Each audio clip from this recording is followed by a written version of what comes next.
Yo, yo, yo, yo, yo. What's up, what's up, what's up? Give up the rack. And hello to my fellow revolutionaries.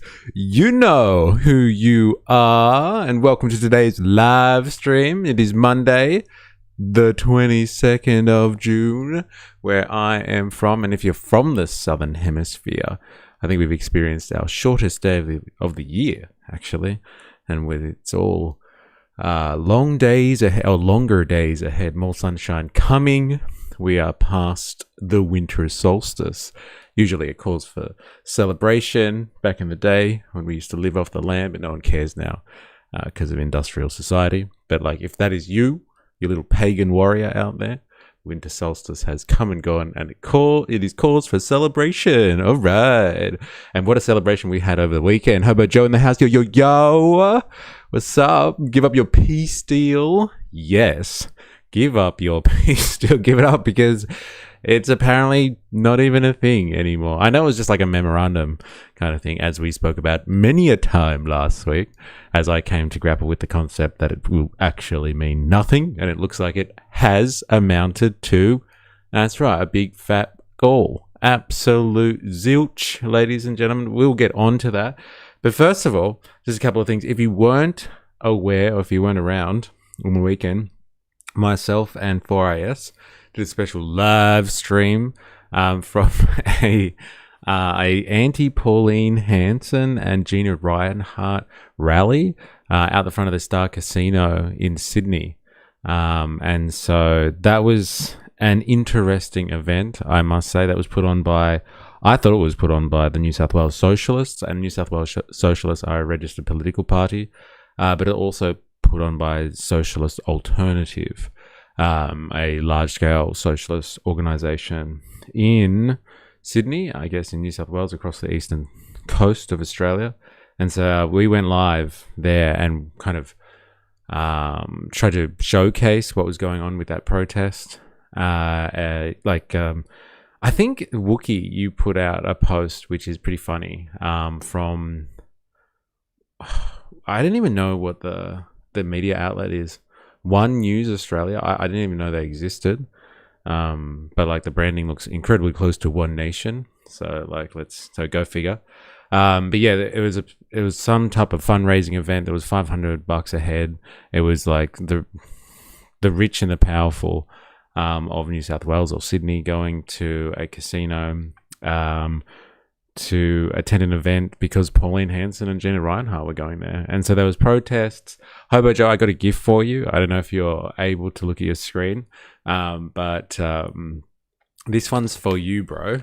This is a poster. This is the red flag Pauline Hanson issue.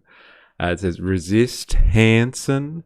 And the little title, or the subtitle underneath is "One Nation needs to be fought, not just analyzed." I guess that's probably also for dilemmas too, just the general vibe of this piece of content here, this nice little issue. But like the main story here, Hobo Joe, and why this is a present for you, is that while I was kind of hanging out, filming stuff, I came across Big Josh and his personal effects. He had left them unattended for a little bit, which included an issue of Red Flag. And Red Flag, you can't just get it for free, you have to pay for it.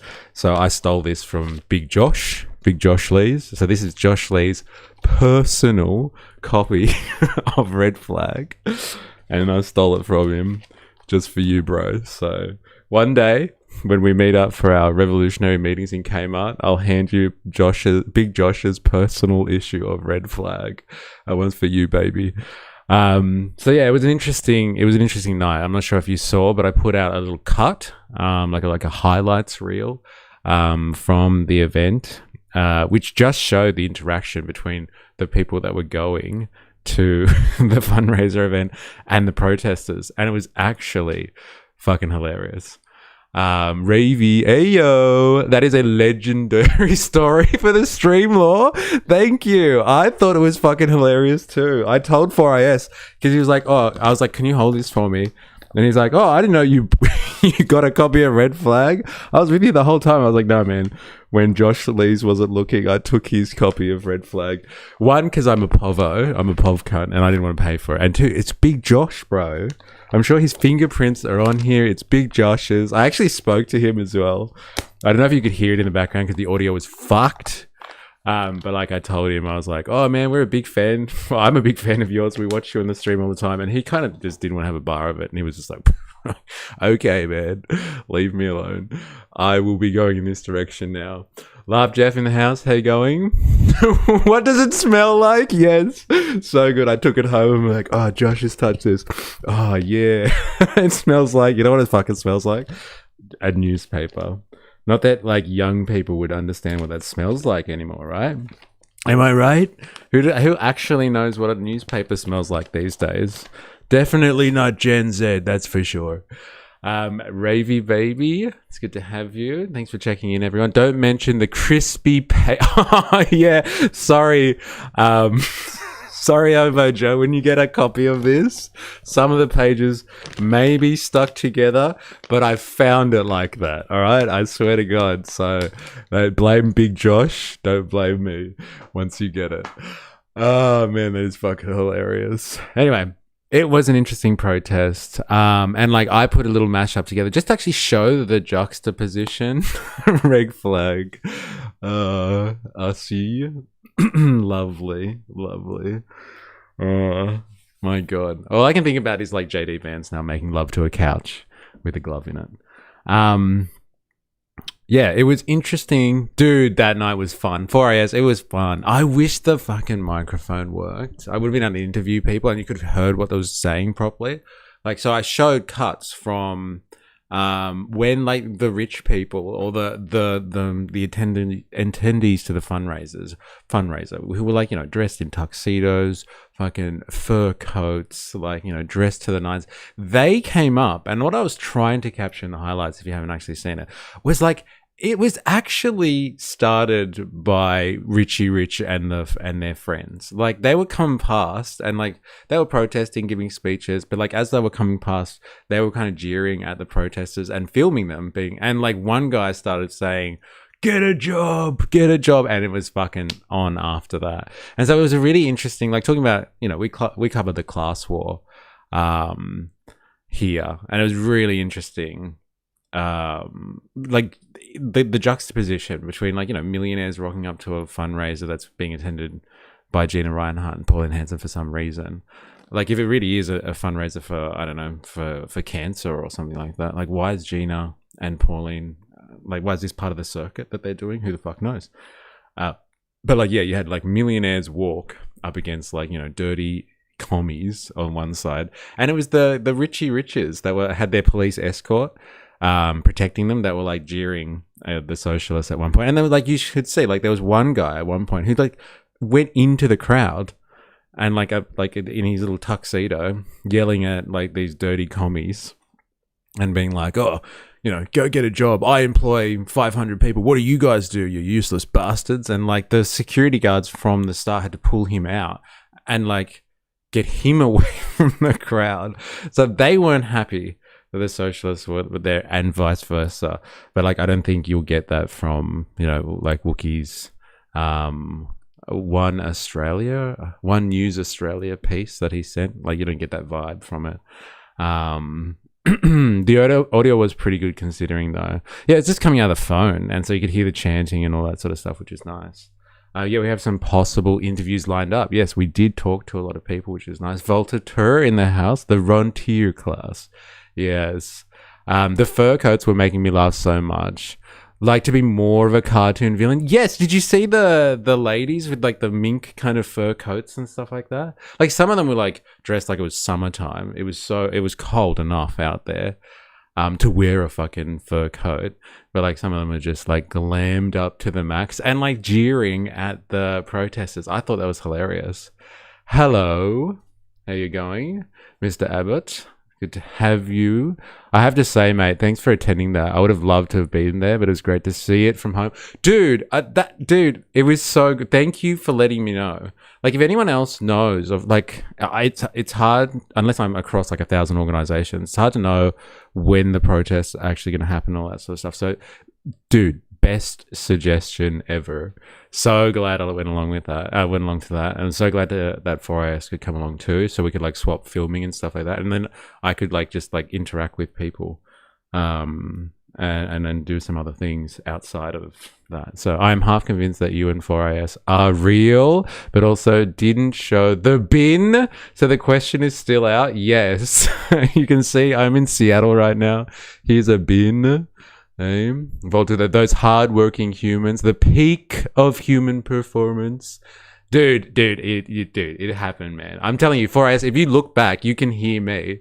Like, there was two occasions at least where everyone started booing like the Richie Riches as they were walking into the event. And like the first one was like definitely me, because that guy, one of the guys in the tuxedos were like was just like, get a job, and I'm like, yeah, you get a job, and like just I was taunting him, and then everyone turned around and then everyone started booing and stuff like that. So like it was funny as.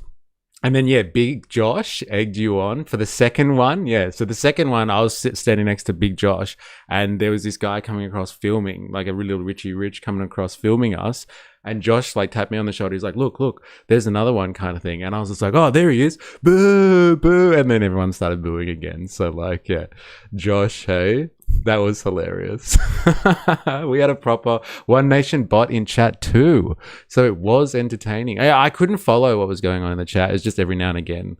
I caught some things here and there, having a laugh. And yeah, making fun of people in the community, obviously. Dilemmas. It was good to be close to Pauline Hanson. Close enough to yeah, she was probably about 100 meters away from us at one point in a room somewhere surrounded by millionaires. Mystery, we're going to talk about the senior constable. Okay, yeah. So that we were setting up for the stream and we're like dealing with our technical difficulties. Anyway, so there was a senior constable, like a copper, that walked past me and 4AS. And like I was kind of, I don't know, in a good mood, ready for a protest. So I was like being a bit of a smart ass. And I asked the senior constable, I was like, oh, what are you here for?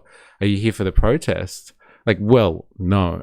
If we had our fucking microphone, we could interview this guy. And the senior constable looked at us and was like, what are you talking about? What protest? We're just here because we're going to the casino. So he was a bit of a smartass as well, this copper. This story's for you, Jag, because I know how much you love the coppers. But anyway, I was like, well, like the protest, obviously you're here for. I'm like, is it legal? And he goes, well, what are you talking about? I'm like, is it a legal protest? Because like we've obviously known that like the Herzog rally, for example, was illegal, according to, I don't know, the state. And that's why they ended up moving people along, because they weren't supposed to be there. But he wouldn't answer the question. And so like we asked him multiple times, didn't we, 4AS? And we were like, I got to go watch this. Oh, you watch the highlight reel that I did of just like us fighting against, or yelling at Richie's. But like the whole thing will show more context. But like, yeah, the senior constable was like, I don't know what you're talking about. There's no such thing as an illegal protest. And he just denied protest laws. And like, because of the new anti-hate and anti-extremism bill and stuff like that, that they can shut down areas and stop people from protesting. And he was like, I don't know what you're talking about. There's no such thing as an illegal protest. And we were like, well, you have to get permission. Like, don't you have to get a council permit or approval for a protest? And he was like, I don't know what you're talking about. And he just denied everything, this senior constable. And so like, I was not sure if like, one, I'm not sure if they're supposed to lie to people, or if they just don't feel like answering questions, because if he admits to it being a legal form of protest, then if something happens, then like, I don't know, someone might hold it against him and say, you said we were authorized to be here and now you're moving us along. So I'm assuming that's the game the coppers play. But he ended up being like just a smart ass and a funny guy, because he was asking us why we were there, and I was telling him I'm a streamer and I was filming tonight's events. And then he came back and he was just like, oi, give us your channel name kind of thing. I was like, oh, why do you want to subscribe? And he goes, no, politics is boring. I'm not interested. What did he say for us? He does like cooking channels and stuff like that. He doesn't do politics. So we ended up having a bit of a laugh with him. But I was very surprised that he would have... You should have asked your research assistant. Yes, that's a fair point. But like we kind of thought And like I thought we knew that you had to have permission to do certain levels or certain types of protests. So it was very interesting that he wouldn't answer the question. Idiot should have said just making sure everyone stays safe, like any other cop at any other protest who is normal. But like that's the thing, like he wasn't just a cop. Like no way any of the other coppers were going to talk to us. Like they're like, you know, they're looking at you like this, like kind of thing, like you're dirty commies. But like he was obviously in charge. And I guess he has to speak to media and stuff like that. So like he was happy to answer questions, but he denied the whole concept that a public gathering would need any type of approval. I thought was fascinating. But again, no chance to get any interview with him. Like whatever, it is what it is. But like I thought that whole conversation was pretty funny. To be honest, especially when he was asking us about like why we were there and like, yeah, wanting to subscribe to the channel. But yeah, I don't think all the socialists were too happy because like it was very tense when we first got there. 4AS, I don't know what you think the vibe was like. Small BP energy. I'll play a bit of it in the background for you.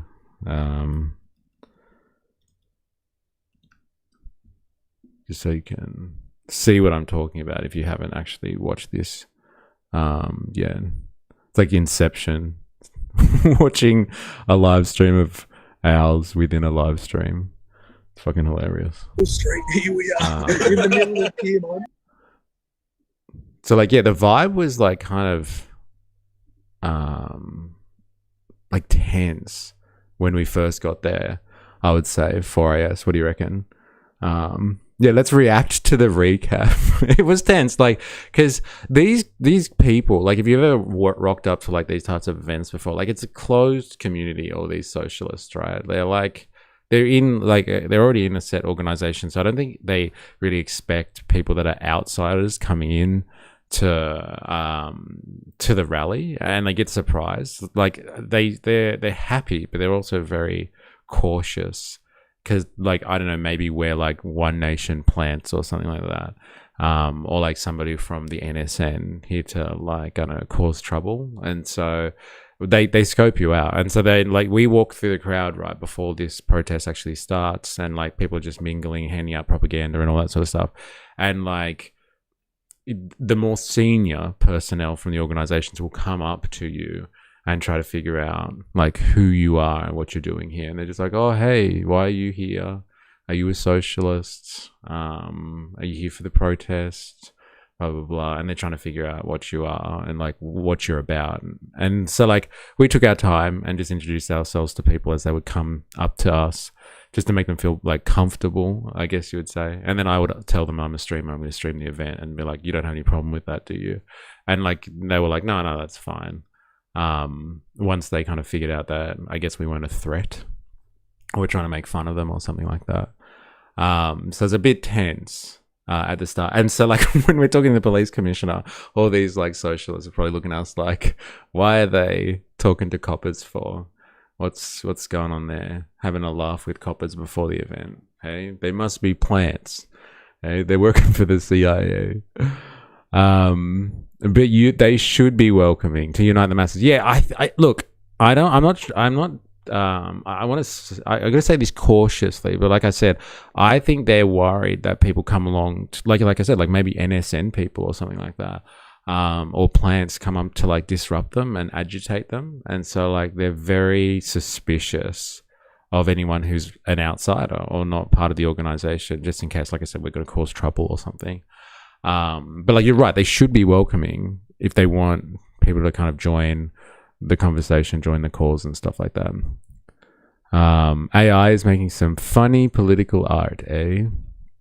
Is that in relation to something particular there? When we mentioned Ho Chi Minh's, they looked at each other and had the feeling they were thinking, can they say that?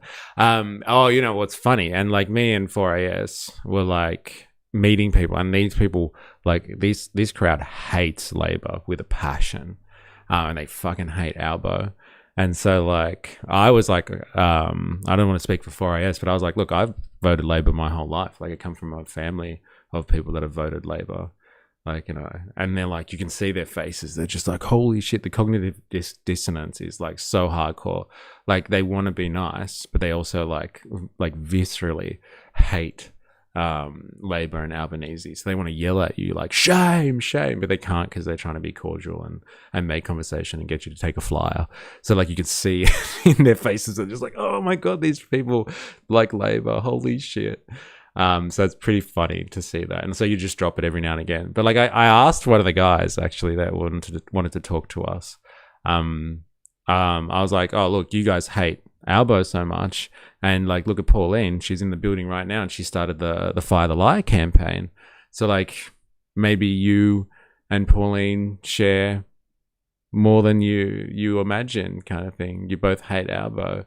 And so do you support Pauline's Fire the Lie campaign? And he kind of looked up and he actually had a good response to that, I must admit. And he was like, look, we both hate Albo, but for different reasons. So like, no checkmating me, you're smart ass. And I was like, yeah, all right, bro. All right. So obviously you don't like the Fire the Lie campaign when Pauline says it, but you know, you still hate Albo anyway. So like, it was an interesting,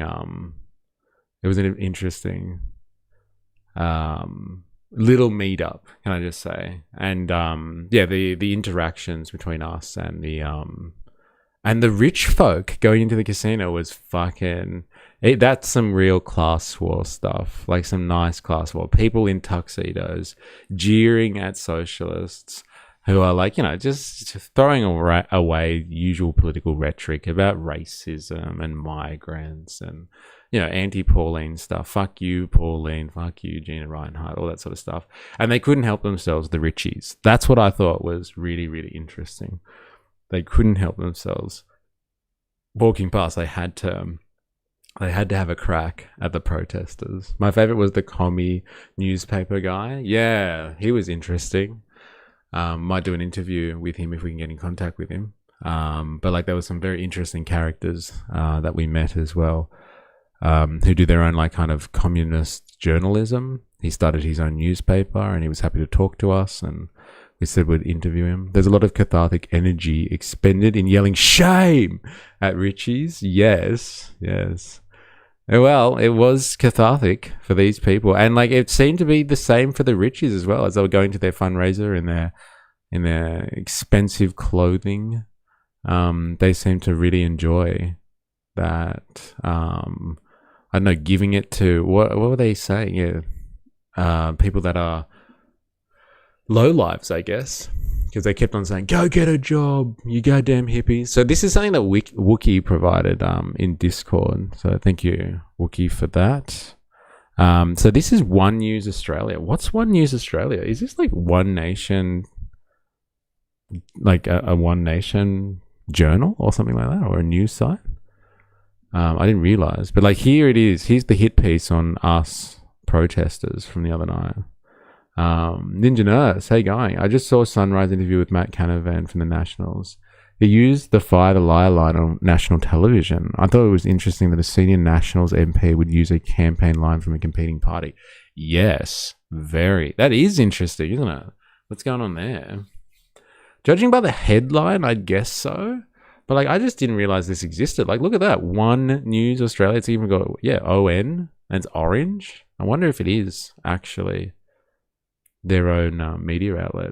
I mean, maybe Wookie can tell us if he's watching, but he provided this one recently. So thank you, Wookie. So like, that's it. We were right there for that. Pauline Hanson and Gina Reinhardt were met with by chance of Pauline Hanson go to hell. Take Reinhardt there as well on Saturday night as the pair arrived at a Sydney Star Casino for the Charlie Teo Foundation's annual Rebel Ball. Footage posted by ex-commentator Kobe Thatcher showed a crowd outside of the venue carrying red flags and placards reading "Smash Racism" and "One Nation, Zero Policies." I didn't see that one. That's hilarious. With the chant directed at the two women as they walked into the black tie event. I didn't see them walk in, so I don't know what this guy's talking about. This article's talking about. I didn't see them at all. Like, saw all of these people going to the event Definitely didn't see those two. They wouldn't have come on that entry. No way. They would have taken the plane and landed on the roof. The event was a charity ball, not a political rally. The Rebel Ball is the Charlie Teo Foundation's annual fundraiser for brain cancer research, held this year at the Sydney Event Centre at the Star in Pyrmont. According to the foundation, Ryan Hart has been a founding supporter since the charity's official launch in 2018 and was the night's guest of honour. The black tie evening was hosted by radio broadcaster Ray Hadley. Oh my God. With Marsha Hines performing. That's crazy. That's what separates Saturday's gathering from the protests before it. The Rebel Ball isn't a One Nation event or a political function. It's a charity dinner raising money for medical research, and the people inside had bought tickets to support it. Well, then why have her go along? Like, it's obviously political, I guess. Or some type of statement. The protest was called by the Campaign Against Racism and Fascism and under the Refugee Action Collective, under the banner of No Room for Racism. The Sydney call-out circulated on activist Facebook pages, named Hanson, One Nation MP Barnaby Joyce and Ryan Hart as its targets. The Sydney network is associated with longtime refugee and anti-racism organiser Ian Rintoul, the public spokesperson for the Refugee Action Coalition in Sydney. Have a look at this. Sure.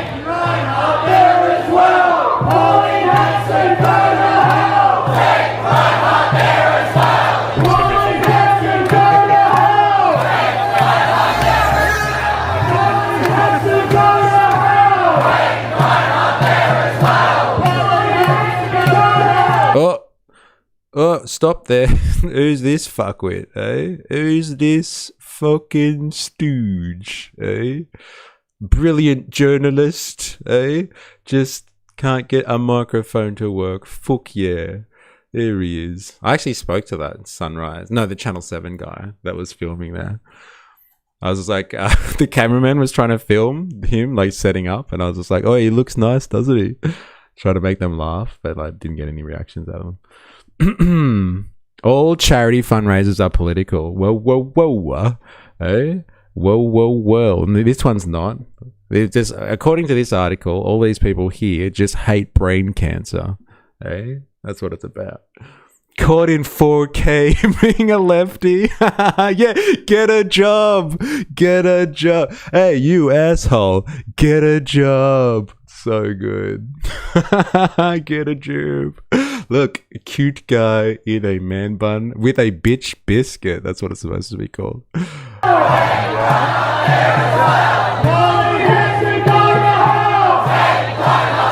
You can feel the contempt for the words they chant, already dead in their hearts. Saturday's gathering was the third stop in a fortnight. Saturday's gathering was the latest in a run of demonstrations trailing Hanson around the country. The same network turned out in Monty Ponds on Melbourne on the 12th of June, where around 400 people gathered. And the original One Nation dinner venue, Casa Georgia, cancelled hours before the event. The party relocated to Canvas House in South Melbourne, and the dinner went ahead. 5 days later, 17th of June, protesters gathered outside the National Press Club for Hanson's first ever address to the club. About 40 demonstrators chanted, Pauline Hanson, go to hell. Take your racists there as well. One Nation senators arrived. Inside the venue, the activist group Get Up claimed responsibility for the banner that dropped behind Hanson during the speech, which the National Press Club has now referred to the Australian Federal Police. Isn't that crazy? Like, it's going to the Federal Police. I'm not sure if you watched, but like we saw the Pauline Hanson address the National Press Club last week, and like it was a grueling speech, to be honest. She went on for a bit. Like, even the Sky News guy that was mediating was like, are you going to finish yet? And she told him to shut up. But like, yeah, there was a poster that came down behind her saying that Pauline Hanson voted against a pay rise for workers while voting for a $100,000 pay increase for her as a politician. And like, it's been referred to the federal police now for some reason. Apparently it's a crime, I guess. So the press club said political activist David Saraz was seen filming the incident on his phone, and after the banner had lowered, left abruptly and has rejected his membership application. Socialist Alternative Red Flag magazine has openly framed the wider effort as combating the threat of Pauline Hanson's One Nation, citing One Nation's recent Farah by-election win as a surge in national polling. And that's what it says here. Just for you, Hobo Joe, it does say that. It says One Nation needs to be fought, not just analysed. And that's what they talk about in this piece. This piece of propaganda. Why Reinhardt is targeted too? Unless this is not obvious, but Reinhardt has appeared on the protest target list in recent weeks because of her public alignment with Hanson. The mining magnate, Australia's richest woman, used her keynote speech at the Townsville Bush Summit on the 18th of June, just 2 days before the rebel ball, to thank Hanson by name and lay out her ideas of regional investment plan that mirrored One Nation's platform. The speech, delivered to a News Corp audience, was paired with Hancock Prospecting's announcement of a $1.4 billion stake in Elon Musk's SpaceX 3 days earlier. And this is the same person, Gina Reinhardt was talking about allowing Elon Musk to come to Australia and use the islands off the coast of northern Queensland to launch his rockets. So interesting times ahead if Hanson gets in. On a Gina ticket, will we have Elon Musk here launching SpaceX? Valuable real estate in Australia, I'd say, for that type of stuff. Hanson has also said publicly that Reinhardt raises policy ideas with her. In an interview with SBS News in May, Hanson said, "Why wouldn't she talk to me about policy? No one changes my vision, what I have for Australia, what I want to do. I'm quite happy to listen to anyone. Why wouldn't I listen to Gina Reinhardt?" Hanson has also taken delivery of the Cirrus G7 aircraft guided by one of Reinhardt's companies and has travelled to the US to address the Conservative Political Action Conference at Mar-a-Lago on Reinhardt's private jet. Interesting stuff going on there as well. I think that really frames her up nicely with the whole, Project 2025 element. Project 2025, if you're not aware, was a conservative manifesto for whoever the next conservative president of the US was going to be, cough cough, Donald Trump, and that basically lays out the conservative blueprint, or what Americans see as the aims of the conservative movement across the world, not just America, but it focuses on America, but across the world, for the next few decades. And one of the provisions in Project 2025 was spreading the conservative movement in a Trumpian style across the Western world. And so if Gina Reinhardt pays for Hanson to go to Mar-a-Lago to go to these kind of conservative conferences, it's no surprise that we see American culture wars being talked about by Pauline Hanson at the National Press Club, her talking about abortion rights and transgender insurgencies and American culture war issues that don't really have place in Australian politics or gravitas like they do in the US, but here we go.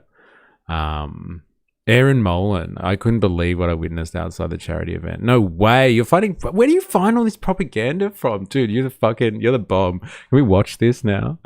Grrr! Yeah, everybody make that noise. Grrr! That's the sound of a fucking bulldozer. So yeah, she was at a Gina Reinhardt event on Friday last week, and she got an orange bulldozer.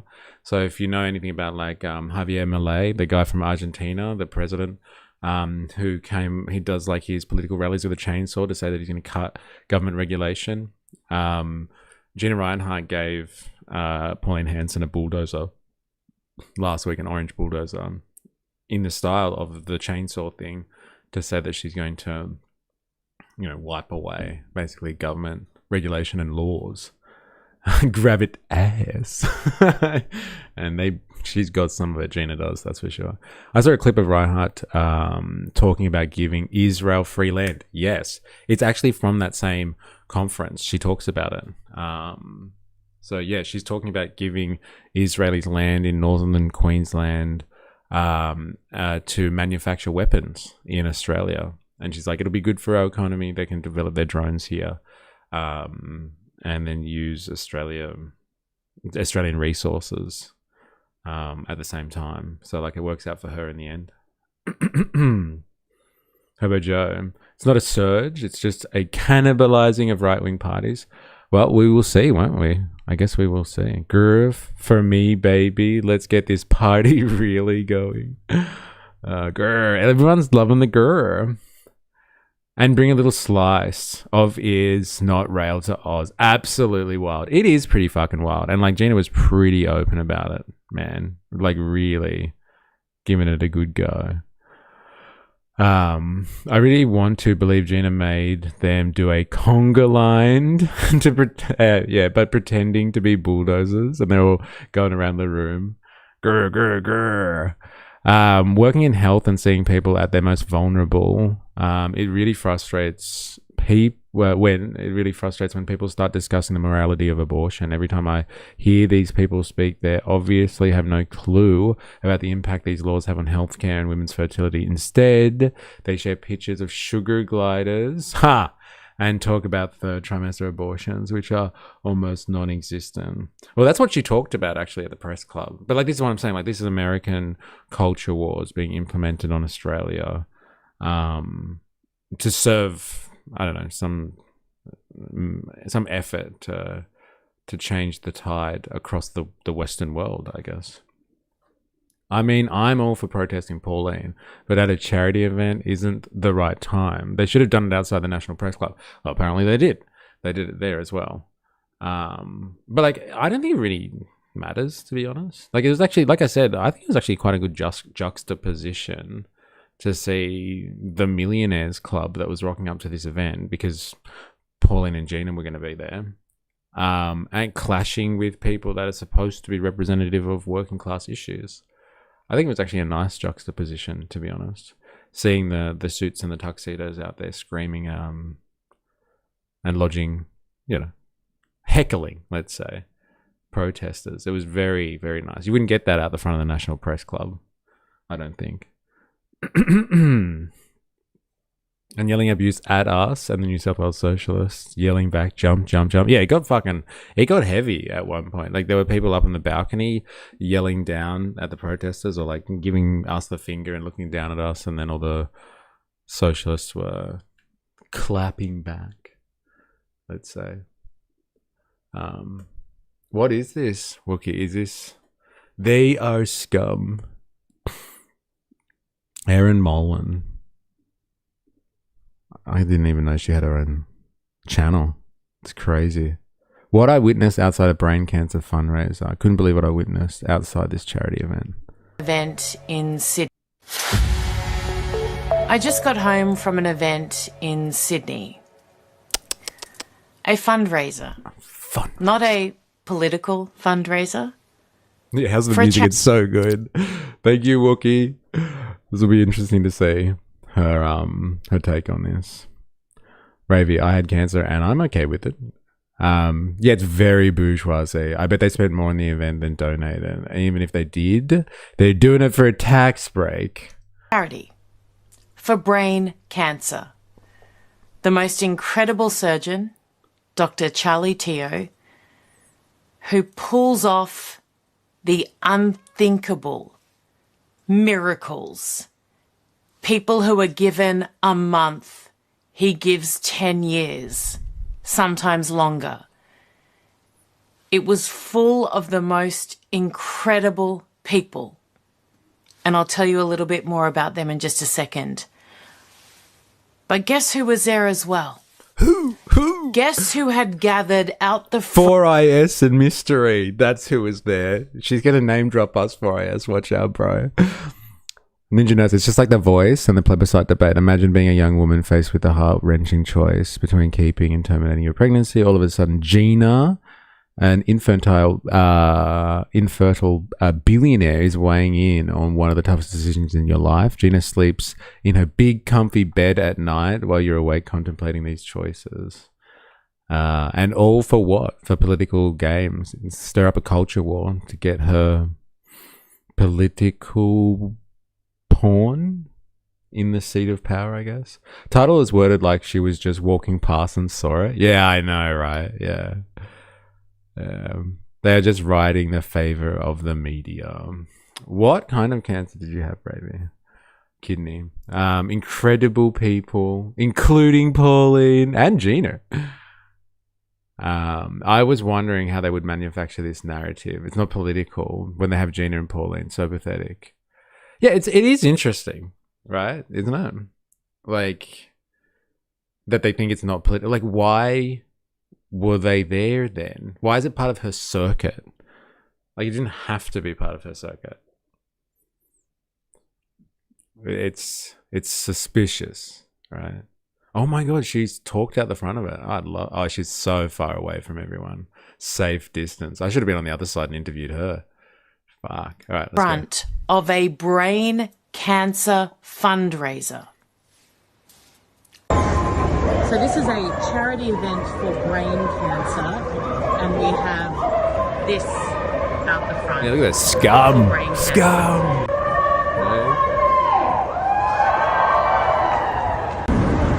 So just to give you an insight as to who these people are, so we just heard the swearing. This is a Charlie Teo brain cancer fundraiser. There will be children here who have brain cancer. There will be survivors. There will be parents who lost children at this event. It is to raise money for brain cancer. This is how she forgot her microphone too, by the sounds of it. The audio's not great. She deliberately kept her distance because she would be recognized. Man, it would be good to boo at her when she walked past. Why didn't she come with the others? standards of how violent. Oh, dude, how funny was it? We we went up to a security guard while the protest was happening, one of the star security guards, and I was like, "Oi, are you going to let us in so we can have a slap? After, like, will you let us in and have a slap? I just want to go on the pokies." And she looked at me. She was like, "No," and I was just like, "No, I know." Like, I was like, "Come on, like." We're customers too. Just because we're protesting, like I can't go in for a slap. And she was like, "Oh well," and she looked me up and down and like to check out what I was wearing. And then she was like, "Well, maybe afterwards, but like I'll have to talk to the police first and the head of security about whether we'll let you in." And I was like, "Huh." She doesn't even want my gambling money, my hard-earned gambling money. They're not going to let us in to the casino once the protest is finished. Hey, I felt fucking profiled. She's looking at me like I'm not a high roller. Fuck you. I got millions of dollars to spend at the table or whatever it is that people do inside these buildings. Just another contradiction of capitalism, the bourgeoisie claiming about the working class making things political. Healthcare is political. The need for charity is political. Yeah, that is crazy, isn't it? Hey, that like charity is what supports healthcare in a fucking advanced industrial society like ours. Thank God there's millionaires that give money to things. I love how they're framing this. They're not protesting brain cancer. They're protesting the social cancer, which is Pauline and her posse. That's a fucking interesting framing as well. You should do politics, like speech writing for us, Ninja Nurse, if we ever get to that point. That could be any mod of commies. Hard to tell from that distance. Yeah. They're protesting the charity in the background. Pauline Hanson, go to hell. So good. It's a cancer fundraiser. Okay, maybe if social policies assisted those with incredible costs, so a family didn't go broke with treatment, we might not need fundraisers under our socialist utopia. Yes. Yeah, fucking oath. She also looks like Erica Kirk. Never clocked that, but it's true, isn't it? She's our Erica. Wait until she gives the confused robot face. I'm happy to be your health minister. Thank you. You will be in cabinet. She does look like Erica Kirk. Yes. How disgusting they are. A brain cancer fundraiser, and they are swearing and abusing people walking in. It is disgusting. Right. Yes, aren't they disgusting? Right. The mob. Yes, aren't they disgusting? Protesters. The mob. But they're not. They're not protesters. The pro-Palestinian antagonists, swearing and abusing people as they walked in. Again, not a political fundraiser. See, like the framing, like we were there. Like I gave you guys front row seats to that, and like there was no one booing. I wish the audio was better, but there was no one booing the Richie Riches until that one guy at the start came through, and he's just like, "Get a job, get a fucking job. And that was on. Dude, look, there's double Erica. Aussie Erica. And the real Erica. I'm seeing double. They are swearing and abusing Gina and Pauline. Are we surprised that these guys know how to play the victim? And well, I gotta say. I thought One Nation voters would find that endearing. No, swearing loudly as you walk into the casino. Yes. Where did pro-Palestine come from? So Israel coded. Yeah, well, like they were screaming stuff like from the river to the sea at the end and all that stuff, but like not when she was there. I'll be the minister for keeping it real. Keeping it is not real. For brain cancer. Now, they had invited politicians. They invite all politicians every year, plus Australia's richest woman, Gina Rinehart, who has donated so much and saved countless lives. Countless lives. Going for Gina. Jesus. Maybe if she paid some more in her taxes and redistributed some of that wealth, she wouldn't have to give away so much of her money. Eh? You know what I'm saying? You know what I'm saying? Parents who have buried children were subjected to profanity and abuse because they wanted to help raise money to save other children and other parents from the same fate. Dude, she is really Erica Kirky, isn't she? Like when she tries to do victim stuff, it's not nice. It's not nice. Like some people, when they play victim, you're like, oh my God, you're right. You are right. I don't know why I ever supported that. She's right. They are real victims. But like when the Erica Kirk and the Aussie equivalent of Erica Kirk gets on the victim train, like you don't feel, it doesn't pull at the heartstrings. She's a hero rogue in the house and she's not even spiteful about it. Think of the children. These charities are just a tax write-off anyway. Such a good still frame. We have some great stills here, don't we? I'm going to have to get a bit gay here. Is she trying to cover her cleavage with black lace? It's giving provocative but conservative. She's just for a funeral. Morticia did better. Huh. Yeah, I guess. Conservative but still revealing. Hey?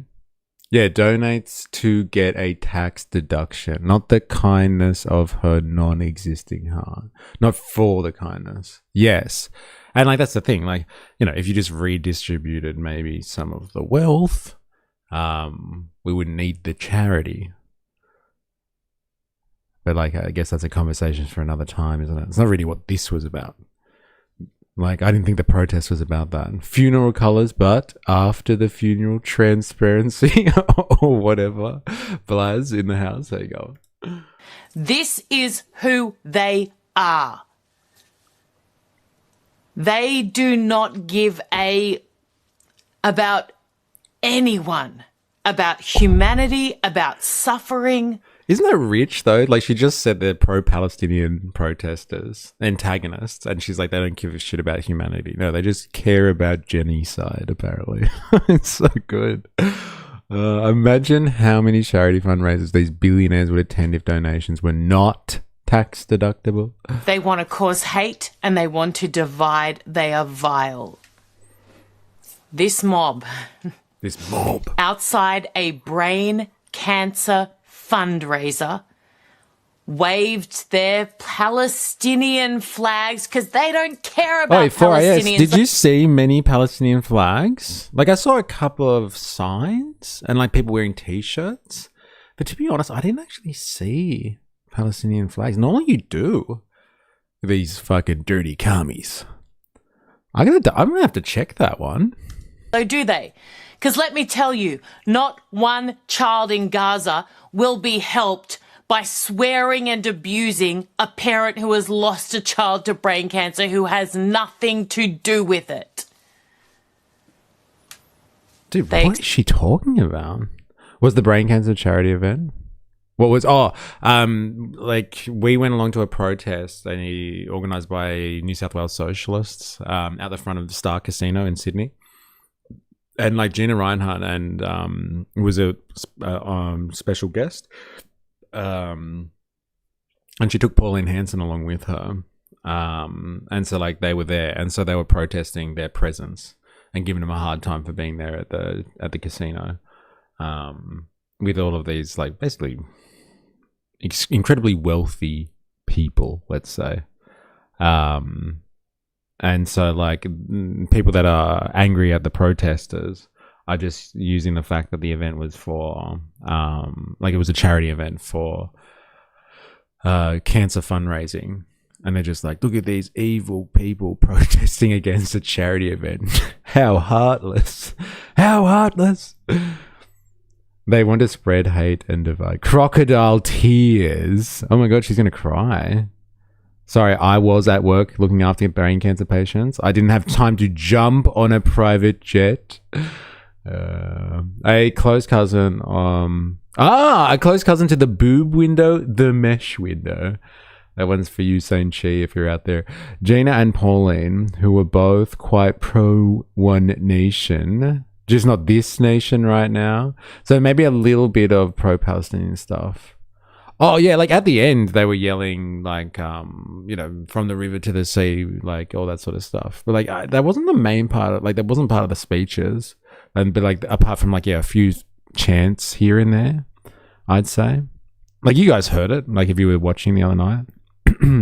Fuck, she's dumb. They weren't protesting the fundraiser. But that's the framing, eh? That's the framing. It's like it's quite clever. Like don't focus on Pauline or Gina at all. Just focus on the event, which was not the point that the protesters were making at all. I don't think they mentioned the event once. I bet you if you asked them, they wouldn't have even know what the fucking event was. It was just that Pauline was in that building, and so was Gina Reinhardt, and they're going on tour together.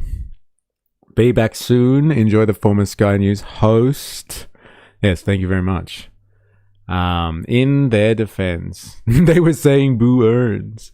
They don't want to recognize Palestine as a nation. A la Jerry Seinfeld. It doesn't exist. Yeah, I saw that. Someone chasing him and asking him questions about that. Expose themselves every time, yet people still fall for their crap. It drives me crazy. There is a time and a place, and this was not it. When Timu Erica Kirk tries to make a point, that's her robot face. That's her robot. I did a meme. I did a little meme. Thank you for us. So, just wanted to share that with you. Thank to you. shed more light on who these people are. They are scumbags and nothing else. Whoa, fuck. I just wanted to say the biggest thank you. Oh, she had a costume change. That's for you, I just Ninja wanted Nurse. to say the biggest thank you to all of those who have supported Mir Panim since we started talking about the incredible work that they are doing. Over 6 Oh, God. It's an ad. Oh, my God. Interesting ad, isn't it? Eh? I understand why she brought up the word Palestine so many times now. Watch these videos you present to us, and I wonder what happened to their humanity. These people are nuts. Where were the police? The police were there, bro. I'm telling you. I was told it's a cult. Can't even comprehend the evil these people are inviting into their hearts. We lost our daughter to brain cancer. These people are beyond description. They weren't there for you. But raising money for brain cancer means nothing to those who have no brains to save. That's so good. That's the best one so far. Hey, but they don't have brains anyway, so they wouldn't get it. Savage takedown. It's shameful that these wonderful Christians had to endure hatred. What? All of the people at the event were Christian? What's that about? Where was the law enforcement? This is disgusting. All right. So that's the media, it would seem, narrative on this one. That it was like a bunch of dirty commies and pro-Palestinian type people protesting against a cancer fundraiser. Like that is so low as well, right? When you hear that, you're just like, oh my God, these people are despicable. Who could protest against a cancer rally? Now, this is just the clips, okay? This is the clips that I've taken from interactions between the so-called people that are just rocking up. Like, look at this guy here in his tuxedo. The people rocking up to, you know, rocking up to just be at a fundraiser, and it's not political. They're just trying to raise money for cancer. And like you have people like this who are, you know, going after the crowd and telling them to get jobs because they're fucking useless members of society. Let's have a quick look. This will just give you some context. Unite to fight the right! Unite to fight the right! Unite to fight the right! Unite to fight the right! Unite to fight the right! Unite to fight the right! Okay, here they come. Here are the witchies. Unite to fight the right! So like, if you can see, all of these people are protesting on this side, and like, there's not many of them that are even paying attention to these guys at all. They're all facing the other way. Look at the difference. Get a job! Get a job! Good.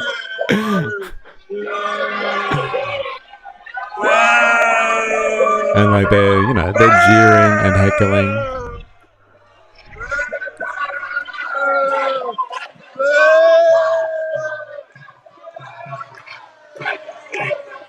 They always give the megaphone to the person with the most annoying voice.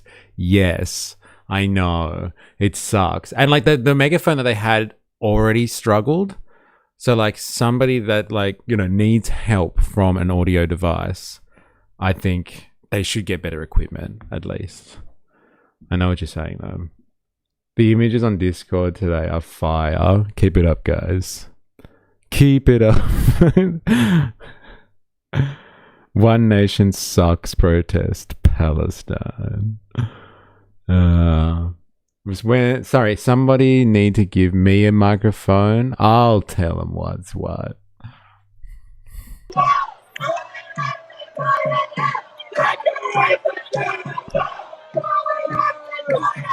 Like that guy's got a mad suit on, that dude. Oh, what's going on there? But like, look at these guys. Like, it's pretty cash. Like they, like she was making it out like they're, you know, vile protesters attacking like cancer survivors and kids as they're walking into the event. I didn't see one child walking past this mob, as she described them.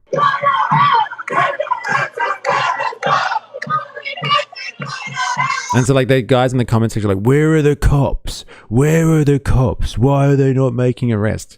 They were doing their job. They were protecting private property and wealthy people. They were offering security services.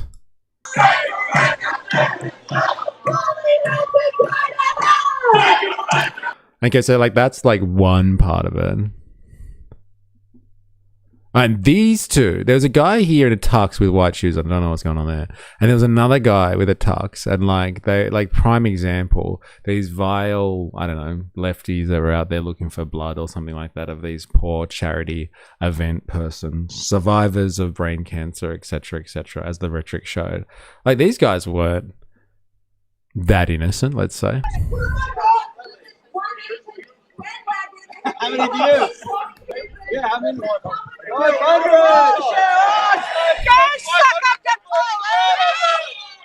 So like he came straight for the crowd, this guy, and went straight for him, and they're all like, you know, arguing with him. And he's like, you know, yelling at them to go get a real job. The star security guards, the casino security, had to take them away. Like they were safe, it would seem, with the protesters, and like the security guards were taking him away. They were just like, "Can you just stop inciting the situation, please?" But like again, as Molan put it, as Australia's Timu Erica Kirk put it, like it was the vile protesters that were just trying to bring down this charity event.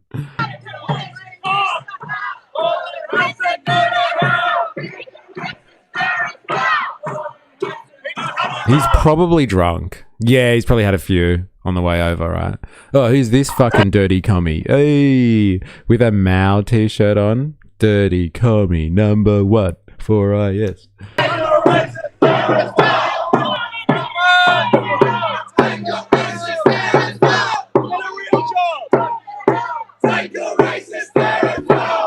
They're just rich people from the casino.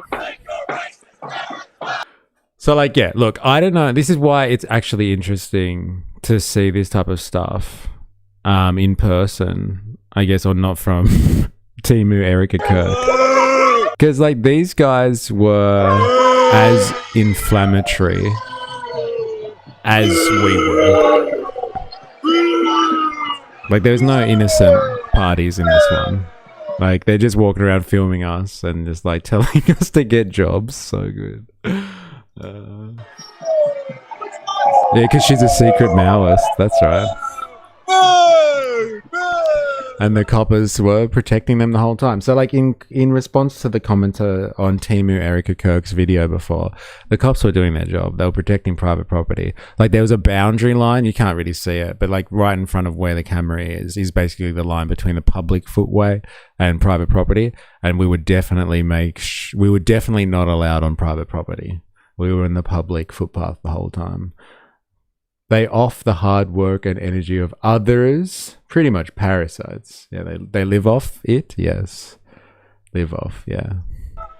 So anyway, like, that was the vibe. That was interesting. That's why I took those cuts, because like the protest was pretty much just doing its own thing. Like, they were just chanting and doing speeches. To be honest, ACAB, that one's for you, Jack. Yeah, they're basically just doing speeches. It looked like they were just practicing at one of their usual events, doing speeches and chanting and all that sort of stuff. But like, yeah, it wasn't until like you had these millionaires rubbing up against them that you started to see the actual friction. And like, I would argue that like they were like, especially that first situation, that guy started it. He was just yelling, "Get a job, get a job." It was actually hilarious. Get a job, hoards real estate. Hey, he worked so hard to hoard that real estate. Do you reckon they did a welcome to country at this fundraiser? Oh my God, could you imagine? I wonder what Pauline would have said about that. I was surprised. Even my non-political wife was getting into the protest vibe. Well, like watching this. That's so good. God, I wish I had proper audio then. Because like, it sounds so much better when like you can see what's going on, but you can hear like them going off. And reload. We've received a relatively large tax write-off donation from Gina Reinhardt. Then the Brain Cancer Foundation will have her and her pet at the fundraiser. Me lord. So good. They did a welcome to country. It was just Gina's intro. What's her name from last week? Virginia, that guy we were listening to. The tribesman talking to Matt Walsh. Vagina. It's forever now. It's Virginia Reinhardt. Vagina. It was grrr to the country, lol. All right. That's the long and the short of it. So like, thanks for everyone that was there for that. I was able to tune in and support, despite the fact that, you know, but we weren't able to. I wanted to do like interviews and stuff like that. Remember when Gina in Hancock Prospecting was paying like 10 million to the Socceroos or something? No. Wow. Hey, don't politicize sport. Aussies hate it when you do that. Saying Pauline go to hell isn't political. It transcends politics. It's just a fact of life. It's religious rhetoric, if nothing else, right? Bulldoze the vagina. Grr. Vagina. All right. That's enough. I want to get onto some other news and other stuff that's developed. If you weren't aware, like a lot of people are probably across this, but it would seem that our speculation, our reservations about the whole Iranian situation last week when we were watching them talk incessantly about the peace deal, all of our reservations and fears have come true. I was hopeful that, like, in the name of, I don't know, global commerce or something, they would like just stop fighting for, I don't know, like a week or two. But it seems like no, Israel couldn't help itself and has been attacking Lebanon and blaming Hezbollah for it, and so Iran's shut down the strait. So like that lasted for like what, 2 days? The strait was open for like a few days, maybe. The Americans made a claim that it's like, I don't know, 50 or so vessels went through, but Iran has said it's now shut the strait down again. So like that's it. Also, other news: Cuba opened up its economy. I heard reports, but not sure. Yes, I heard about that too. 4AS. Maybe we should look at that. I have to write it down on the list. But yeah, they're privatizing their economy to like get investment in, like foreign investment. But like I don't know how that will work because America has sanctioned them, so no one would want to do business with them, I'm assuming. Iran giving mad BDE. What's that? Israel just had to itch the bomb.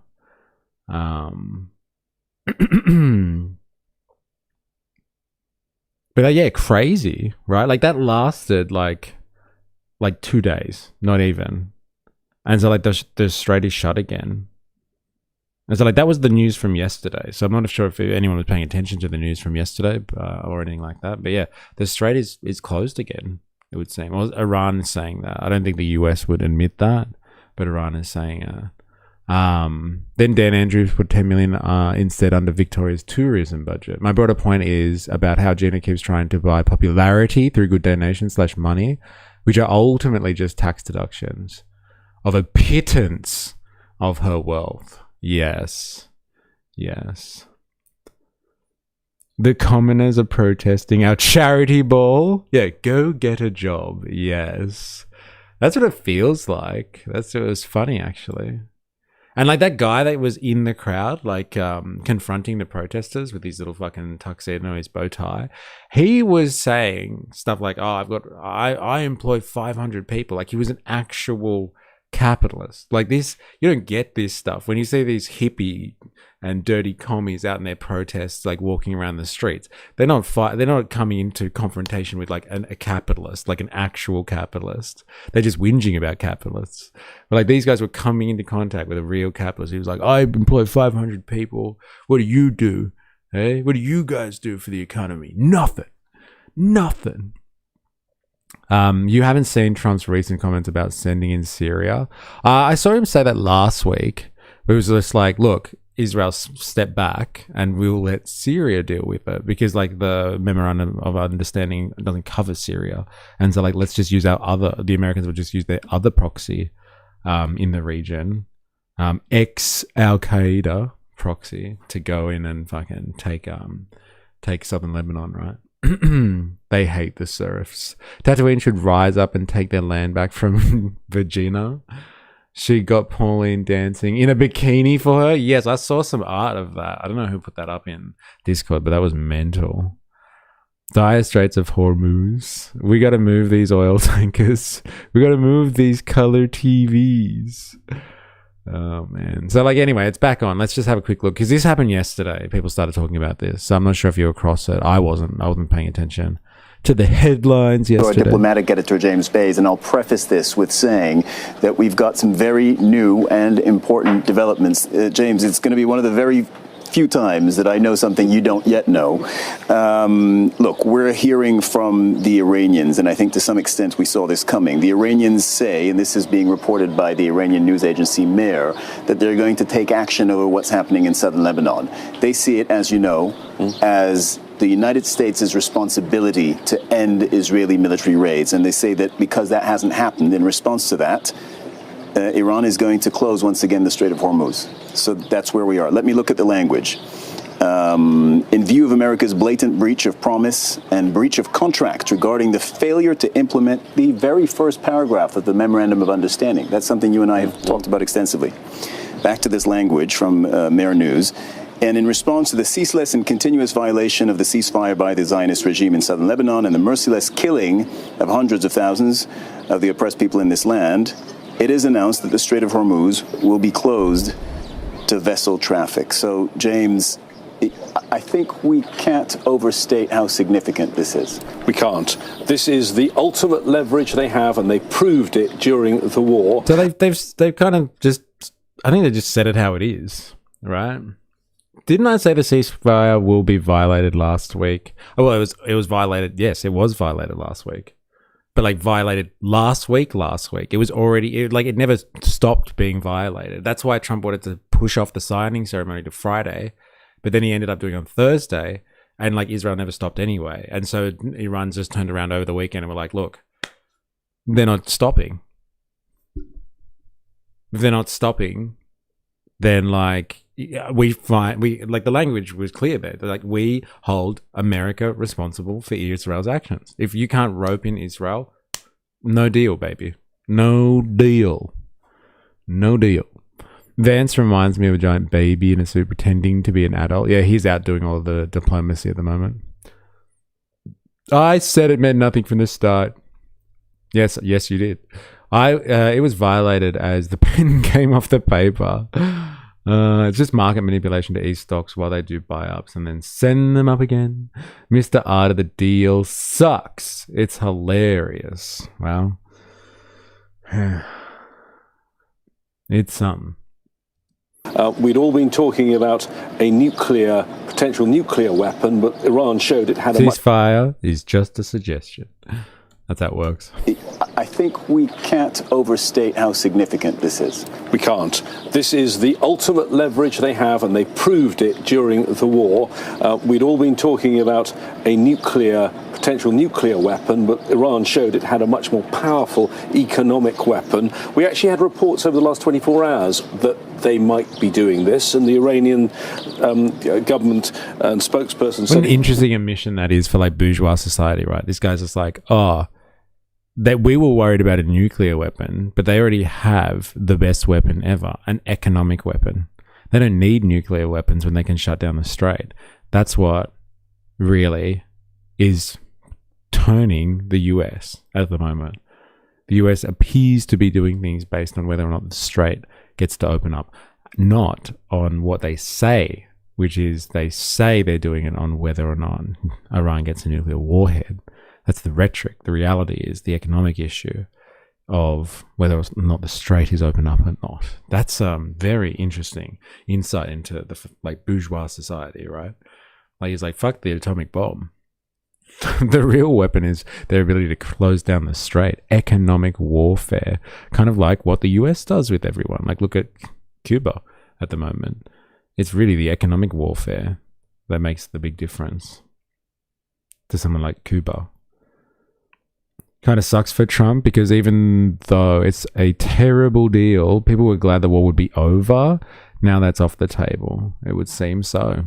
Yeah, that's why I was saying last week, my hope was more like, oh, well, at least people will have reprieve. Like, it'll be nice if the people of Lebanon were not being bombed and like forcibly removed off their land. That would have been nice if they had some reprieve for a little bit. It's extremely frustrating for the future of American democracy that the Republicans are now getting ahead of the Democrats regarding their Middle East policy. I convinced Aris would never violate guidelines and boundaries. What? Yeah. I get it. Yes. What? Iran pushing for the files to come out is my crackpot theory. That would be pretty good if they did that, though. They forced that one. The whole time Dems were like, we're trying to stop them, and GOP was like, yeah, we'll go even further beyond SSJ4. And now Vance gets to goldfish memory the electorate into pulling Israel support. It's not fun when it happens to you, huh? Art of the peel. Also, activate the like button. Yes, if you're watching on YouTube and you haven't already, make sure you activate the like button. Sock Dems getting in, but they're only the beginning. I do have hope. But holy hell, they have to take the party majority. Too much AIPAC power. I think the global effort needs to happen. Wasn't the case they were going to, but clearly they feel right now there is a memorandum of understanding. It has been agreed, but it's not being complied with. And you've got other dignitaries on the top of that hill. They feel this is a time of maximum leverage, and if they are going to close the Strait of Hormuz, it means they're using that weapon now. And remember what Donald Trump said at the G7 meeting just days ago before he signed the memorandum of understanding. In a moment, I think, of some honesty, he said we were on the verge of economic collapse. We only had 4 weeks of global oil reserves. Who wants bedlam? Those are the words of Donald Trump about where the economic situation of the world is. Iran knows at this moment that it can push back and try and stop that fighting that's taking place in southern Lebanon, that bombardment by Israel. Can, though, the US stop the Israelis? They've told the Israelis to stop, they've implemented another ceasefire, and it's not stopping. The Israeli military, I'm not going to use the word professional, they're professional at killing, we saw that in Gaza, but they are efficient, they have a chain of command. If Prime Minister Netanyahu said stop the bombardment, I have no doubt it would stop. Well, Noor O'Day, our correspondent in Ramallah, reported that... What? So it could be done. It could be done. But they ain't gonna do it. Terrified of a Vance run government, though. I think Vance run government would be funny, incompetent, but funny. You reckon? Like, I gotta give it to Ravy there. Like, Vance is the figurehead, the puppet of Peter Thiel and the Brothers of Tech. It's a different type of, like, you know, hardcore, if you know what I mean. And, like, they haven't had the seat of power before. So, like, I don't know if they'd be incompetent as much as they would do some crazy, like, surveillance capitalist stuff. You know, bring on the AI revolution. You know, Skynet, but with actual control over it. It's done purposely. Declared ceasefire, wait for people to go back home, then finish the job. IOF does this repeatedly. Yeah, because that's what they were reporting on last week, hey? When people were like, got wind that there was a ceasefire by the end of the week, or at least Lebanese people were rushing back to their homes and stuff like that in droves. And then they just keep picking them off. Yeah. It's like the long game version of a double tap strike. It's gross. All right, let's see what the Americans have to say about this. Stupid Qataris. Eh? What would they know?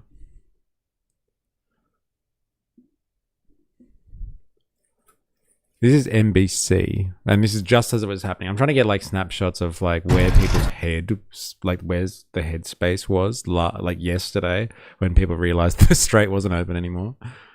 Yes, I've lost friends and loved ones to this. It's a savage tactic, isn't it? Good day, I'm Corey Coffin in Los Angeles. We come on the air with an update in the war with Iran. Iran says it has closed the Strait of Hormuz over ceasefire violations, citing Israeli strikes on southern Lebanon. That's according to Iranian state media. The strait had reopened as part of the U.S.-Iran deal this week. What a call. Unless Trump can perform a miracle, the U.S. will have a Democratic president by 2028. Like, do they have options, though? The Democratic Party? You reckon? I guess there's a lot of time between now and 2028, though, isn't there? In a statement on X that did not acknowledge the apparent closure, U.S. Central Command said 55 merchant ships transited the strait on Saturday.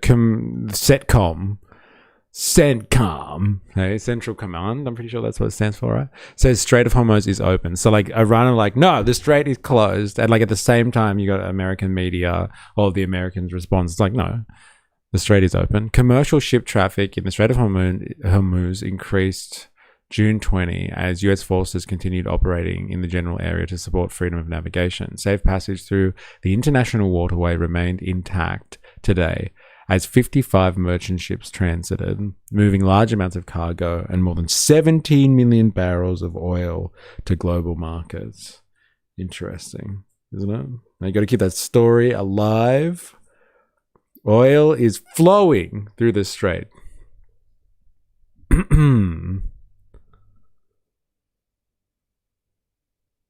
The plan is usually to degrade the democratic process. So far, that is not a choice anymore, e.g. gerrymandering and manipulation of the electoral college. Don't believe your lying eyes. Saturday, quote, moving large amounts of cargo and more than 17 million barrels of oil to global markets, end quote. Now, it goes on to say U.S. forces remain present and vigilant to ensure all aspects of the agreement with Iran are adhered to, obeyed, and in full force and... The Joint Marine Information Centre issued an advisory this week affirming safe passage for all vessels along a designated route that is free of arbitrary requirement claims or impediments.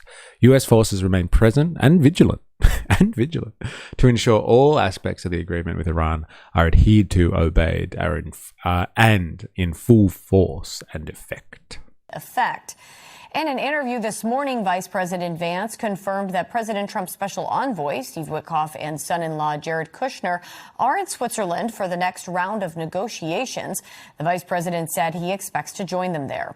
We'll continue to monitor the story. Right, and that's where we're going now, actually. We're going to have a look at that because, like, Vance is there at the moment in Switzerland, where they were supposed to do, like, the next round of talks about, like, the whole peace deal kind of thing.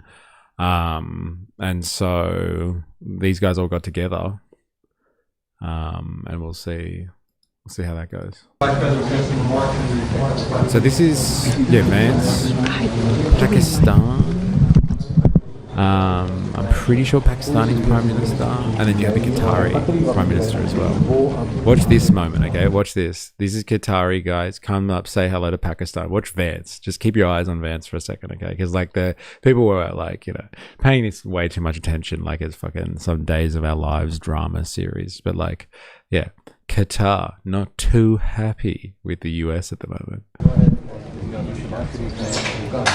Oopa. He's not going to say hi to them. He's not going to say hello? No, he's not going to say hello. Alrighty then. We'll just carry on. Alright, guys. Oh, Vance got shafted on the international stage. Candid footage of Vance. So good. So good. It's purposely... No, I read that before. Alright. This is happening right now in Switzerland, or it happened, like, you know, half a day ago. We're on the wrong side of the world here. And so, like, this is what they're going to say about ongoing peace negotiations, I guess, now. Saying that the strait is down and nothing's changed. Go ahead. Bro didn't even say thank you. So good. Well, Vice President Jody Vance and my very dear brother, Prime Minister of Qatar and Field Marshal Saeed Asamani. Ladies and gentlemen, it's a great day. A day which is going to promote peace and prosperity, not only in the region where crisis really created humongous challenges, but this will have global peace.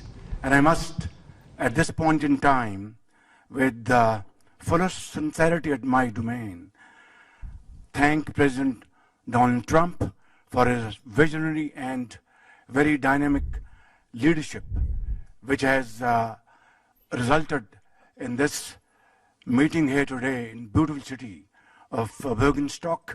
Why do they have to suck up to Trump so hard when, like, this stuff happens? Like, I don't get it. Like, why does the Pakistani president or prime minister have to make such a big deal? Like, is it just, like, nice diplomacy stuff? Is that what's going on here? But, like, why does he have to lick Trump's asshole in a speech? Oh, thank you so much, Trump, for organizing this. Like, there's a lot of people in the room that have come together. Like, why does Trump have to be the one who's thanked? He's not even there. He sent Vance. He didn't want to be there for it. And I think here we are going to have wonderful discussions which will lead to, hopefully, very productive results in times to come. I'd like to thank Vice President Jerry Vance for his very able leadership, leading United States team, and my very dear brother, Prime Minister of Qatar. He's like a very real and dear brother. And of course, Field Marshal so good. It's just so, it's like so different for Western culture to have, like, world leaders holding hands together and, like, being comfortable with it. So good. Witkoff and Kush in the back. Yeah, look at them. Eh? I think they got shafted too, apparently. Like, people didn't want to take pictures of them. So good. Eh? Uh-oh. In the back. So good. His outstanding role. Very consistent. And he showed huge amount of perseverance and patience. And I think together, all these efforts have culminated here in this wonderful Schönesbergen, and it's really very wonderful to be here. And hopefully, when we so the president was actually in the room. I'm assuming you're talking about Kush Kush, right? Kush being there says everything in grub.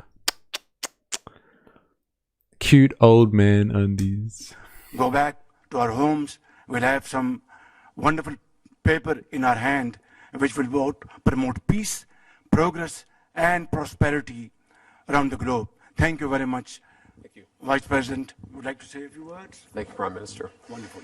Well, I'll say just a few words here. And first of all, I have some notes of appreciation. First of all, I want to thank the President of the United States, who sends his best to all the I expect him to be like licking Trump, but like, why do they all have to do it as well?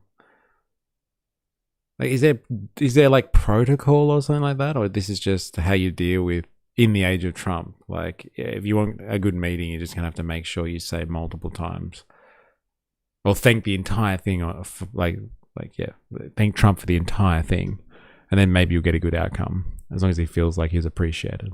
Leaders assembled here because he's empowered us to find a diplomatic resolution to a host of issues that matter to the American people, but I think the world. A diplomatic solution to an issue that you started by bombing another country, like completely within your discretion. Like completely within America's discretion. They chose to do it. It wasn't like that, our hand is forced. They attacked us first. Or like some grave global atrocity happened and Iran was the perpetrator and America's going to go in there and protect humanity. Like there was no pretext like that.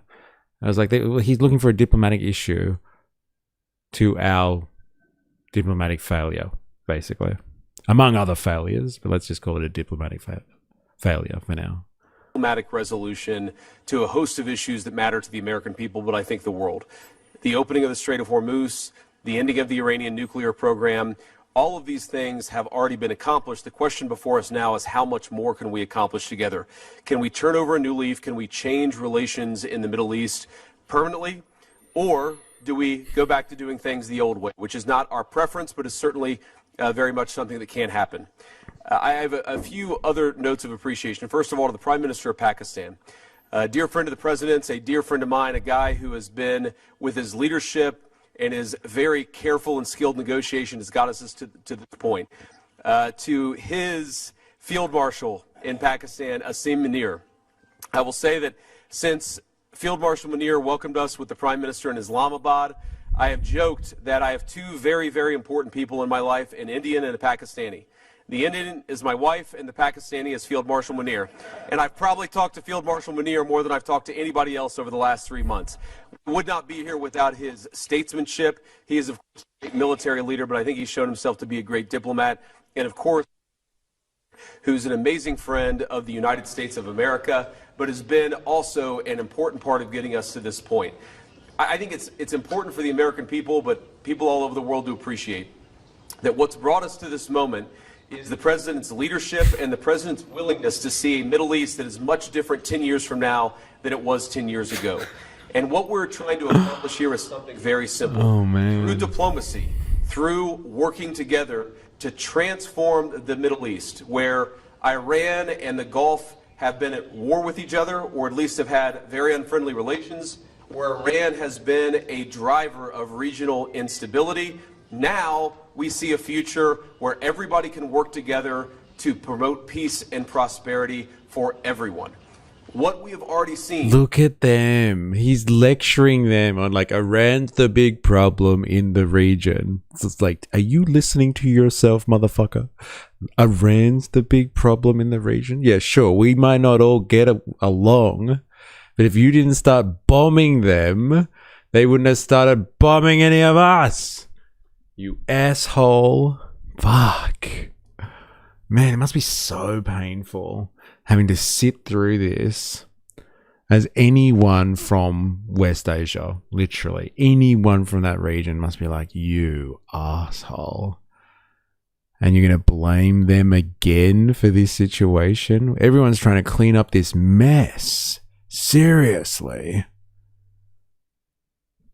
Yeah, JD just did My Best Friend is Black, except with his wife. Back home in the United States is lower gas prices. We've seen the free flow of oil and gas. We've seen peace. And now we're trying to build on that to see if we can build something even better and more sustainable for the future. This is a historic meeting. Never before, outside of Islamabad and here, so outside the last few months, never before has the Iranian and American leadership met at such a high level. What the president has asked us to do is turn over a new leaf to transform our relationship. Razor in the house, how you going?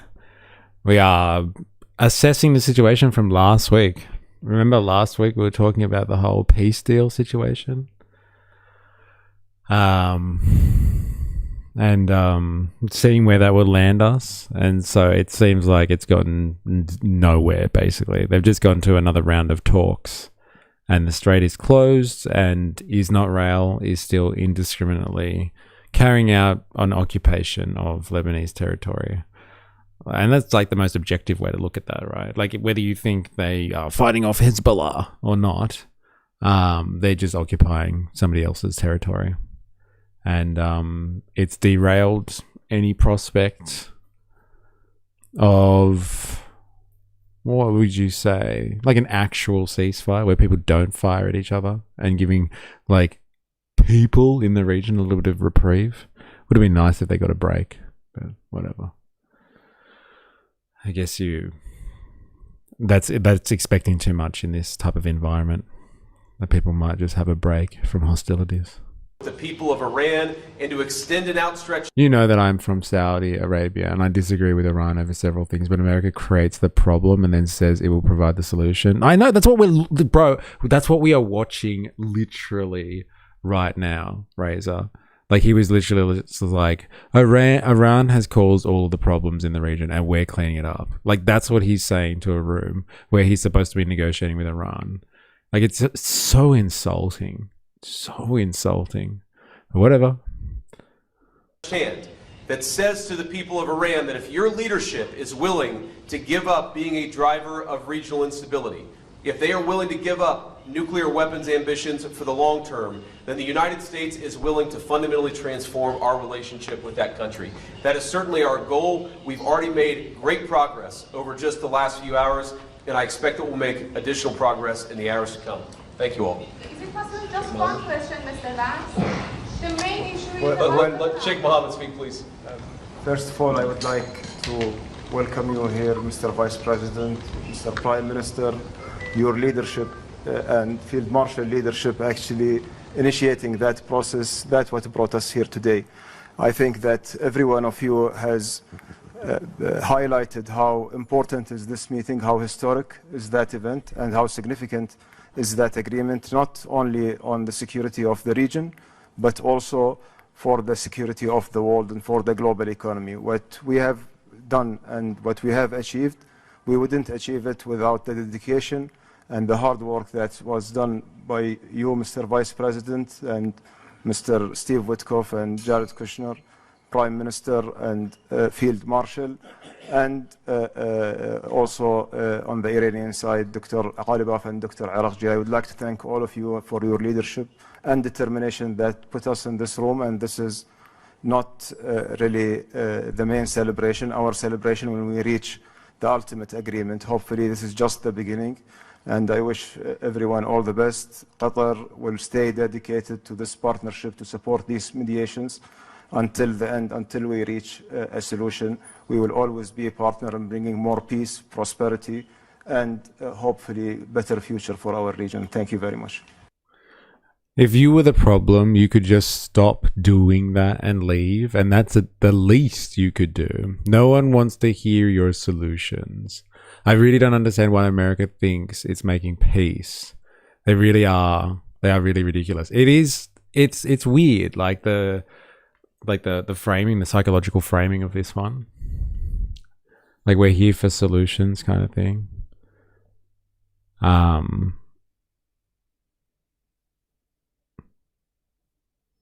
Yeah, how do you find a solution if like you don't address the problem? Like what's the actual problem here? Like, I don't know how you can come up with a solution without doing that. Volta, Iran could repeat what JD says back to Trump, hey? Yes. Crazy listening to competent speakers. Thanks, Sheikh. So, guys, we'll take just a couple of questions, and then we're going to have to kick out the media and get started with the hard work. Go ahead. Thank you. Do you have a message for Prime Minister Netanyahu with regards to Israel's military operations in Lebanon? Well, first of all, she just asked, do you have a response or something to say to Netanyahu about what he's doing, or the Israeli operations in southern Lebanon? USA should stop funding terror in the Middle East. People don't like it when you suggest that. Like the fact that like the US, or like let's say deep state agencies, are behind funding terror organizations to destabilize regions. People don't deal with that one very well.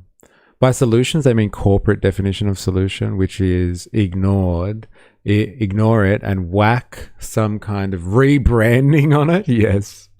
Yes. Landlord special. Throw another coat of paint. That'll do. That'll do. We've seen great progress over the last just couple of days in ensuring that the ceasefire holds in Lebanon. These things are always a little bit messy. If you go back to how much was happening 3 months ago and compare it to 3 weeks ago, great progress has been made.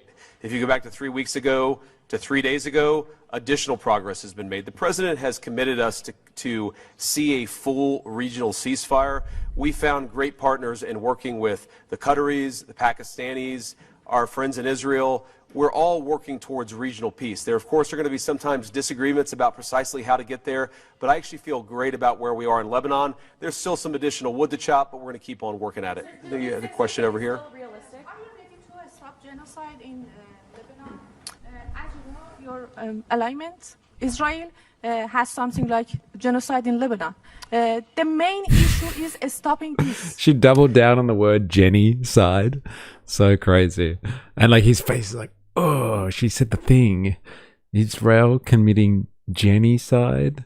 We don't talk like that where I come from. I know you Arabs might talk like this, but we don't say it like that. He has such a Valley Girl accent for someone who's meant to be a hillbilly. Well, ma'am, I think that the President of the United States and the United States of America have done more to stop the conflict in Lebanon than any government anywhere in the world over the last few months, and we're going to keep on working towards it. As I think a lot of you appreciate, peace is never easy. Peace always requires a little bit of work. It always requires a little bit of give and take. But the President of the United States is committed not just to peace between the United States and Iran. The president is committed to a regional peace, which is why we're here working so hard to settle our issues. The one last comment I want to make is... we work so hard to provide everyone with weapons. We turn our entire economy over to produce the means of everybody to kill each other. And we supply the entire region too. We are working very hard. Very hard. Very hard. Like the stream. That's right. If you're watching this and you haven't already, activate the like button. Piss requires a bit of work, a bit of give and take. The piss deal. What today really represents is the beginning of a technical negotiation that's not going to solve every disagreement, but is going to allow us to sit together as teams for the first time really in history to figure out what matters most to the respective parties, to settle those issues, to solve those issues, and get to a better tomorrow. The reason why the political leadership of the respective countries is here is because we wanted to, first of all, set up the structure for these technical negotiations, and second of all, make sure that our teams have our full support and know they can always call on us to break through any barriers. We got a lot of work to do. We're excited to do it. Thank you all for being here. I'll be back. See you soon. Come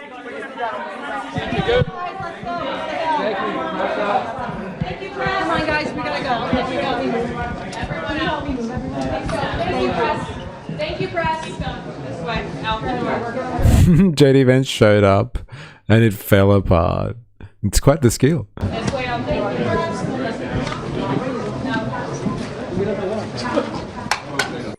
Awkward. Well. All right, now the real stuff happens. So they're going to negotiate, I guess. Talk about further details of the peace. deal. But like the Strait is back to being shut down again, and the occupation of Lebanon continues. It's basically like literally nothing's happened. We monitored this for all of last week, and literally nothing has changed, it would seem. Now they're just having a conversation. Like last week, basically all that happened was last week we watched Trump sign a memo in Versailles, a palace, and then now we're watching the same types of people get together in Switzerland. So like now they're just like going from one opulent, extremely wealthy area to another to play games of diplomacy and sign papers. And in the meantime, nothing changes on the fucking ground.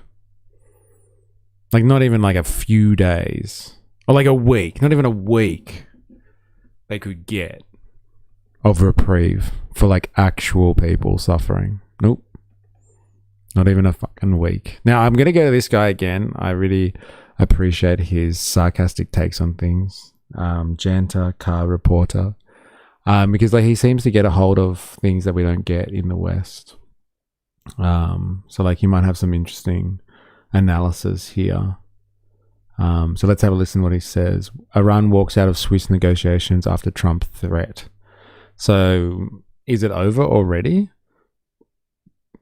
At a historic event, the Iranian and American delegations today came under one roof as negotiations on the recently signed MOU began in Switzerland.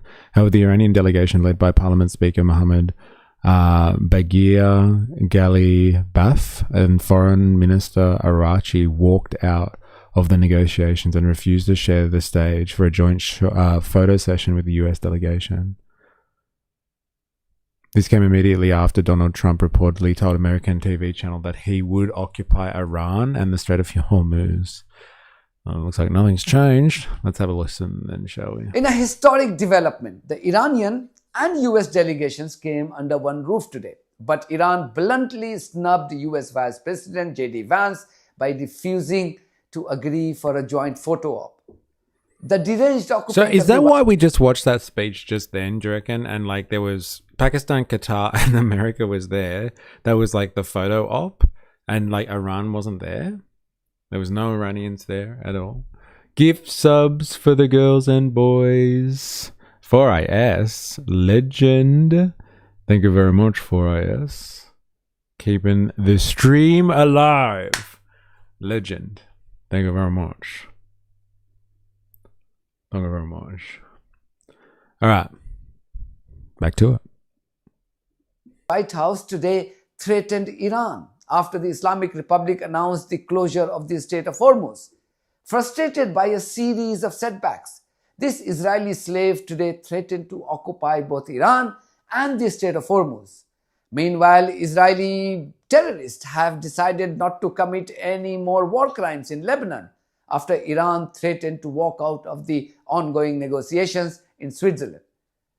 This will be the broad focus of my video today. It does seem like, if that's what he's saying is true, that Iran threatened to walk out of the negotiations and Israel in response have turned around and said, okay, we're gonna stop with the whole Lebanon thing. Like Iran really does have a lot of fucking power, or has a lot of cards at the moment, it would seem.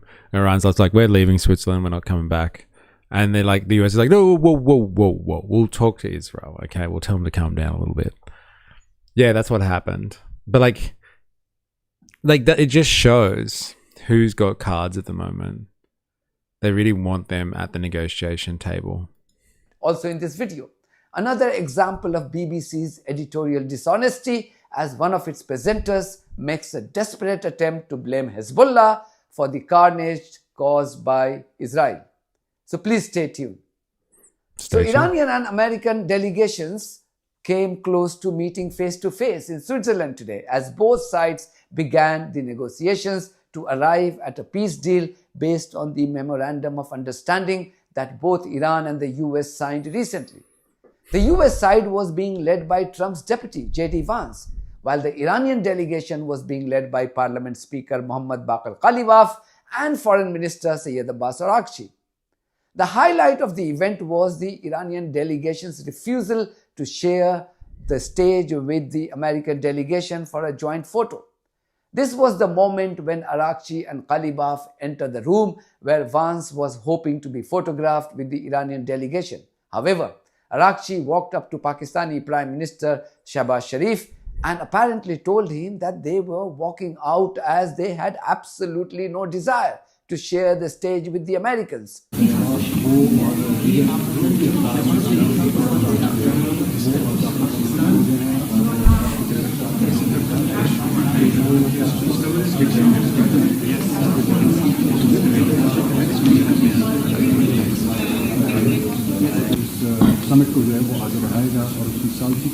So that's what happened beforehand. So good, eh?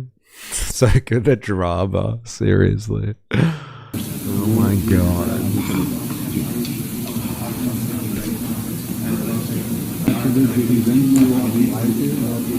The negotiations are off to a flying start.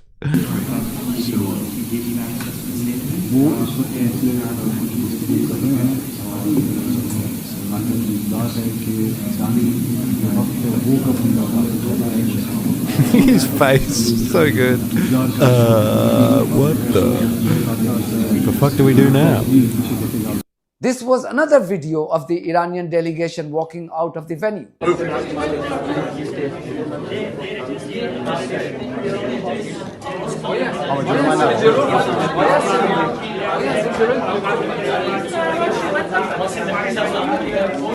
You can't blame the Iranians for walking out of the venue and refusing to share the stage with the Americans. While both sides may have signed the MOU, the US has simply failed to rein in its bloodthirsty Israeli masters in Lebanon, where these human devils have slaughtered more than 50 innocent civilians. Bloodthirsty masters. It's a very interesting framing of all of the... I like how he describes certain things. You definitely wouldn't hear that ever in Western discourse. So it is a shock to the system. It's confronting to hear it when he says it. But like I have different opinions on... I know there's a lot of people out there that subscribe to the idea that the US is beholden to Israel, or Netanyahu's calling the shots and all that sort of stuff. And there's a lot of good propaganda out there on the whole Pax Judaica thing. I just still can't see that one being true, that Israel is really in control of this situation or control of America. I still find that hard to grapple with, that one. In the last 48 hours... But it's hilarious when he says it. I love the way he frames things. It's fucking hilarious. Alone. But the Israeli lapdog from the White House was today threatening Iran by using insane language such as he will occupy Iran and capture the Strait of Hormuz and even steal 20% of the oil flow through this waterway. This is what he apparently told Fox News, his favorite TV channel.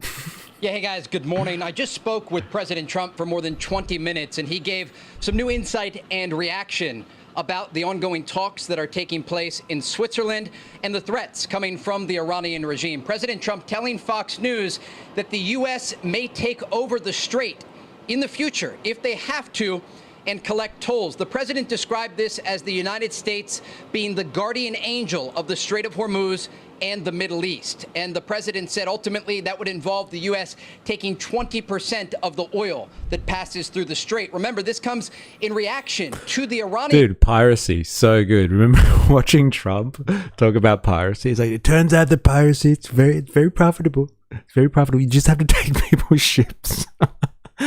Like, that's what we're like, we're seriously considering this right now. Iran says that the strait is closed, and Trump's just like, all right, I'll see you one better. We'll take the strait and we'll take 20% of the oil that comes through there. I'm sure the Gulf states love that idea. I'm sure the Saudis love that idea that America is going to fucking take a 20% cut of all the oil. And they're going to become the guardian angels of the Gulf. Like, come on. I thought they were already supposed to be the fucking guardians. And what we saw was Iran attacks America's allies in the region, and they can't defend them. So much for the guardian angel. Mobsters, man. Mobsters. Fucking mental, isn't it? Jesus. Saying they will close the Strait of Hormuz in response to Israeli strikes against Hezbollah in Lebanon. President Trump tells Fox News he spoke with Iranian officials overnight and said, you close it and you won't have a country. He went on to tell these officials, you won't even make it back to your effing country. Now, earlier today, Iran's President Masoud Pezeshkian said this about Iranian enrichment of uranium. The president also reacting to that. Take a listen.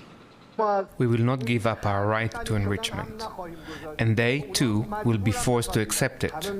You all know what the so-called President of the United States was saying. He had made a complete 100-degree turn. He was saying that Iran must surrender unconditionally. Iran has no right to do this, it has no right to do that. President Trump, during our call, responded directly to those comments by Iranian President Masoud Pezeshkian. President Trump told Fox News he better watch his mouth, he better shape up, or we'll take over the rest of the country. Iranian expert Negar Mortazavi told Al Jazeera that like we're basically back to where we started. Do you remember the start where Trump was like using all the big language, the big boy talk, and saying that he's going to end the civilization? Like we're back to that again. Like if anything, it's not like it's just the status quo. Like we're almost back at square one, it would seem. The status quo for a while has just been like, hey, strait's not working. America and Iran saber rattling, I guess you would say, or like showing off, beating their chests at one another. But we've gone right back to the start now.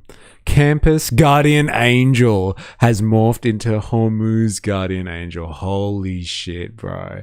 Man, what a flashback that is. Campus Guardian Angel. You're watching the footage of that stuff? And like the in the library, the little boxes open up and the drones come flying out. They're whipping through the hallways of a high school, taking out the assailants to protect us from the dolphins. The dolphins that have got laser beams. Fuck. Time Iran and the US are close to a deal, Trump does his best to spoil the party. The Iranians have gone into the room, as our Osama bin Javed described. They expressed their concerns to the Qatari mediators, and then they walked out, presumably to have a huddle. It's not over. They're not walking out on the whole process. But what should we read into this? What's the takeaway here? So they went in, refused to do a photo op. We take it from the beginning. Yes. They did some talks with the importance of the mediators also being present. And then came the threats from President Trump, as we've seen a pattern. Every time you're very close to a deal or negotiations, President Trump ratchets up the rhetoric, thinking probably that this will give him more leverage at the negotiating table. And the Iranian response is always, we're not going to negotiate under pressure or more force or tough rhetoric, or at least it's not going to make us change our position. So I think it's maybe a little bit of protest, but it's not leaving the negotiations. It's what's going on. I'm still waiting for us to get final confirmation. But from their viewpoint, looking at the big picture, the MOU was signed, historic piece of paper, by two presidents, but it's not being implemented. Again, a historic piece of paper. Like that's what we're talking about before. Like that's all that's happened since last week when we were talking about this, is like Iran signed a piece of paper and Trump signed one in lavish circumstances in Versailles. If you've ever been to Versailles before, my God, what a place to sign an MOU, and with the French president as well. Exclusive, but like that's it. We've got a piece of paper. That's the only thing that's changed from like 2 weeks ago to now, is that there's a piece of paper on the table now. And they're all hanging out in Switzerland. I wish I got to go to fucking hang out in Switzerland, eh? Start streaming from in Switzerland. That'd be nice. They're saying the first point of the MOU is a permanent end to the war, and the word Lebanon is mentioned in there, and Israel continued to escalate in Lebanon.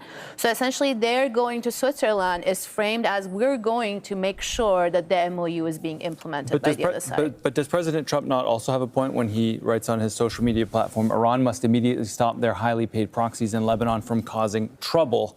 Is that not a fair criticism? It kind of takes two to tango here, doesn't it? It does. I mean, each side is saying the other. I'll build my own Switzerland with blackjack and hookers. You know what? Forget Switzerland. They violated, and pointing to the last violation. But adding to this also is that we're seeing a very clear and public diversion between Israel and the U.S. We just had Washington Post report this week that U.S. intelligence is warning the administration that Benjamin Netanyahu, the Israelis, are going to try to torpedo or sabotage the peace process because they have publicly said that they don't agree with it. They were, essentially not at the negotiating table, but they were... So much jostling. A friend of mine spoke in Switzerland once at a summit for reproductive health. Ooh, hey, a speaker and in Switzerland? No way. Now it's all this bullshit. Yeah, what a waste of Switzerland. Am I right? On the table. So was Lebanon. But at the end of the day, this is something they negotiated. It took a long time. It was complicated, but the Iranians managed to put Lebanon in that first point of the MOU. And so they want a permanent end to the war, including in Lebanon. And I think the sort of discrepancy here is that that's not very important for the U.S. For the U.S., what's important is the opening of the Hormuz. And for the Iranians, that's the most important point. So they're going to go and use their leverage, which is Hormuz, to try to bring that pressure to Washington to then indirectly pressure Israel to stop escalations. Clearly, the Iranians' decision to close the Strait of Hormuz following the repeated violations of the ceasefire in Lebanon has left this depraved... Does anyone know if the strait's actually closed? Like, can we verify that somehow? I remember when we first started looking at this Iranian situation, someone kept posting stuff from like a shipping channel, and like this guy just watches world shipping, and like he was talking about like the ships, piling up on either side of the strait, not being able to go around and move and stuff. I wonder if that shipping guy has done an analysis of this, if the ships have actually stopped. When Iran says, I'm stopping the ships now, whether all the commercial vessels are like, fuck that, I am not going through the strait. I don't care what Trump or CETCOM says, we are not sending our vessel through. We need to protect our investments. No, thank you. I wonder if it's actually happened or not. I don't see why it wouldn't, I guess. Like, who would, what enterprise, what business, corporation, whatever, would want to risk sending through commercial shipping just because, like, America or CETCOM's like, nah, don't worry about it. We got this. Don't worry about Iran. They don't know what they're talking about. Israeli slave seething. While publicly he was showcasing his fake bravado, privately he was busy pleading to his Israeli masters to not humiliate him anymore. Is this the one? What's going on with shipping? That's the one, yes. I wonder if they actually talk about the strait being open or not. 3 hours ago? Oh, wow. Oh, it's so long. The situation in the Strait of Hormuz has escalated into what can only be described as a ship show. Following a brief moment of hope for a ceasefire and reopening of the waterway, the emergence of the Persian Gulf Strait Authority has thrown maritime operation into chaos. In this week 16 recap, we break down the conflicting signals. While the US declares the southern highway open and free for transit, Iran is asserting authority over the entire strait, demanding new insurance clearances that many in the industry view as a protection racket. We look at the data from the marine traffic to see who's actually sailing, which ships turn off their AIS, take their AIS off, and why major concerns like, how do you say that, Mayerisk? I guess Mayerisk remain cautious despite diplomatic. 14 points.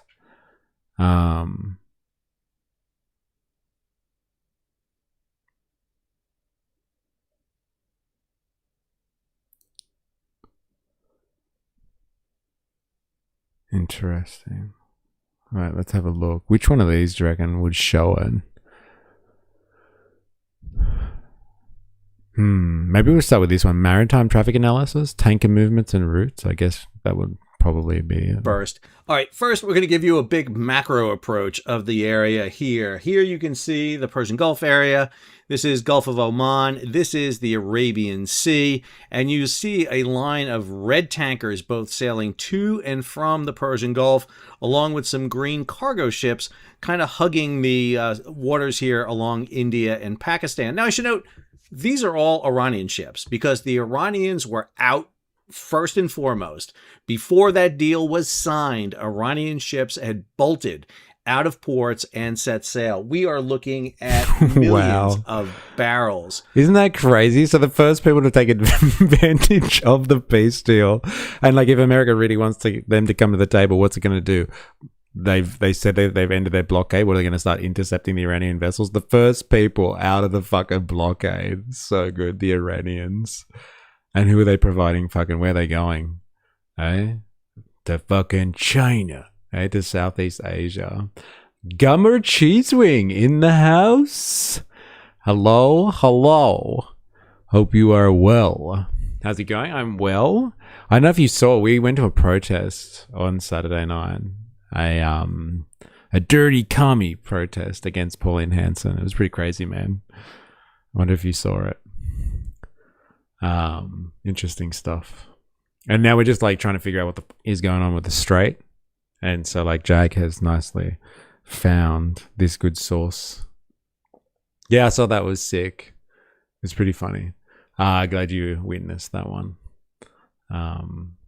But yeah, so we've I forgot about this shipping guy. What's going on with shipping? What's going on? Of oil heading out here. I mean, on tankers all over the place. You'll see them heading out here. We can see tankers that we've seen before.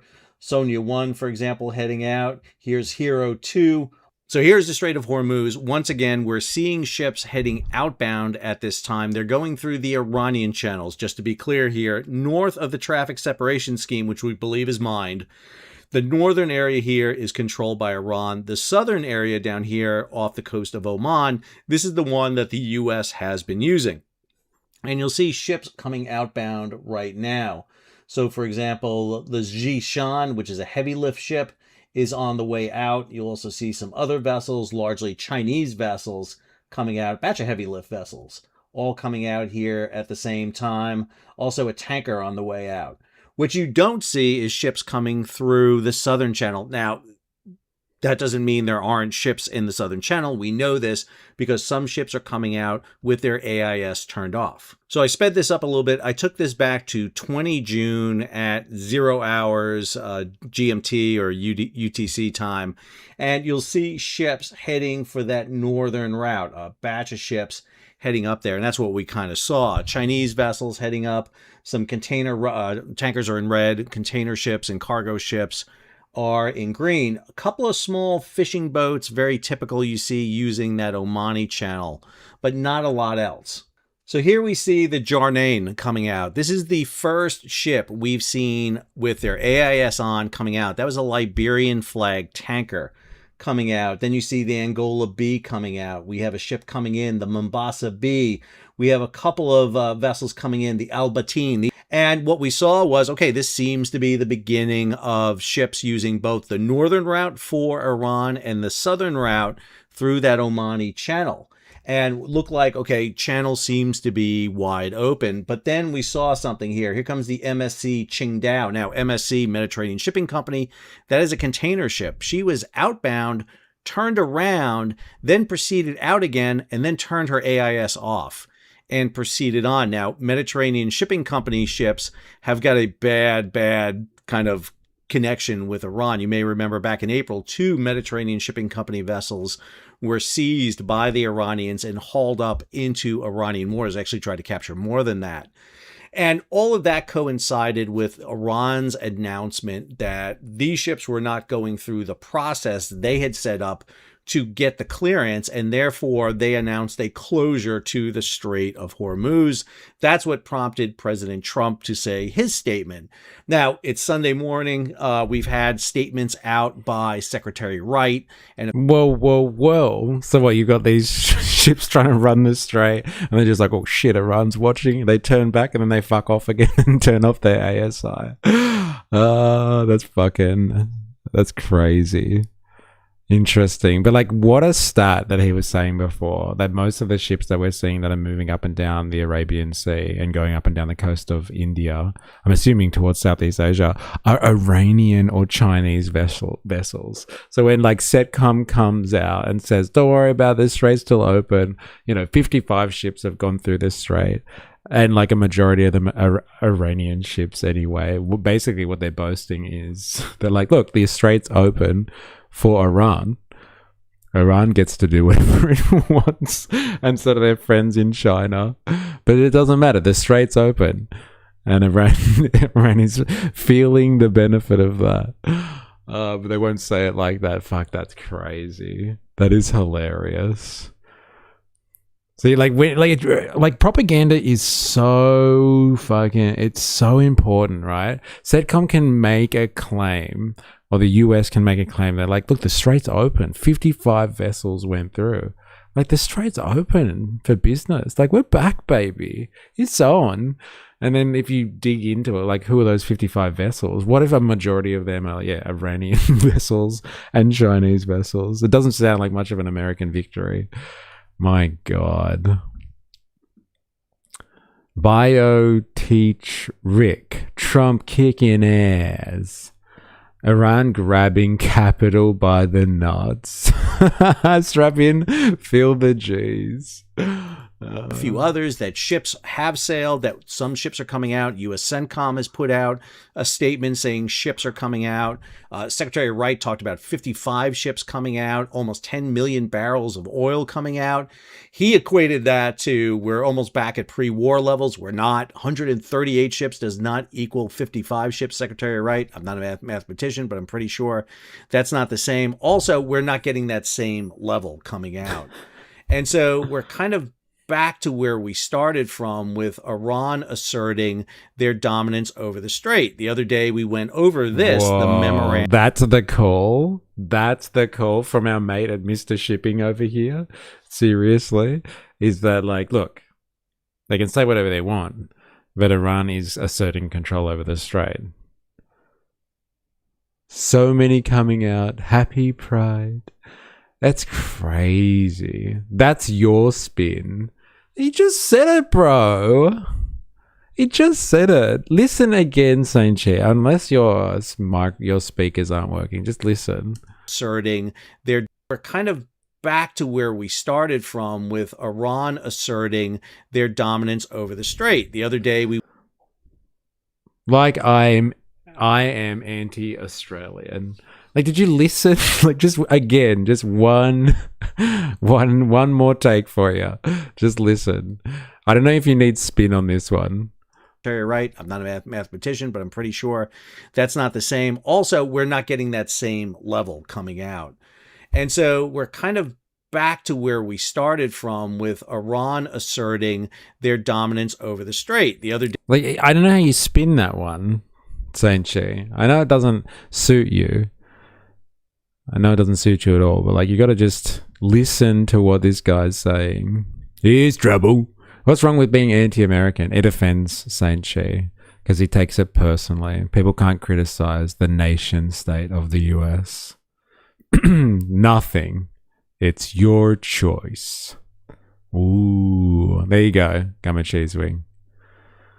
I'm not angry. I'm just disappointed. Day we went over this, the memorandum of understanding signed by the we've gone over the memo. Week 16, Qatar, Saudi super tanks, US blockade officially lifted, toll uncertainties. Let's try that one.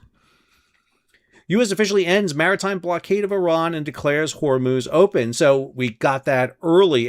Good Good luck harvesting. Actually, on 19 June, we had expected, and we've seen earlier this, that the CENTCOM had said, Central Command said they were not going to end this blockade until 19 June. But on 18 June, we get the announcement that the blockade is officially over. And based on the tracking we're seeing right now, Iranian ships are sailing without any issues at all.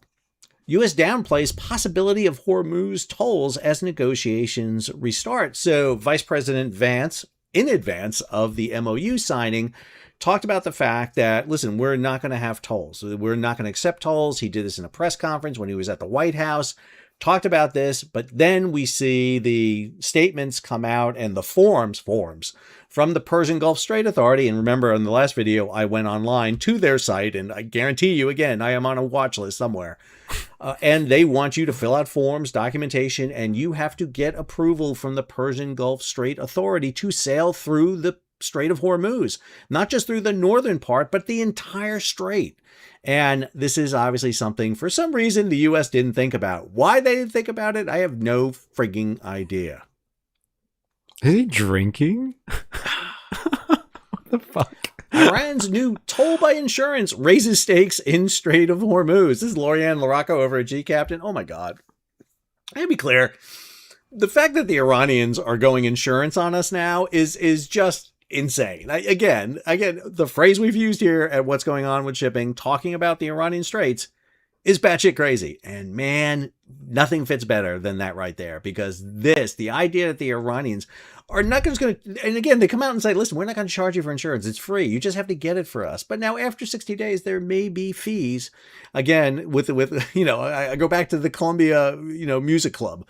That's exactly what this sounds like. And the Iranians seem to have ripped that out of the past into the present day.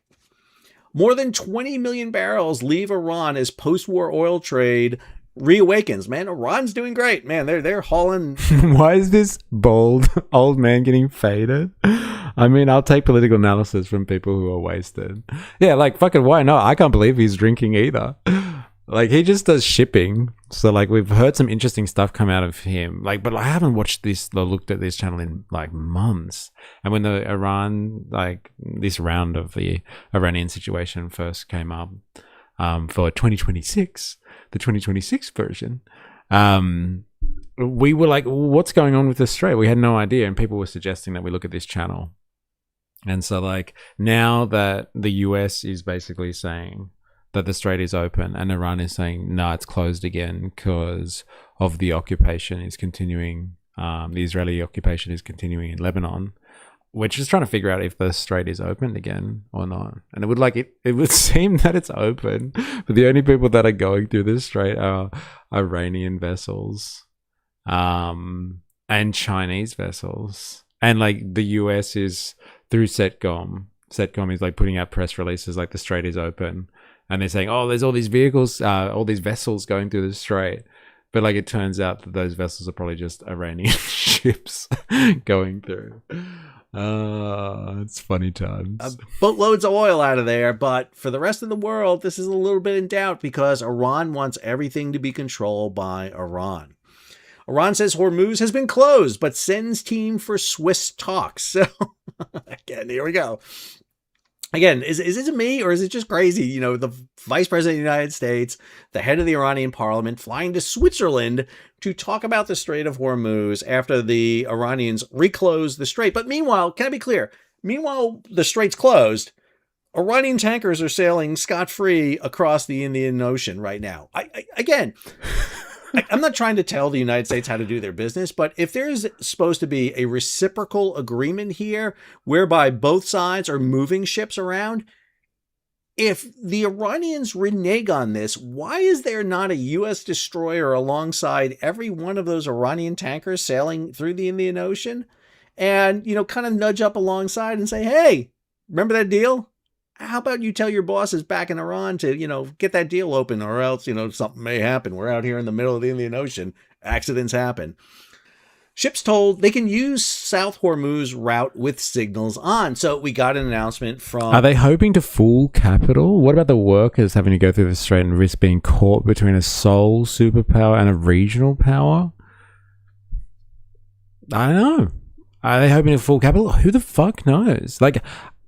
like what, like he's asking, I think, a very pertinent question. Like, what is the American state trying to achieve here? Like, is it just good comms? Like, look, the strait's open, don't look at who's going through. But like, they could also uphold their end of the bargain, which is the MOU is like, if Iran doesn't open the strait, then we're back to square one and the ceasefire is over. So like, let's start fighting each other again. And so they could just start picking up Iranian vessels if they really wanted to, in the Indian Ocean. Why not? But they won't do it. What's going on? Saudi vessels have gone through to Japan and South Korea. Not according to this source, Saint Shi. It depends where you're getting your information from. This guy was watching shipping. And he seems to be quite the expert on it, Saint Shi. Unless you're getting that from Western media outlets. It's interesting that you're making that claim. The only other ship that he talked about that went through was a Mediterranean shipping company. And they kind of like were playing chicken in the strait for a little bit there, but then decided to go through. So, clutching at straws. This is Trump. Logic is void. No one knows when Dementia Don is involved. Yeah, I guess that's a fair point. The one quality really is surprise. Continually surprised. U.S. Central Command through... It's called goodwill. What, your source for Saudi vessels going through to Japan and South Korea? Your source of this information is goodwill? I haven't heard of that source, but good to know. The Joint Maritime Information Center. So this is the Joint Maritime Information Center advisory note for June 20th. The maritime security threat level in the Strait of Hormuz remains moderate. Mariners are advised they may transit the southern route day or night with their AIS on, radars radiating, running lights on, and normal use of VHF. Coordination with the Navy control of shipping is not mandatory. Hallelujah. I mean, this sounds like, hey, the southern route is wide open, but as we found out, this does not jive with the Persian Gulf Strait Authority. And in case you forgot, here is the Persian Gulf Strait Authority, where you have to get approval requested through their process. And again, it's just, I can't talk about how crazy this is. Here you have the U.S. saying, hey, go through the strait, no problems. And then you have the Persian Gulf Strait Authority sitting there saying, hang on a second, you got to get approval. And if you're prohibited... Next story. U.S. forces monitor Strait of Hormuz to ensure it stays open. Okay, what are we doing to monitor this? Are we sending ships into the Strait of Hormuz? I mean, seriously, what are we doing? What is U.S. Central Command, the U.S. Navy, the Fifth Fleet? What are they doing? I mean, if the strait is open, the U.S. Navy can sail through it, right? So is the U.S. Navy sailing through it? I don't know. I mean, they could. I mean, if the strait was wide open, they can do it. Or do they have to ask permission from the Persian Gulf Strait Authority? Because that would be an interesting one right there. Penultimate story, Iran resumes Kharg Island oil loadings after U.S. blockade lifted. We had seen kind of Kharg Island settle down. There was issues there, but now they're loading. And that's a clear indication that Iran is... Do you remember all the talk a few months ago about like how America was going to take Kharg Island and invade? And like people were wondering when they were bringing over... I think they were bringing vessels over, or part of their fleet from Southeast Asia at that point. And everyone was like, oh, they're bringing in the Marines and they're going to take Kharg Island. And everyone was like trying to predict whether that ground invasion was actually going to happen. At as max capacity as they can. And if they're selling it for $75 a barrel on it, you have a 2 million barrel tanker heading out there. That's a good chunk of change heading out there right there. Finally, our last story, aluminum's war shock blunted by dark transits and Chinese supply. So we've talked a lot about oil, but again, other commodities are really key. This story just out in GCAP was a really interesting one. Talks about the fact that aluminum isn't taking as big a shock as many thought because aluminum is coming out in dark fleet bulkers. These are ones going through the Iranian channel. And also China has made their supply of aluminum available on the open market and they're selling aluminum out there profiting from this quite a bit, which is interesting when certain nations stockpile key commodities like China does. It's a really interesting indication for why China has not suffered as badly in this situation as others. All right, there you are. That's our weekend. China does capitalism differently. That's a good it's a good example of what they do. Like most countries, like in the capitalist machine, they go for like just-in-time economics. They own, like when you have to, as a capitalist, when you have to hoard materials in order to allow for your production processes, you lose so much of your capital costs on storage and holdings, like so much of it. And so like you can release capital and you can enjoy greater profits if you don't have to store everything. But like the entire system has to work really well. But like China as a productive powerhouse, it doesn't do capitalism like, I don't know, let's say other places in the region like Japan or something like that. They stockpile a lot of stuff because they are fully aware that they don't control global seas. And at any time they could be cut off by an adversary. And so they're ready to stockpile things. And like they don't care of the capital costs associated with it either. Coffee needed to warm my hands. Oosh, it's cold. It was cold this morning, actually, in Sydney as well. Like it's a pretty nice day so far, actually. It's warmed up a bit here in Sydney. Poly market news died down. All right. Interesting. Now I'm going to let our friend here finish. Let's see if there's any more gold coming out of this one. This was evident as Israeli barbarians today held back from their savagery in Lebanon. Days in ensuring that the ceasefire holds in 3 weeks ago, great progress has been made. If you go back to 3 weeks ago to 3 days ago, additional progress has been made. The president has committed us to see a full regional ceasefire. We found great partners in working with the Qataris, the Pakistanis, our friends in Israel. We're all working, but I actually feel an Israeli asset, Lindsey Graham, today told the people of Lebanon that help was on the way. The same way Trump's help arrived for the protesters in Iran in January. To Saudi Arabia, now's the time to open negotiations yet again for you to expand the Abraham Accords, for you to join. I think this is going to happen in 2026, and it can't happen until Iran's in a box. If we get a deal, Iran will be in a box. If we don't get a deal, Iran will be in a box. To Lebanon, to the people in Lebanon, help is on the way. Hezbollah's been terrorizing your country for a long time. That's about to end. Senator, I have other questions. It's the same rhetoric from like, you know, Gaza and with Hamas, right? You've got a problem there. They're terrorizing the population. Is it really them who's terrorizing the local population though? Like honestly?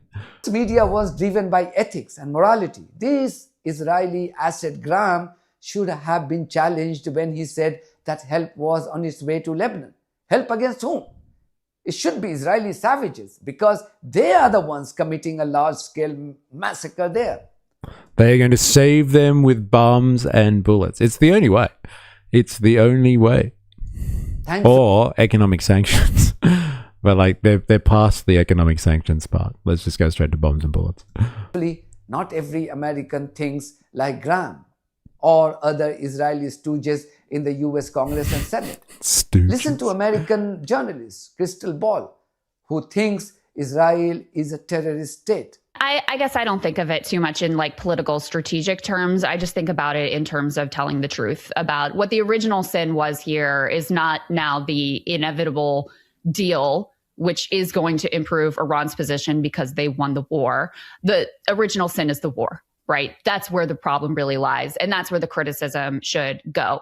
So, for example, I saw your post about how this is a quote, gift to the mullahs, which I don't know if you're trolling. I don't know if you're like relapsing to some of your neocon ways, but it is a gift to the mullahs, is it not? It's not a gift. No, it's not a gift. It's what they secured. I mean, the mullahs on are the stronger now than they were before the war. And also, they're going to have more money than they did before the war. Framing is also very right-wing coded. But in any case, they are mullahs. But it's I mean, they're bad, though. We can agree they're bad. Sure, but like Israel is the biggest terrorist in the region. We funded a genocide. Okay. So I'm not really feeling too confident in our ability to moralize about really any regime in the entire world. But Tim, it's more, Iran killed like 42,000 unarmed protesters earlier this year. I'm not here to I don't want to live in Iran, right? I don't want to live in an Islamic Republic. But I also think that us bombing them has that helped the protesters? No, I'm sure it's given them pretext to be able to crack down even more aggressively if that's what they want to do. But the framing of it's a gift to the mullahs, it's not a gift.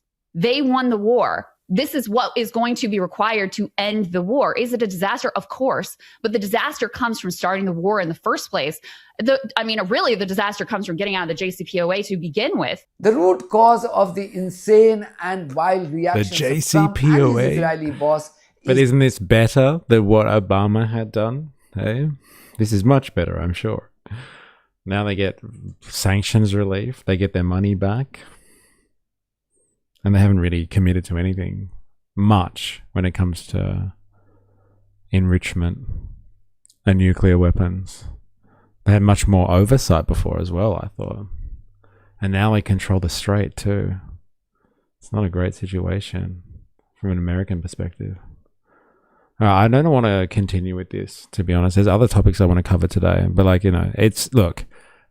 all of last week we were watching this progressively getting closer and closer to when they signed the memorandum, and then they were going to go to next steps and all that sort of stuff and try and figure themselves out. And it would have seemed like we've said a couple of times now, in what's the final analysis of this situation so far is that like the difference between now and 2 weeks ago is last week there was some signing of paperwork. Trump did it in Versailles in lavish circumstances, and Iran did it at home, and nothing else has changed. We've watched some shipping analysis. So far it seems that like when people claim that the strait is open, including Americans, it would seem that when they're claiming this, so far the shipping has been overwhelmingly beneficial to Iranian shipping and Iranian friendlies, it would seem, like China. And everyone else is kind of still, I don't know if I want to do this. I don't know if I want to be the guy that like makes the run. It seems like there was a vessel that went through, a Mediterranean vessel that they're not on good terms with the Iranians, and they were like very edgy about getting themselves through the strait. And that's the reality of it. It seems like it's not. If anything, actually, the strait is open, but it would seem that it's open for the Iranians, and the American blockade is the only thing that's changed. Actually, the American blockade has changed, and now Iranians can move freely through the strait again. That's actually it. There's paperwork that's been signed. Israel is still occupying Lebanon, and now Iran is moving vessels through the strait, and they're not being impeded by an American blockade. That's pretty much it. Objectively, that's really all that's changed. Israel gets to continue doing whatever the fuck it wants to do. The Gulf is clogged up, and people are hanging out in Switzerland for a party. That's pretty much it. Seems like Trump's a bad communicator. Feels sorry for all the wives he's had. Hey, well, maybe he's a really good negotiator then. Hey, with all of the, you're going to have that many wives. Hey, you're going to have to do a lot of negotiating. All right, let's continue, shall we? Let us move on. I wonder, should we? This is just for shits and giggles. It's not for any hardcore analysis. But let's see what Netanyahu has to say about this whole situation. Netanyahu responds to Trump, what the US should do. So he's going to give advice out to the US. Right? Thank you, Mark Levin. I wish I could use you as my advisor. Every day. Every day. In the United States, they say that President Trump does everything that I ask him to do. And in Israel, they say that I do everything he wants me to do. Well, neither is true. There's your fucking American versus Israeli culture wars on this one. All of his critics at home are like, you just do whatever Trump wants. And all of Trump's critics at home is like, you do whatever Netanyahu wants. Do I say, or you'll end up, oh my God, do as I say, or you'll end up in the dirt on my golf course. Literally quotations from the man himself, Captain of negotiations. Ah, I see the harvest did well. There it is. Chickweed, which is common garden weed. That is yummy. Microgreen and anti-inflammatory. There we go. The harvest is well. We're leaders of independent and proud countries. We stand for our interests. I stand for the interests of Israel and for its security. And often we see eye to eye. Sometimes we don't. But we respect each other's sovereignty and leadership and commitment to our people. Last year, standing on the stage, I saw some of you. I can't see any of you right now. But I saw some dear friends who are here. Richard, thank you. We are also... We're still getting tomatoes at our place as well. It's warm winter days at the moment. They're coming through. I don't know how. So we also have the Serbian president of Bosnia-Herzegovina. Thank you. Thank you, madam. We'll have an opportunity to talk tomorrow. There are so many dear friends here, and I mean that. So last year, standing on this stage, I spoke about decisions, difficult decisions, historic decisions, decisions that many at the time, Mark, many of those running against me, said that I shouldn't have taken at the time. They told me not to enter Rafah. I entered Rafah. I was told not to strike Hezbollah. We struck Hezbollah. They told me not to confront Iran. We confronted Iran. And today I want to begin with a simple question. What have we achieved? Because these same people, and whatever, their cronies in the press, are trying to diminish our achievements. In fact, they're trying to erase them completely. So what is it that we achieved? Here's what we achieved. We prevented Iran from carrying out a plan to annihilate us, and today they would have had a nuclear weapon, an atomic bomb to do so. We prevented that from happening. We removed an existential danger. And had we not acted in Operation... Like, you've obviously heard certain experts talk about this. If you haven't heard this theory, then let me be the first to fucking crack it to you. That, like, this whole situation could have escalated Iran into actually making nuclear weapons. Like, if someone hadn't have, like, put a dampener on the hostilities, let's say, and entered into a form of negotiation where it seems like Iran has got all the fucking cards, it was highly likely that they would have just been like, well, fuck it, I'm getting nuclear weapons then. Fuck you guys. We're getting nukes. And, like, it's the same rhetoric that's been going on for decades now. Whenever in doubt, whenever you have to justify doing something, I don't know, against Iran or Iran's friends, or all of them as a group, let's say, it's just like, wait, if we didn't do this, they would have nuclear weapons right now. Remember last year, like this time last year, 12-day war, America goes in, B-52s, they drop the bombs, and they wipe out the entirety of Iran's nuclear capabilities. Never forget that statement. And then you had, what's her name? My friend. Oh, God. Tulsi Gabbard came out and was like, look, we don't actually have confirmation from intelligence that we have taken out their nuclear capabilities. And then Trump got upset at her, and that was the end of her from then on. But, like, when in doubt and you need a justification for doing whatever, Iran could have had nukes. Like, it doesn't matter when, under what circumstances. Like, any time of the year is a good time. There's no off season for saying that, hey, if we didn't do this, Iran would have nuclear weapons. Hey? Iran, nuclear weapons. I'm going to start using that excuse around the house. Like, if the missus is like, hey, I thought you said you were going to hang out the clothes or something like that. Or like, hey, did you pick up the kids? I thought you were picking up the kids today. I'd be like, hey, look, I would have done it. But Iran could be developing nuclear weapons, eh? Hey, did you think about that? Huh? That's going to be my number one justification now. From now on, you can justify anything with that. Apparently, even genocide, occupation of foreign territories. Hey, you name it. Iran could have nuclear weapons. Just remember that one. Maybe you can use it as a at work sometime in your next meeting.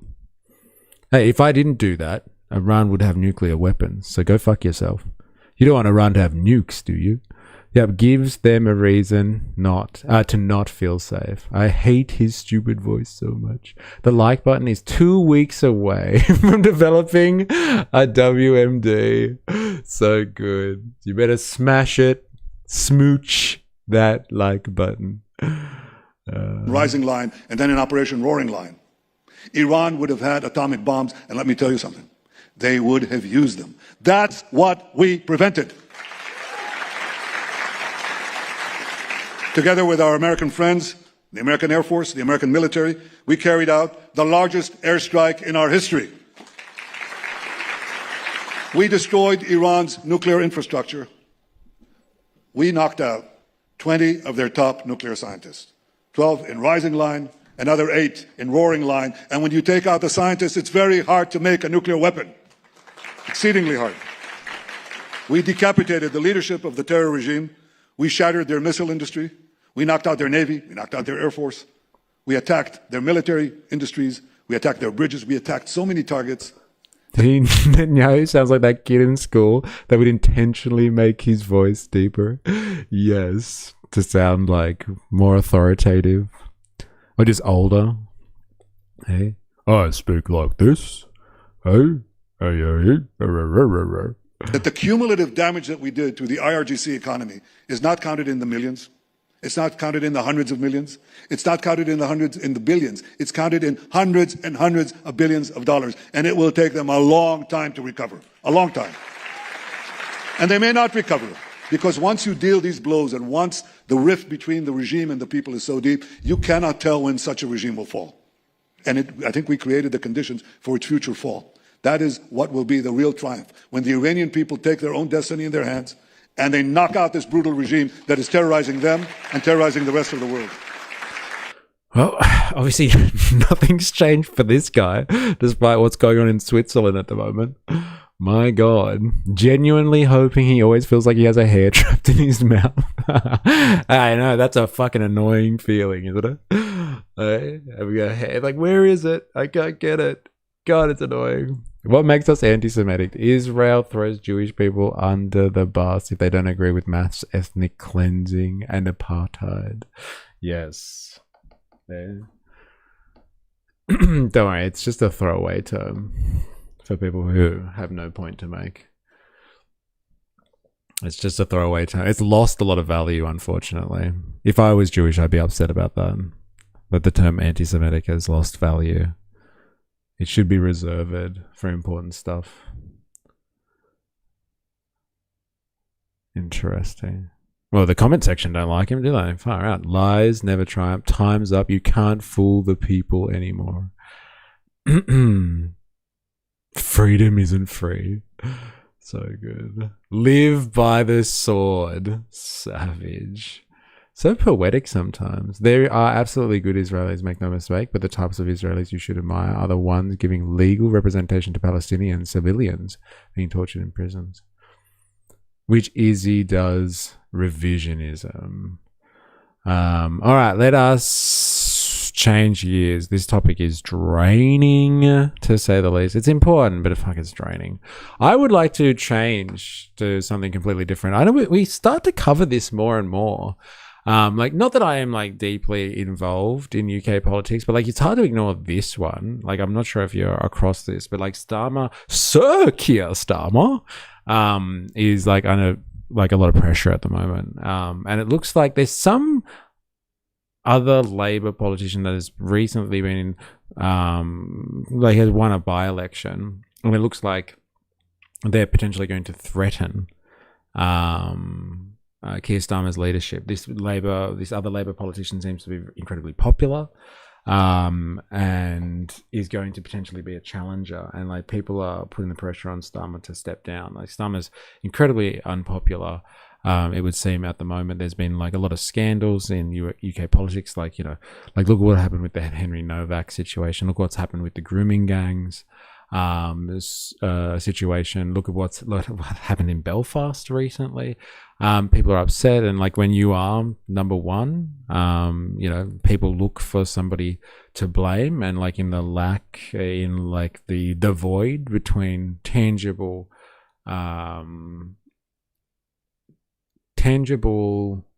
criticism, like proper understanding of the situation. Like that's why you have leaders. Leaders are there to, you know, cop the heat. And like, goddamn, Starmer is copping the heat at the moment, it would seem. And so it would seem, and like Trump apparently came out and made a call on it as well, but like it would seem that maybe his days are numbered. This has been going on for months now, the talk about resignation.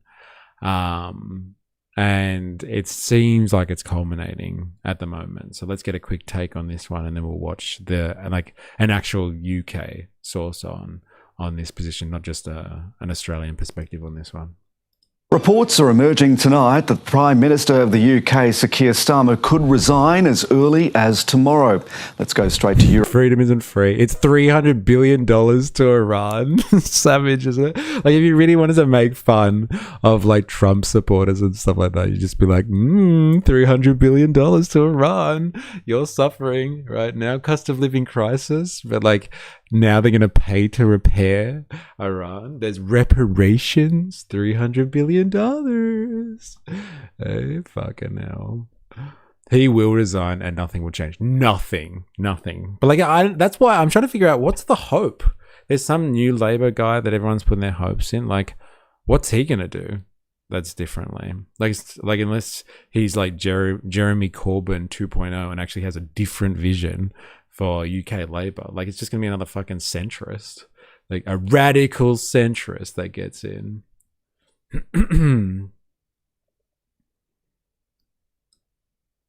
Reports are emerging tonight that Prime Minister of the UK, Sir Keir Starmer, could resign as early as tomorrow. Let's go straight to Europe. Bureau Chief Mozoe Ford. Mozoe, Sir Keir Starmer has been under pressure for some months. Why is this coming to a head now, and what's now being said? Well, Jeremy, the Sunday morning political talk shows have been on and the Sunday papers are out, and the message is consistent that there's been a shift in the tone from the government, and that after the Prime Minister had been consistent, defiant that he would fight for his job, he is now... Love how she gets the paper out. Let me get the paper out for you, Hobo Joe. Said to be considering the political realities of the situation. The Observer newspaper saying that on Monday he will lay out a timetable for his departure. The Telegraph saying his allies have been circling and saying, sir, the time is now to go. How did we get here? Well, there was a triumphant by-election win during the week for Labor candidate Andy Burnham in a seat called Makerfield, which was thought to go to a right-wing anti-immigration party, Reform UK. But Andy Burnham is the UK's most popular politician, and he had a decisive victory there. He had said if he won, he would challenge Sir Keir Starmer for the Labor leadership. He has yet to declare any sort of challenge yet. But now, this weekend, Sir Keir Starmer is at his country estate, Chequers, with his wife, and is said to be weighing up all of those political considerations and what his legacy would look like. We haven't heard this weekend from Andy Burnham or another potential leadership candidate, the former health minister. So good. Existing is anti-Semitic. It's so true, isn't it? Considering all the stuff that's being said in the chat. Like, just look, existing is anti-Semitic. So just be careful how you exist. Someone will call it eventually. Wes Streeting, both are said to be giving the Prime Minister some space to consider his political future. Mozoe Ford reporting from London. Who is this other guy? Who is this other guy that's like everyone loves and thinks is so popular? I guess we'll get it from the Brits. Let's take it. Will he stay or will he go? Channel 4? That's my go-to at the moment for English politics.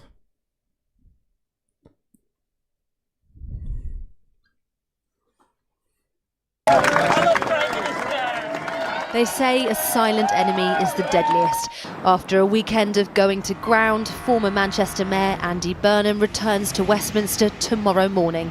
Fresh off a thumping by-election win, his plan to extract the Prime Minister and take over the heavy machinery of government within touching distance.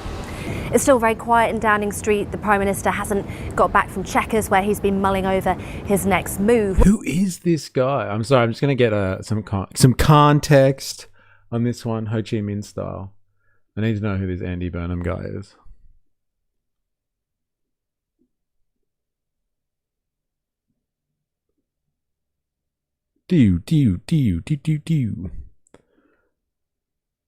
Just having a look at UK politics, and it seems that Keir Starmer may be forced to resign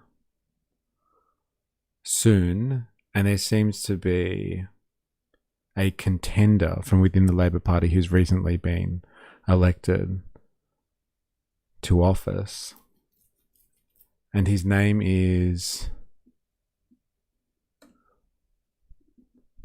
what was that guy's name? They say a silent enemy is the deadliest. After a weekend... Andy Burnham, maybe? Andy... I don't know.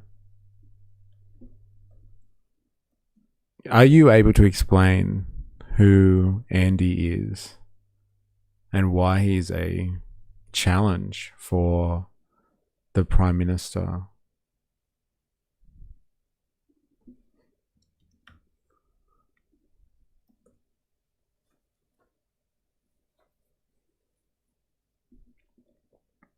Yes, Andy Burnham has emerged as a serious political contender for Prime Minister Keir Starmer, but it's important to distinguish between confirmed facts and political speculation.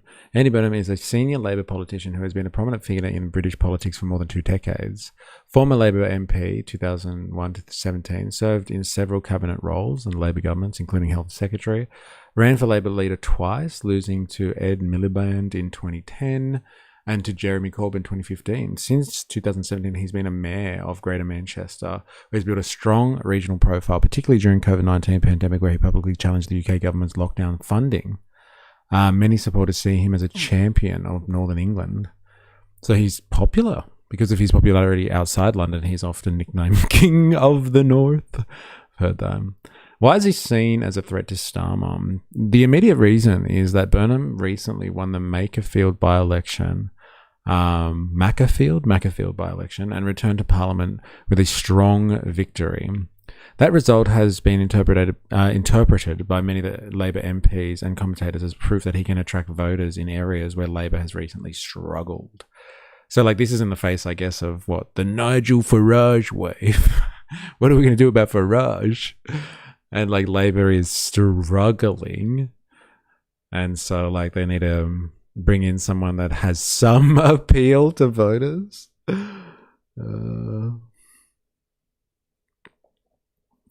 Labour's poor local election result. Labour reportedly suffered heavy losses in local elections earlier this year. Some MPs blame Starmer's leadership and believe the party is losing support to both the left and the right.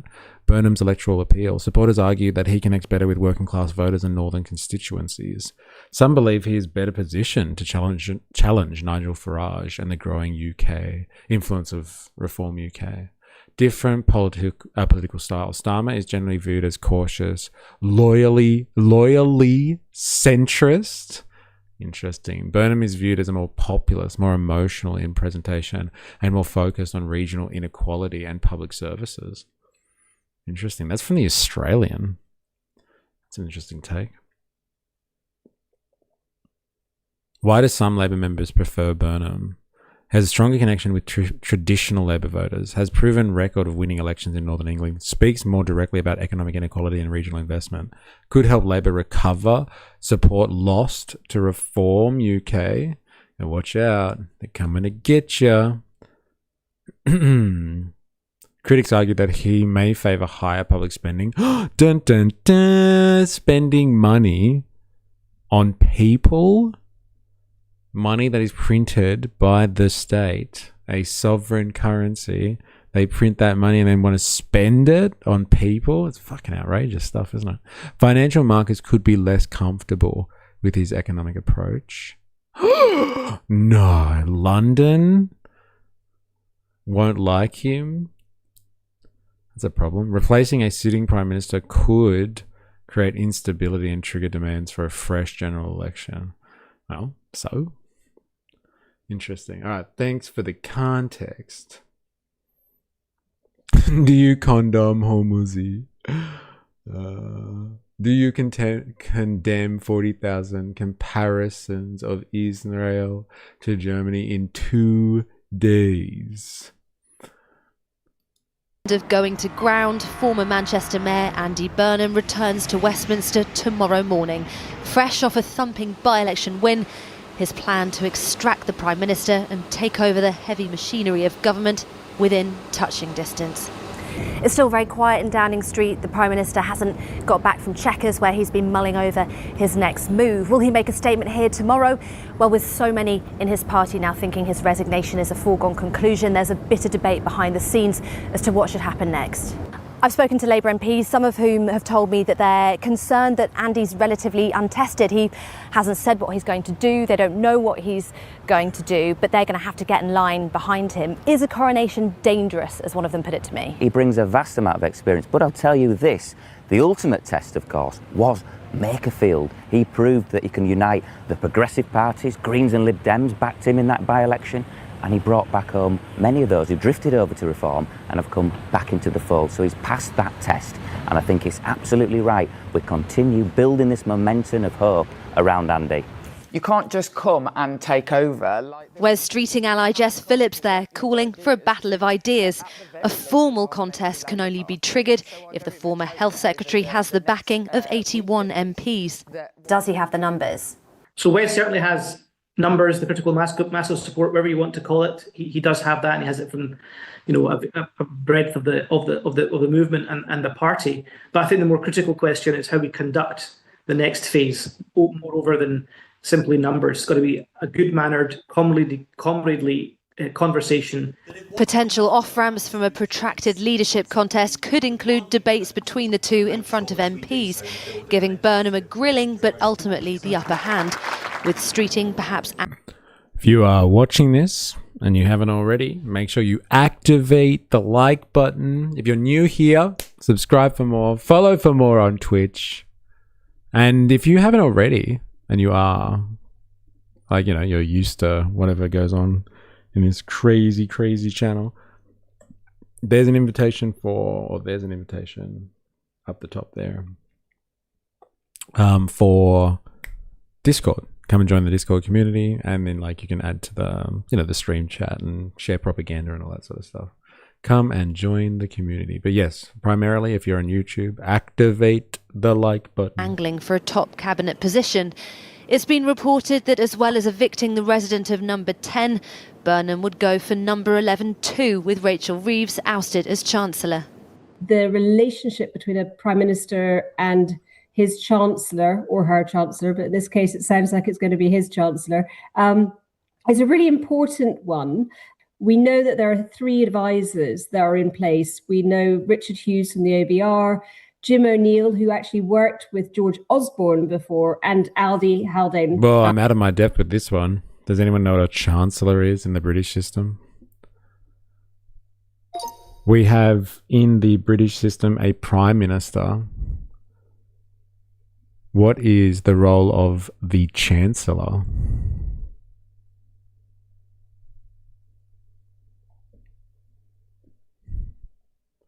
Oh my god, of the Exchequer? No way. The Chancellor of the Exchequer is roughly equivalent to a finance minister. The Chancellor of the Exchequer. It's crazy. They used to be, the person who controlled the Exchequer was basically the person that controlled the Bank of England, I thought, at one point.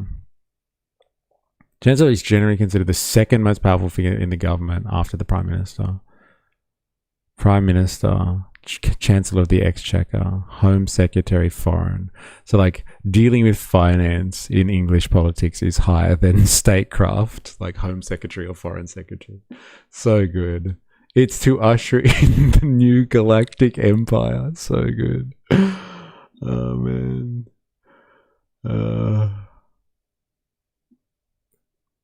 Rachel Reeves. Why the role matters politically. In Britain, many chancellors have gone on to become prime minister because they control the government's economic agenda. Winston Churchill did it, James Callaghan, Gordon Brown, Rishi Sunak. Interesting. Chancellor of the Exchequer. I, for one, welcome our new galactic overlords.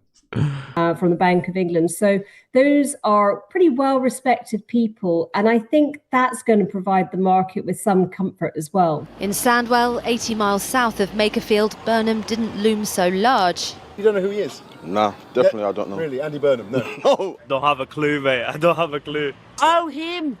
Do you think he should take over from Keir Starmer? No, because Keir Starmer, to be fair, what I do know about Keir Starmer was he did actually get a massive vote to come in. I definitely think it's a good thing. I think it needs change, and I think if anybody can do the change that's needed, I think it could be him. One person who's been keeping on top of the moving and shaking, a Donald Trump once tamed out of tariff war by British pageantry. Keir Starmer will resign, he posted online, adding he failed on immigration and energy, but that he wished him well.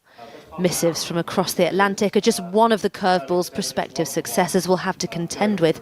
Perhaps one part of the job Starmer wouldn't miss.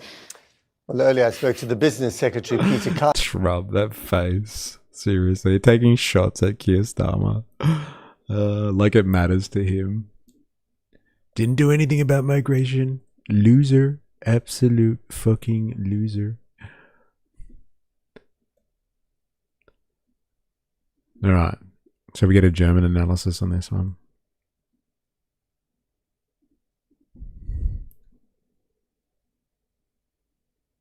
British Prime Minister Keir Starmer is facing growing pressure to step down or fight a possible challenge from Labour Party rival Andy Burnham.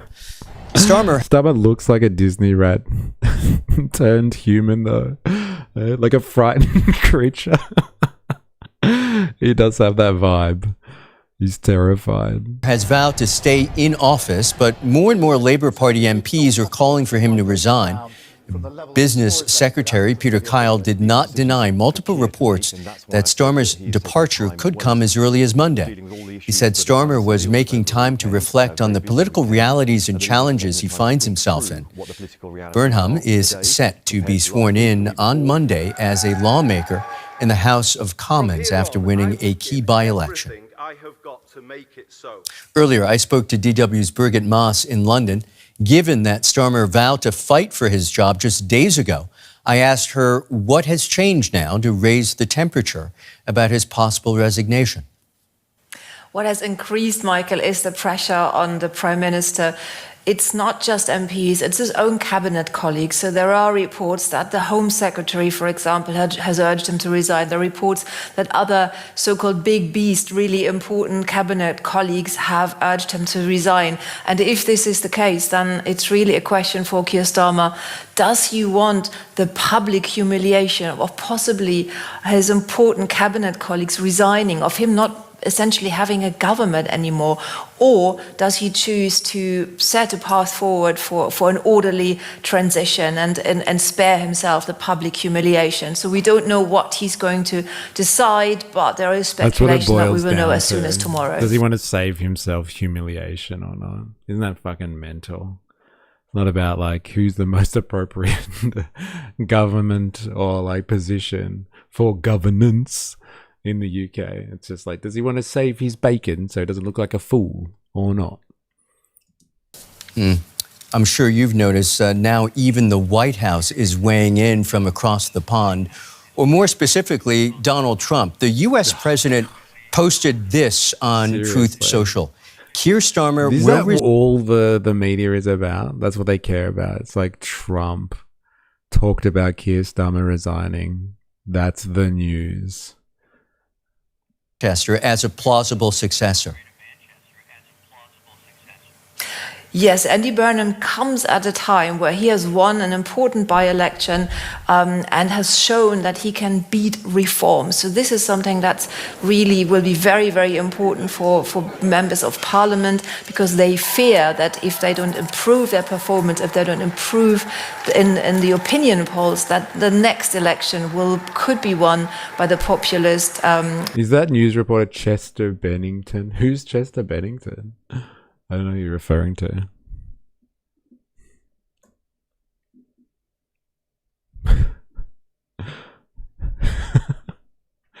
Is that who you're talking about? Which reporter? The one with the long hair? Who that? Let me just double check. Maybe. Under transition. Right-wing Reform Party with Nigel Farage as their leader. So Andy Burnham has beat Reform in this important election. Now, when it comes to Keir Starmer, on the one hand, if you look at it from abroad, he has, I think, caught out quite a good figure. He has been able to reset relations with the European Union. He's been cooperating with other world leaders very well, for example, on Ukraine. But internally, domestically, this is where his problems are. His opinion polls are at a historic low. So he's the prime minister that British people really, really don't like. And I think it's because they don't really know what he stands for. He promised stability, he promised growth, and he promised competence. But what people have seen is a lot of U-turns where he said one thing and then decided on another thing. So that really he made the impression that he doesn't really know himself what he wants for the country. And that's made people disillusioned and very unhappy with him. Oh. Birgit, well, I guess we'll find out, won't we? They said that something's going to happen tomorrow. I guess we'll find out if the UK has a new prime minister very soon. I've wanted to cover this actually for a while, this topic, but it seems to have just been lingering for ages. They're like, oh, Starmer's going to be replaced, but it never amounts to anything. I wonder if anything will change this time. All right, we are going to have a quick break, and then we will be back with some more. If you haven't already and you're on YouTube, activate the like button and don't go anywhere. We'll be back shortly.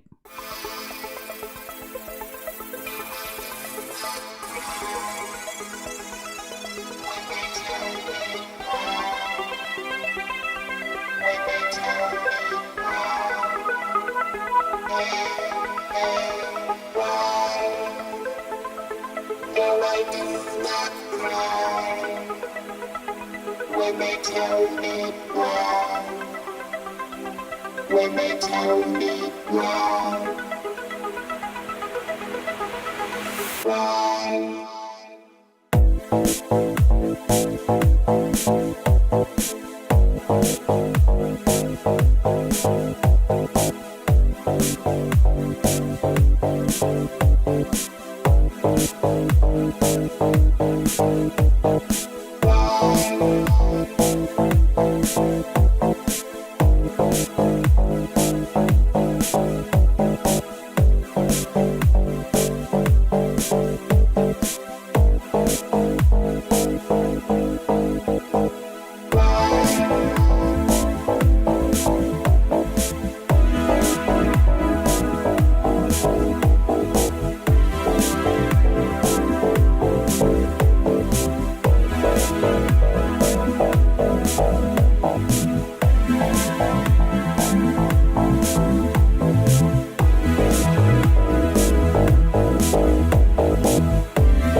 when they tell me why.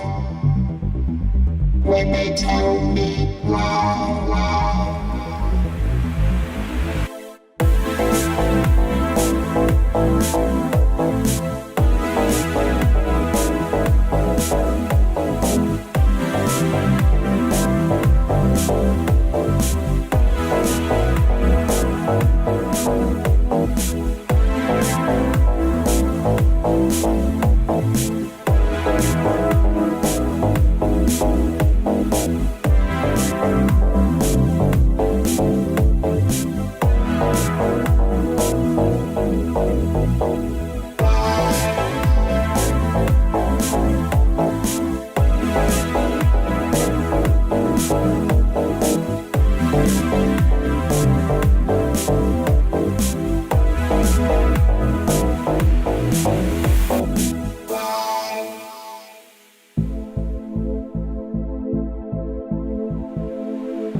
No, I do not cry when they tell me why.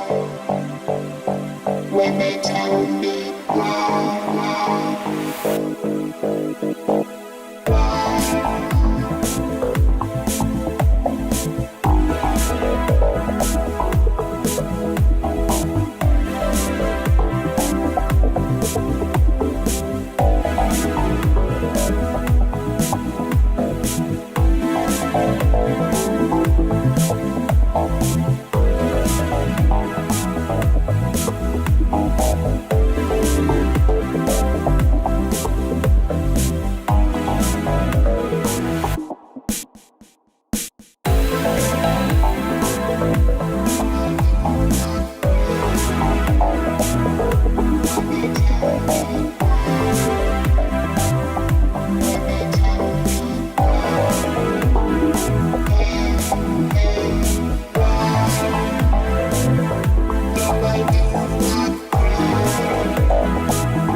No, I do not cry when they tell me why. When they tell me why.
No, I do not cry when they tell me why.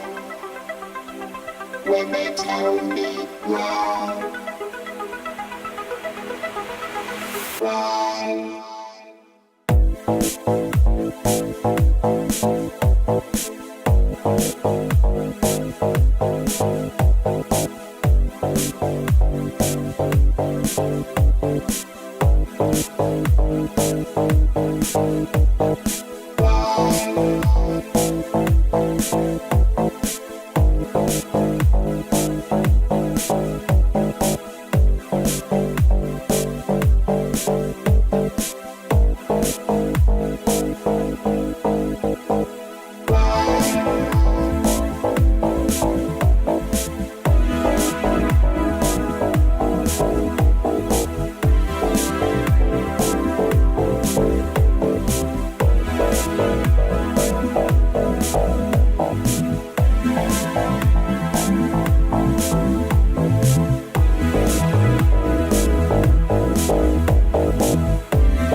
We're back.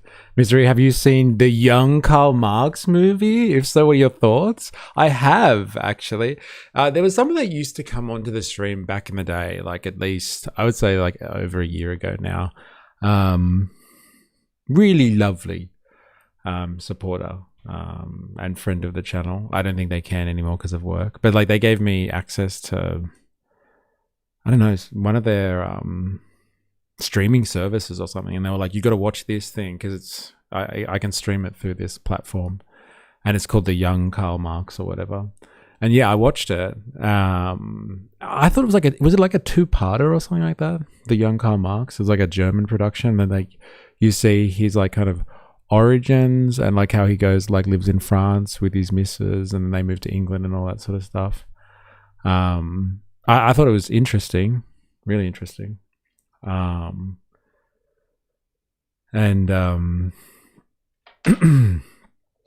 it kind of gives a bit of a background to like what he was really up to, and like especially like his what's the word, his competition with Proudhon, like the anarchists and their theory, Voltaire. Have you seen it? I thought it was just interesting how him and Engels got together, and like Marx was famously a harsh critic and hard to get along with, and like Engels was able to impress Marx enough for Marx to want to work with him. So it's an interesting window into. I thought it was interesting, but the ending was a bit cheesy. Yeah, but like I guess it was onwards and upwards from there, right? But like, yeah, interesting nonetheless. I don't know how factually true it all is. I remember when I was in Paris last, like a couple of months ago when I was on leave with the family, and I was trying to find the residence that he stayed at in Paris. I was actually close to the Seine, like to the river that runs through Paris and stuff like that, in what is now a very wealthy area, but I'm assuming back in the day it was a bit of a ghetto. But yeah. The last speech was a bit lackluster, but the convo with those guys got me thinking. Arguing over establishing a goal instead of what's just wrong. Yes. And that was the point of their form of the communist movement, right? And that's why they took over parties and stuff like that. The workers' movement in the UK. Yeah, it was more about having a clear objective than just the struggle. And yeah, I can relate with our left-wing parties. They don't have concrete goals, no. And usually a lot of them are just like oppositional parties and stuff like that. Like, I don't know what the Greens are like in New Zealand, but like they don't really have governance in mind. They're not there to like take over as such, fortunately or unfortunately, depending on how you look at it. But like, they're just there in the bourgeois system to represent a particular interest group, I would say, whoever their supporters or donors are, as opposed to like, I don't know, wanting to revolutionize the system or something radical like that. And in interviews, they will tax more. But won't explain how they will achieve public infrastructure and systems. Also, that's the thing. In the Imperial Core, there's only so much you can do without class consciousness. Yes, and well-directed class consciousness, it would seem. Not just aimless class consciousness. Alright, so like in the vein of class consciousness and continuing the class war, I thought we'd give this one a try. It's funny, like, you don't touch certain channels and then all of a sudden it like you visit them like 3 times in 3 weeks or something.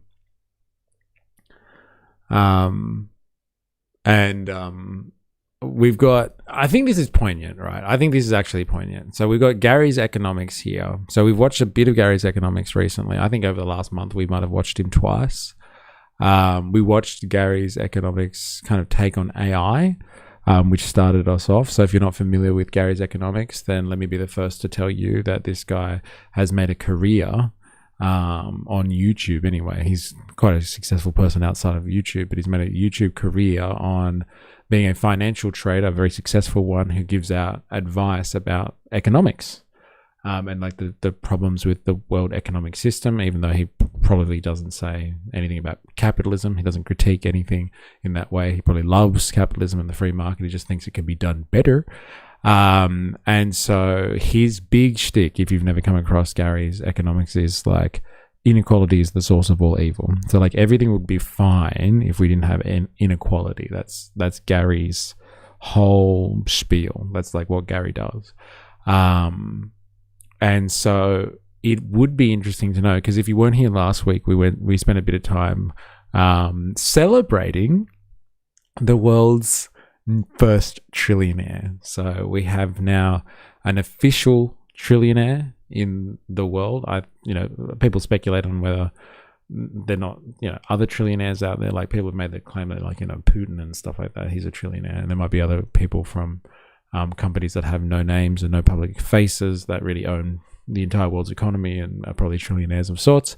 But Elon Musk is the world's first open trillionaire, and Gary, like I said, his whole channel is built around this idea of fighting inequality, and like, if you just changed inequality, then the world would be a better place. So obviously someone whose entire media empire is built on bringing inequality down is going to have some strong words, I'm assuming, about a trillionaire and what that means for society, having trillionaires around.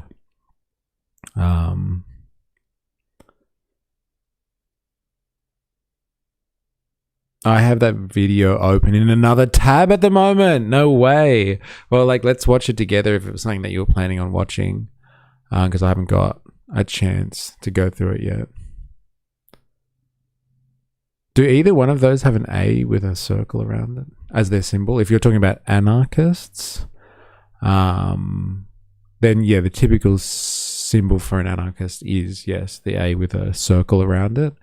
It depends what type of anarchist you are, and there's many variations of anarchists, but like just general anarchists do use an A with a circle around it, as opposed to like what ANCAPs and ANCOMs, which is what 4S is talking about. ANCAPs being anarcho-capitalists, people that believe in capitalism but want to like bring down the state, and like they're like libertarians. They believe the free market should be completely unregulated and you don't need the state. And then you have ANCOMs, which are anarcho-communists, and they believe in communism, but they're not like Marxists. They don't believe in like a Marxist understanding of how capitalism works and you need to do this and do that. They just believe, you know, bring, again, same thing, bring down the state, but the state will, bringing down the state will bring on communism, as opposed to anarcho-capitalists who would think that bringing down the state will make better capitalism. We're back for more of everyone's favorite secret socialist. Not to be mistaken with everyone's favorite Maoist Queen Pauline.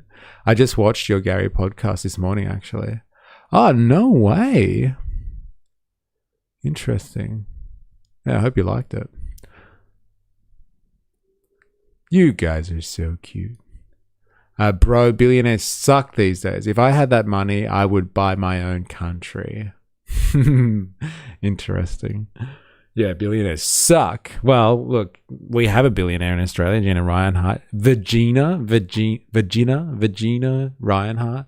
And she said that she wants to give Australian islands off the coast of Queensland to Elon Musk, the world's first trillionaire. So, you know, why buy a country when you can just be gifted islands from fellow billionaires? People in your class, let's just say. All right, shall we? Like I said, last week, actually for context, last week, Elon Musk's company, SpaceX, went public. So they had an initial public offering and entered into the American stock market. And they started trading at like, what, $130 a share, I think it was, in like a couple of days, couple of hours. They were like, or in like a day, I don't know. They're up to like $160 a share. People obviously struggling to value the company very well, but like now the company's gone public, then like people putting valuations on, like reevaluating Elon Musk. Like he was already like a centi billionaire. So like he was a billionaire in the order of like, I don't know, hundreds of billions of dollars. But apparently this has pushed him over the edge. And so SpaceX also merged with XAI like last year, I want to say. So like he's got his artificial intelligence and his space company together under one umbrella. So it's like a massive, massive undertaking. And so all the money I think that he gets in from the government from for like space for space exploration, I don't know, like that's how he frames it, but it's really just like sending satellites and payloads into space. All the money that he gets from like government contracts helps fund or like, you know, cover the costs of AI, which is basically a big hole that he's throwing money into because it's not returning or getting any returns on it at the moment. Which is like most artificial intelligence. Like they haven't found a way to make it exactly profitable, although it's got a huge valuation. So people see a lot of potential in AI. But like now that company or that arm of his empire has gone public. He's now the world's official richest person. So all hail to our economic overlords, the trillionaire class. Never thought we'd say that, would we? Like billionaires were enough, but now we're talking about trillionaires. And let's see what Gary, the captain, the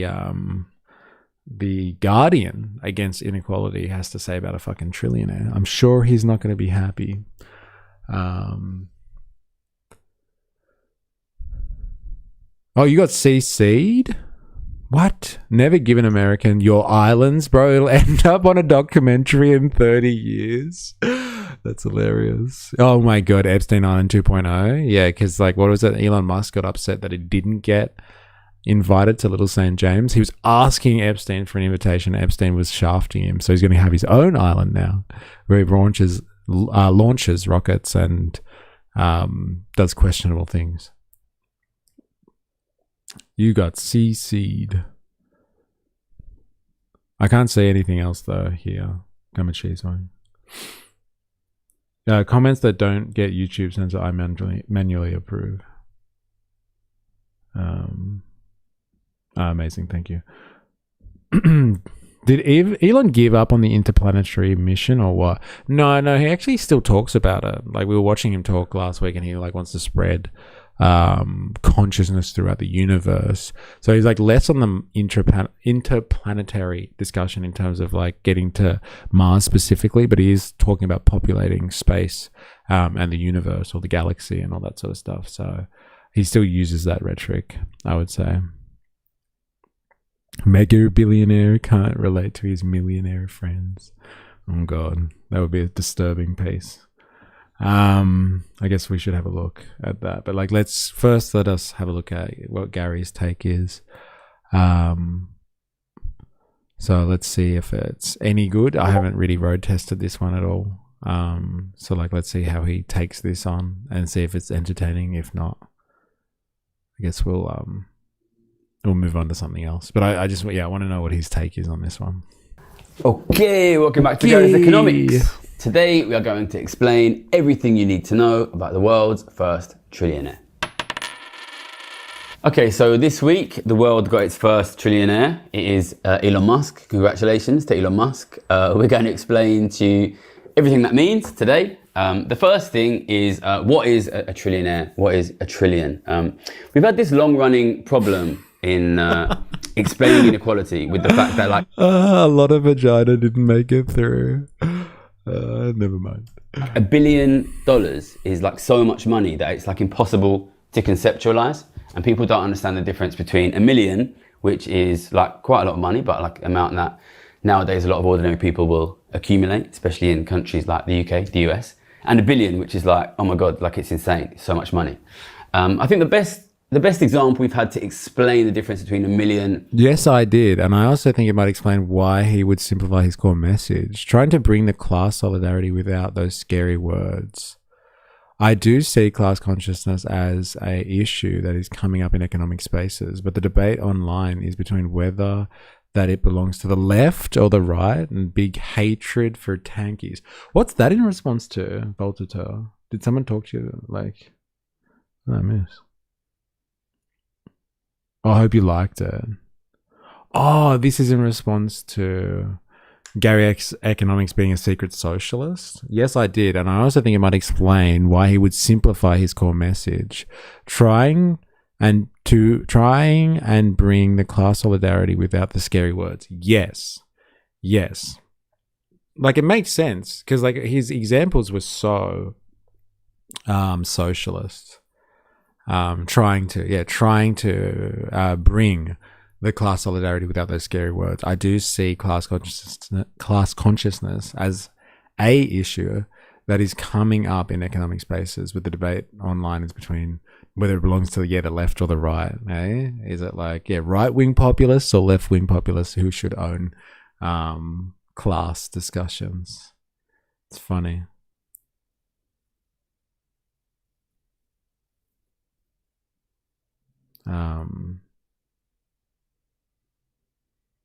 I guess like if you want to reach a large audience like he does, like 180,000 views a video, like he usually gets like 300 or 400 views a video, 1.6 million subscribers. If you want to fucking talk to a big audience and not use scary words, right? Then like you'd explain it the way he is. You reach way more people, and you wouldn't alienate people that are scared of the scary words. And $1 billion up till now is the best example we've had to explain the difference between $1 million and $1 billion up till now is 1 million minutes is just under 2 years. And a billion minutes is just under 2,000 years. So a million minutes ago was a couple of years ago. A billion minutes ago was like Roman Empire. Dude, that's fucking mental. Is that mental? Like a million... What were you doing a million minutes ago? Like, oh yeah, 2 years ago. I was, etc., etc. What were you doing 2 billion minutes ago? Or a billion minutes ago, sorry. Well, like not even conceived of, not even close. We're talking about still in ancient society. That's mental. That is a good way of conceiving things, I must admit. Where is Heidi and Spandong? I don't know. Heidi comes in and out less regularly these days. Spandong, though, I think it just depends what his routine is. The problem you have is if you try to extend that to a trillion, then you say like a trillion minutes is just under 2 million years, and then once again you're back with the problem of this number is so big that the human brain can't comprehend it. So we probably have to go down to seconds. A million seconds is a week and a half. A billion seconds is 32 years, and a trillion seconds is 32,000 years. Basically, like a trillion is just an unbelievably like stupidly enormous number, and it's really hard to just understand how big it is. I think one of the best ways to a trillion seconds is 32 years. Is that what you just said? 32 years? Is that right? 32,000 years? What the fuck? 1,000 years. Basically, like a trillion is just an unbelievably like stupidly enormous number, and it's really hard to just understand how big it is. I think one of the best ways to understand the wealth of the super rich is so that's almost as old as me. Oh man, so good. I've seen him in other chats talking Jav, LOL. Yeah, a lot of leftists who aren't campists, another name for tankies, do try and distance themselves from the likes of Stalin and Pol Pot. That's why I think terms like socialism, communism are dead in the 21st century. We need to reinvent the term with current context, not 20th century history. That's why I like using the word anti-capitalism. I'll adopt the new word with the new movement. You know, it's interesting. Like we said that to that guy. Well, remember we were speaking to a guy right before the protest, 4AS. And he was like, oh, what's your politics? I was like, oh, it's like anti-capitalist, I would say. We need a solution. But has anyone stumbled across it? And I think, yeah, anti-capitalist is very like neutral sounding term.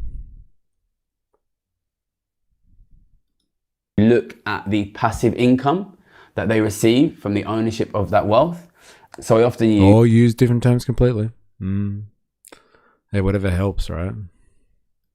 Use the statistic that if you look at somebody who's worth $1 billion or £1 billion at a rate of 5%, they will make something like $1 million or £1 million a week. If we extend that to a trillion, then we see if somebody's worth $1 trillion, then they will make every year $50 billion. They'll make $1 billion a week. I think probably the one that's maybe... That's crazy. If you're a trillionaire and you have assets that you're getting interest on to the rate of 5%, you make $50 billion in interest a year, almost $1 billion a week, just on having your assets. Like, this is why it's really important about who owns the means of production. So, like, who owns sectors of the economy? It's not like, oh, do you get paid for your work? Do you get paid well? But like, if you have assets, you own significant portions of the economy, like real estate, technology, resources. You own those things. You get return on your investment to the rate of 5% a year. You're just making money from controlling something as opposed to doing something productive with it. You can do something productive with it as well, but like just controlling that stuff gives you economic power. $1 billion, if you're a trillionaire, that's $1 billion a week from just owning the assets themselves at a very reasonable rate of return. Very interesting. Easiest to understand is that a trillionaire making passive income at a rate of 5% will make $137 million every day, $5.7 million every hour. That's about $100,000 a minute, $1,600 a second. So that is the passive income that Elon Musk will be making every single day, every single second. He'll be making about $1,600. Every single minute, he'll be making about $100,000 passive income, not from his work, just from the assets that he owns without even getting out of bed. So that's the number a trillion itself. It's ungodly large. It's absolutely enormous. It's so good when British people say that. It's ungodly. Ever eat Wiley Wallaby licorice? Question mark. No. I have not, and I'm not a big fan of licorice, I must say. Awful stuff. I can't handle it. What sad fact did I come back to? Oh man, Wookie. Yeah, dude, 1.6K a second. He is breaking down. He's celebrating the fact that we have our world's first official trillionaire, Elon Musk. And he was just breaking down if he has $1 trillion net worth, let's say, in assets, and he earns a passive income off that to the rate of 5% of his wealth. And he was just breaking down like how much that means. And so like in a year, he would make $50 billion just from having that wealth. In a week, he'd make roughly $1 billion a week. And then like, you know, per hour he makes this, per minute he makes this, per second, $1,600 a second, bro. A second. I think it was like $137 million a day that he's making. $137 million a day. A day. Like, what the fuck? He does look a happy Cro-Magnon. Well, I'm sure he is. Second thing is this thing people have been speaking about quite a lot this week, which is that $1 trillion is assets that Elon Musk owns. It is not. Yeah, just imagine the amount of things you could build with that money. Yeah. It's not real, all right? It's just on paper. It's not liquid. He doesn't have that money in the bank account. Rah, rah, rah, rah, rah. Yeah, whatever. But that's why it's important, right? Again, who owns this stuff? It's property relations in a capitalistic setting that matter the most. Property relations. Not really money. Money is like helps things move around, right?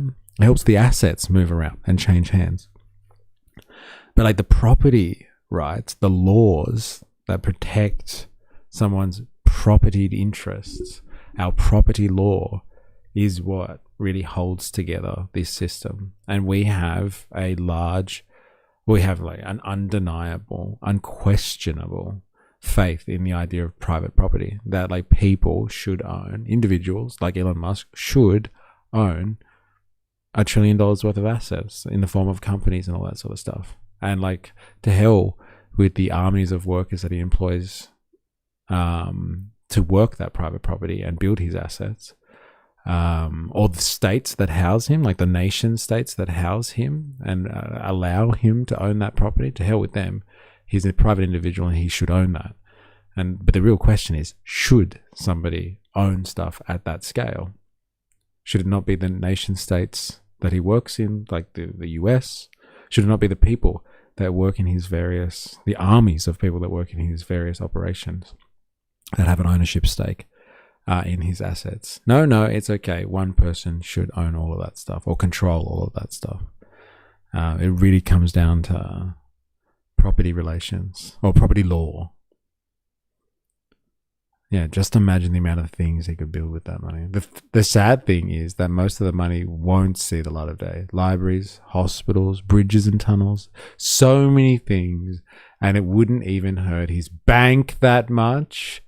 Hello! Howdy, fellow plebs. So good. Hello, my fellow commoner. We're learning about how much really is $1 trillion at the end of the day. What does it mean for him to be a fucking trillionaire? money in a bank. So some people have been saying, oh, well, it doesn't matter because it's not like money in a bank. The truth is, it's probably much more dangerous for somebody like Elon Musk to own real assets, which is like real physical infrastructure out there in the world, things that you need. So, listen to the way he's speaking. Volta Fores, this guy's a fucking socialist for sure. Like, for sure. He just doesn't use the rhetoric because it's scary. You're right. He doesn't use it because it's too scary. Like, he's like, it doesn't even matter. Like, he doesn't have money. He's not in money, but it's more dangerous. He owns assets, infrastructure, real physical value in the economy. That's why he's a fucking trillionaire. Your government need things that your country needs rather than just money in a bank.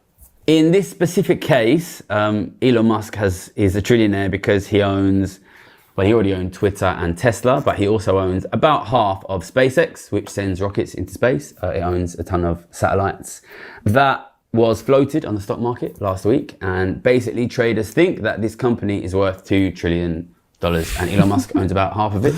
So I'm officially woke. Everywhere I look, I see the contradictions of capitalism. We can't use that word though either, because woke means something else. If you see the contradictions of capitalism everywhere, it's something. It has to be some other form of enlightenment. That's a word for another group of people. My cooking is top secret. Just his ownership in SpaceX itself is worth nearly $1 trillion. I'm not an expert on SpaceX, and obviously there's going to be some speculation about whether SpaceX really is worth $1 trillion. When somebody owns assets that are worth $1 trillion, if somebody owns a company that's worth $1 trillion, that is either because it is making an enormous amount of profit, or traders think that in the future it will make an enormous amount of profit. So this is it basically. Elon Musk, like all billionaires, like all trillionaires, even like all millionaires, he owns real physical infrastructure. It is physical. Dude, is it Father's Day where you are, Mr. Abbott? Fuck yeah. Here's to all the fathers out there. Yeah, fathers. I'm the opposite of asleep. Not woke, but barely awake. Let's reinvent the word cooked. Infrastructure, which economists and traders, a lot of them believe you're going to need, your country's going to need. He's going to own the satellites, that's going to be used in things like weather forecasting and the military. Your government's going to need it, and when you need it, you're going to have to pay Elon Musk to use those things. It's true. Like, he's so, like, it's so clever, the realm that he's moving into. Like, what's beyond the reaches of capital at the moment? Space. Like, it really is the next frontier. Some say the final frontier, but like, you know, it is the next frontier is space. And so, like, Elon Musk has a monopoly on space in the US context anyway. And so, like, if you're going to have to take things into space, satellites, payloads, whatever you want to do, you want to start controlling your adversaries because you control space, you're going to have to pay a fee to Elon Musk. That's how you become wealthy. That's how the capitalist class maintains its power, is because they own things and they have a monopoly over businesses and resources that other people need access to, like governments. And so, like, you want to get into space, you're going to have to pay a fee to Elon Musk. Your government's going to need it, and when you need it, you're going to have to pay Elon Musk to use those things. And that is why Elon Musk is worth $1 trillion. Off topic, but it was interesting to see Vance getting ignored by the negotiators. Priceless look on his face. Yeah, we watched it. We watched it before. Wonder what happens to the stock market when Elon moves to Mars. Oh fuck, I don't know. Do we have to speculate on it? Can't we just make that happen and see? I think one of the most interesting things about Elon Musk suddenly becoming a trillionaire is this happened, I'm filming this on the 16th of June. This happened, less than a week ago, and it was quite sudden. Suddenly Elon Musk is a trillionaire. And Elon Musk didn't actually do anything on the day last week when he became a trillionaire. What happened was, because he suddenly sold some stocks in SpaceX, and he did that on the stock markets, we suddenly were able to get like a valuation of what SpaceX was worth. Until he tried to sell some shares of SpaceX last week, we didn't know how much SpaceX was worth. And once we have sort of asked the markets, asked the traders to determine how much SpaceX is worth, we can see that it's probably worth something like $2 trillion. That makes Elon Musk a trillionaire. The fact is, Elon Musk already owned half of SpaceX before last week. He owned it last year. So actually, Elon Musk has probably been a trillionaire for quite some time. And we only just really realized last week. And I think the thing you need to recognize about this is, I think what this shows is how incredibly naive we are being. Like, that's a really interesting concept. Like, I didn't understand the logistics of all of this. But like, Elon Musk has probably been a trillionaire for fucking ages. For ages. Doe baby lives despite chat's best efforts. He's been a trillionaire for ages, probably. It's just that because SpaceX wasn't public, there was no way of valuing the company officially or publicly. And because like no one had done the work, the proper groundwork to give it a proper evaluation, no one really called him a trillionaire. But now he's got his companies are public. People can put a monetary value on him as somebody who owns like majority shares and all that sort of stuff in those companies. Because like SpaceX is like a $2 trillion company or something like that, and he's like a majority shareholder. And so like, you know, he's worth at least what half the company is worth, it would seem, in terms of its asset pricing. And so like I think an important takeaway here is like when we were celebrating last year and we were all, you know, popping the champagne and saying congratulations to Elon, because that was definitely happening. He's been a trillionaire probably for a while. Doesn't really make a difference. Just like saying it now. It's probably been around for a while. It's very interesting if you think of it like that. Well, if you want trillionaire billionaires on Mars, probably need to populate with young children first. Damn. Well, they're working on that, I'm sure. As a society about the danger potentially posed by these trillionaires, because Elon Musk has been a trillionaire for some time, and somehow we only realized it last week. I think this really highlights a little bit of the absurdity that we have at the moment, which is at the moment we are simply not accurately calculating how rich the rich are. You see this all the time if you look at things like the Sunday Times rich list in this country, where you have things like suddenly Rishi Sunak, the former UK Prime Minister, he's famous now, so he appears on the rich list. What people who have been looking at inequality for some time have known for a long time is that we are not really making much serious effort to track how rich the rich are. And this is another really good example of that. Elon Musk has been a trillionaire for some time, and suddenly we've realized that. So the first thing you can learn from this is that we as a society are not really making any serious attempt to measure how rich the rich are or how fast their wealth is growing. All right, so my next question here is, should you be worried? Just very coincidentally, somebody pointed something out to me in the first video I ever shot on this channel. So I started this channel in June 2020, so it's probably something like the 6-year anniversary of this channel, perhaps maybe today. Cheers to Gary's Economics and all of you watchers. Somebody pointed out something in the first ever video, and I'm going to just show you a little clip. 6 years. What were you doing 6 years ago? Hey?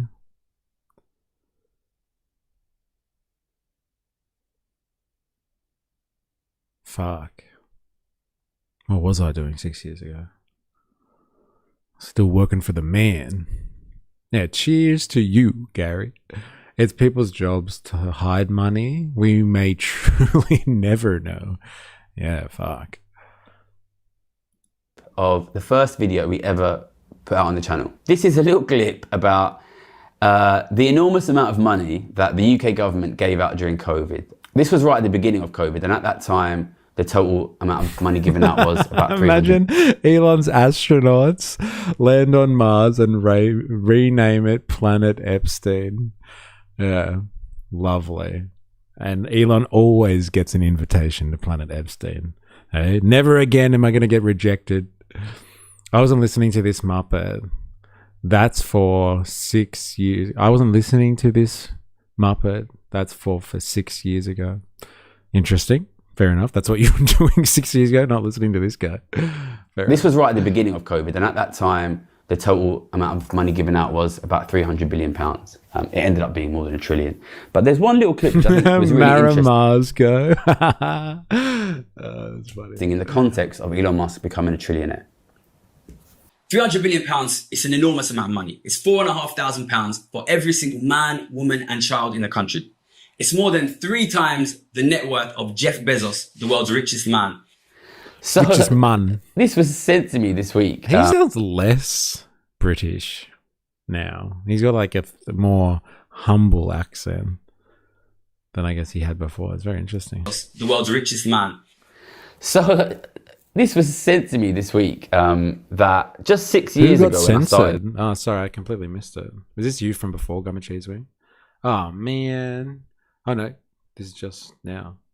Imagine Elon's astronauts land on Mars and rename it Planet Epstein. What? I saw that in my chat. I'm surprised you didn't get that through. I'm back now. Bread is rising like my blood pressure thinking about the admin.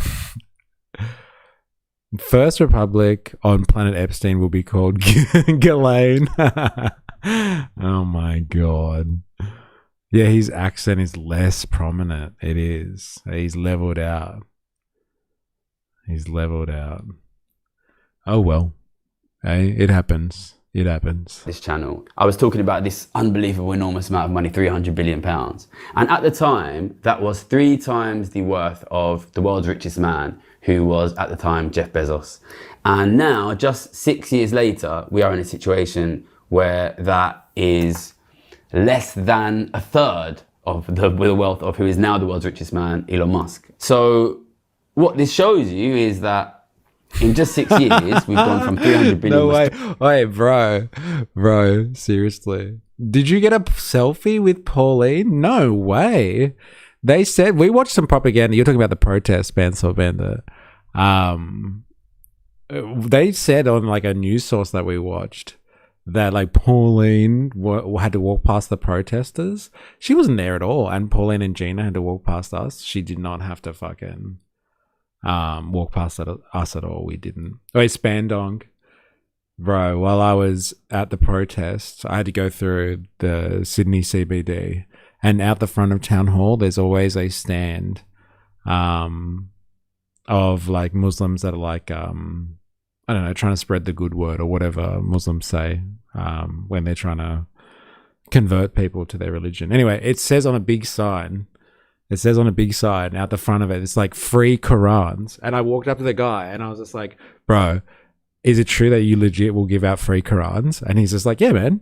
And I was like, fucking, can I have one? And he's just like, no, it wasn't on the stream. This was before I got to it, but I had to walk through the city.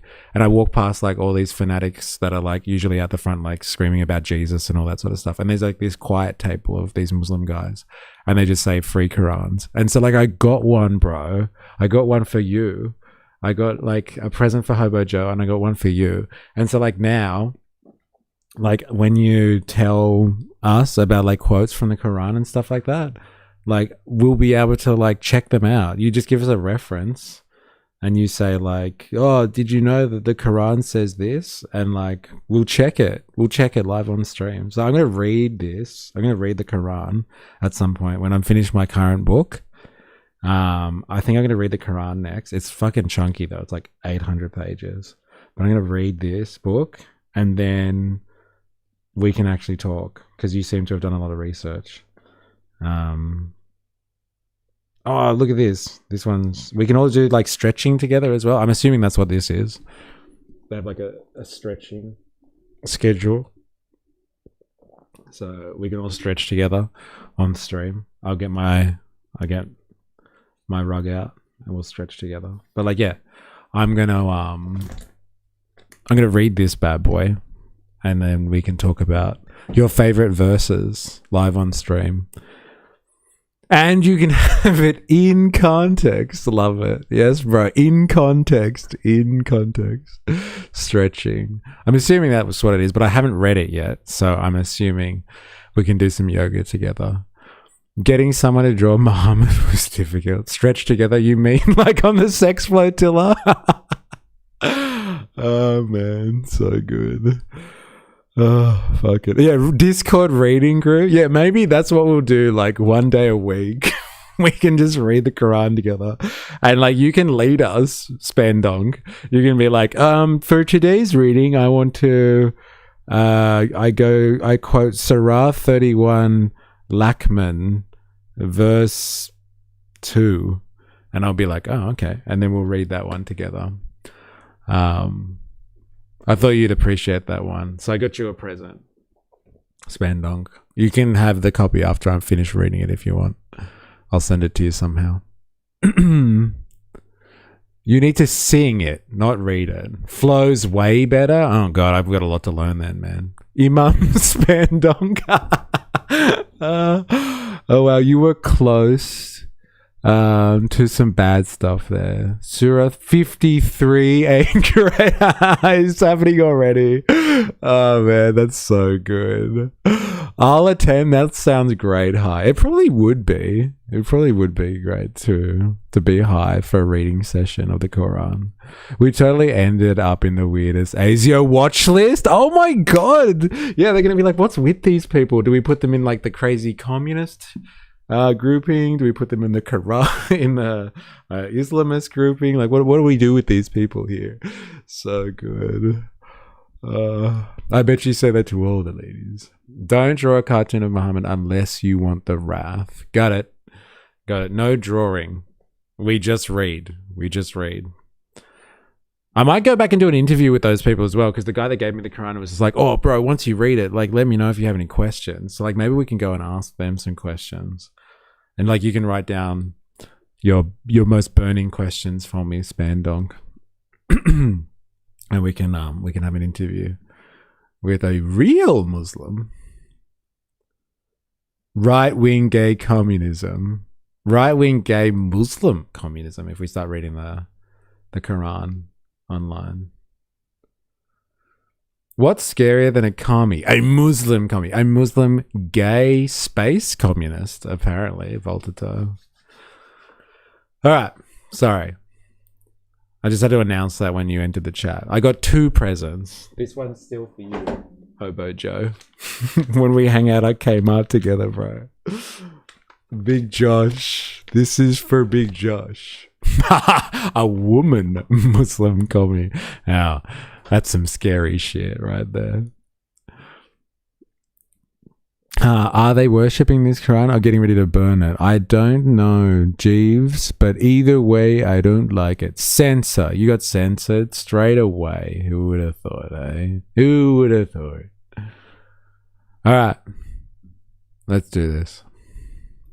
3 times the wealth of the world's richest man to, like, the world's richest man is 3 times richer than 300 billion pounds. It's like a 9x increase. It's scary, basically. But I think what this shows you, and the reason I wanted to cover it today, is I think it really shows you that the things that I talk about on this channel, and I've been really focusing for a long time on just some simple concepts, which is if you allow there to exist a relatively or almost completely untaxed billionaire class, just through the powers of compound interest, their wealth will grow incredibly quickly, and they will start to basically gobble up all of the wealth of the rest of society, and that's why you will lose your wealth.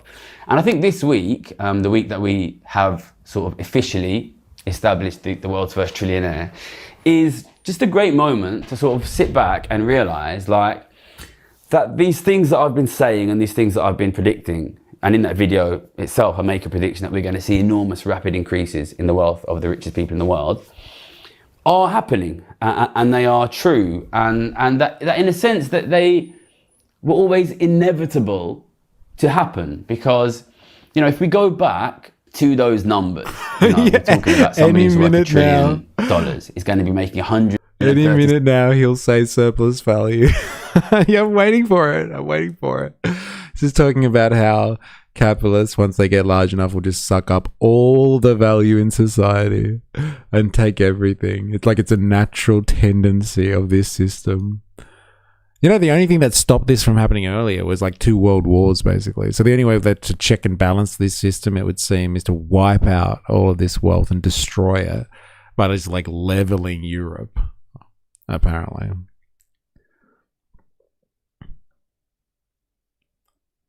The food. What's with the fucking food in front of him? It makes him more relatable. It makes him working class. He sits down with a cup of tea and bickies. But I was going to say it at the start, he never eats the bickies. Like, who sits down in front of a cup of tea I never eats even one biscuit. Like, if you're gonna get the bickies out, like, you gotta fucking have a bicky. Like, seriously. It's just his working class shtick. That's what it's all about. $7 million every day. Once you know that simple fact that he's a robot, $1 trillion is going to give you $137 million a day passive income, and you have any understanding of like how compound growth works or how exponential growth works, and it's not just Elon Musk, other billionaires, that they are going to use this enormous passive income to buy more assets from ordinary people, from the rest of society. Those assets will give them more passive income, and they will use that increased passive income to buy more assets. That those assets will give them more passive income. And I think it was very clear, and it has been very clear really for as long as we have had an untaxed billionaire class, that in the absence of some sort of change to the taxation system, we will move, and we are moving very quickly into a world situation where increasingly approaching all of the world's wealth is owned by an incredibly small number of people. And the speed at which that is happening, I think, is really clear from the fact that, as I've said, 6 years ago... He grabbed that teacup once, but didn't drink. Yeah, it's just a prop, I guess. It's like having a fidget spinner or something like that. It just gives your hand something to do. Bicky's out for the boys. Me when working, because so the customer won't shut up. Starting at my coffee, getting warm.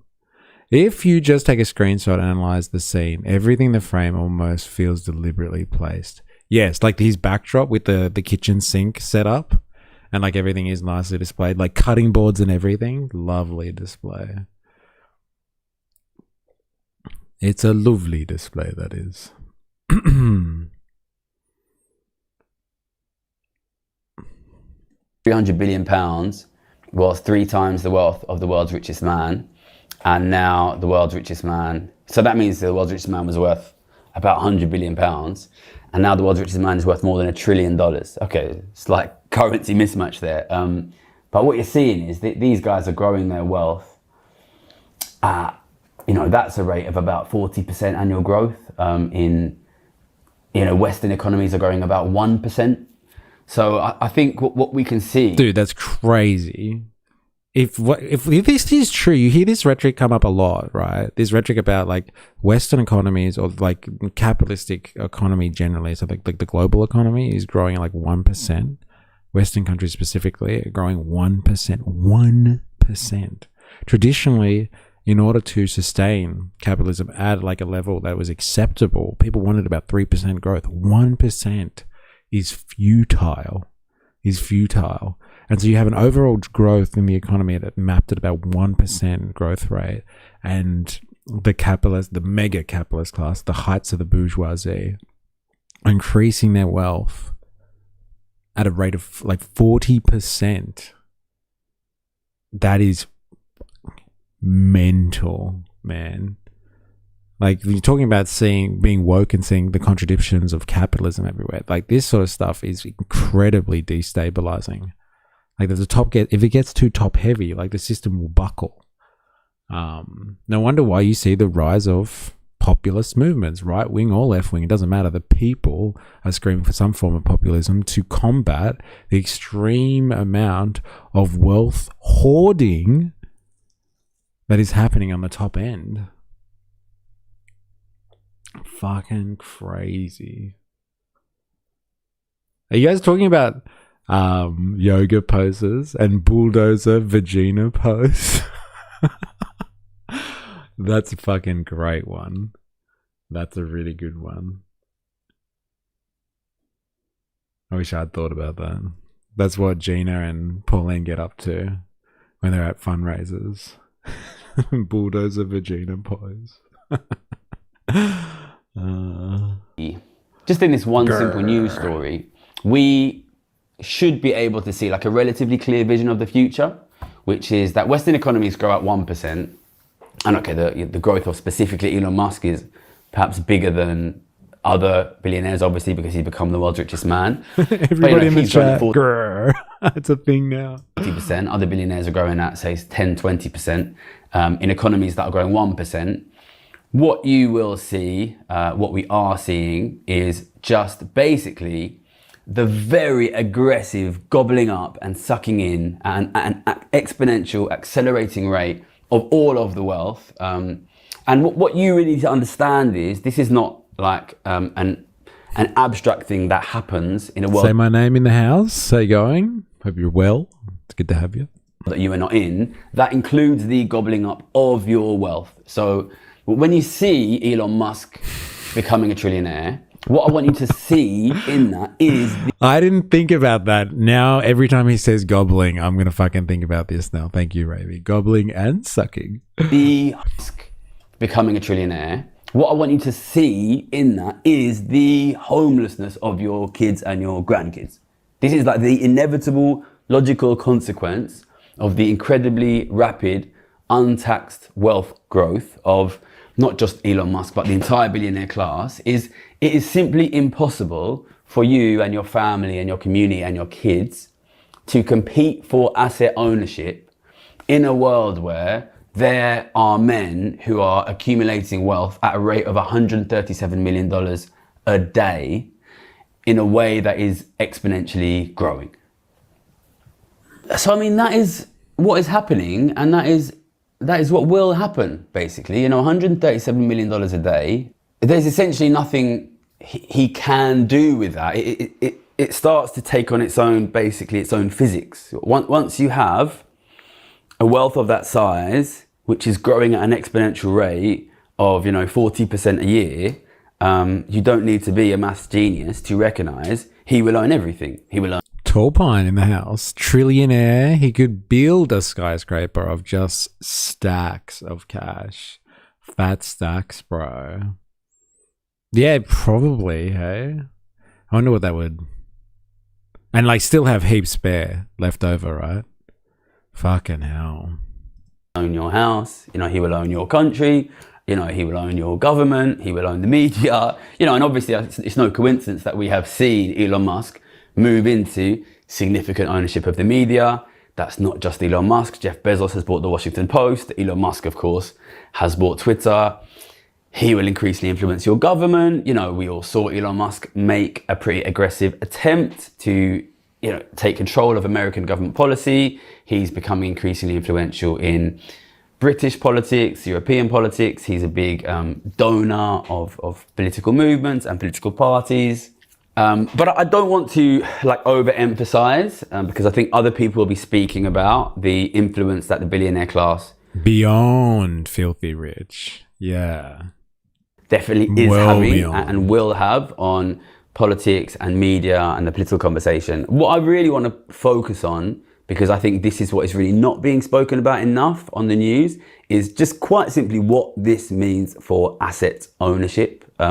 Once you have this class with this unbelievably enormous amount, and not only is it enormous, but it's exponentially growing, of daily income, daily passive income, daily compounding interest, it's just really blatantly obvious that what they will do is buy more and more and more assets, and what that will do is push asset prices further and further and further up, and what that will do over time is squeeze other members of society away from owning assets. I think probably the correctest way to understand the role that these super billionaires, or in this case a trillionaire, Elon Musk, Jeff Bezos, and I want to recognize these guys are just sort of the most visible examples.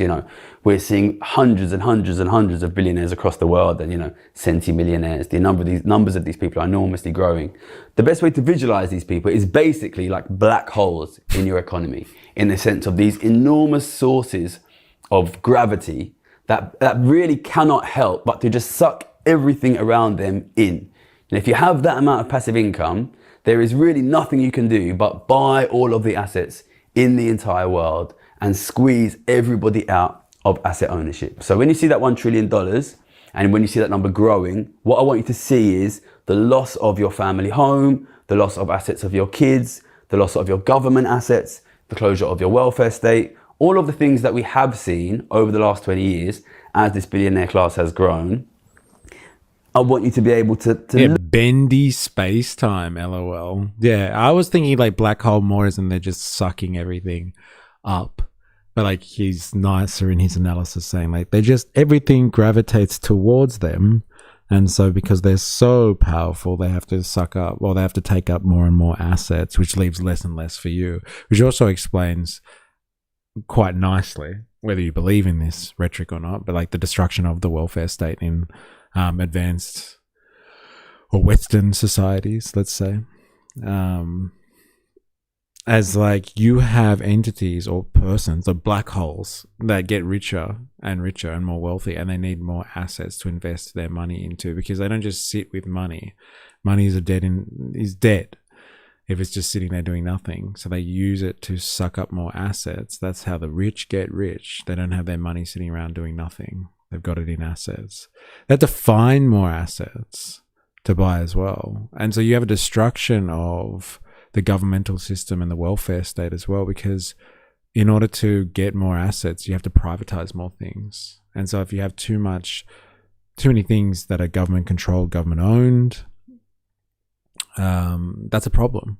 I think that's why we have the rise of public-private partnerships largely in Australia. Like, I don't know about what happens in your city, but like Sydney is one of the worst places for toll roads. Like, we just build toll roads, more and more toll roads to move traffic around, as opposed to like building public transport or something.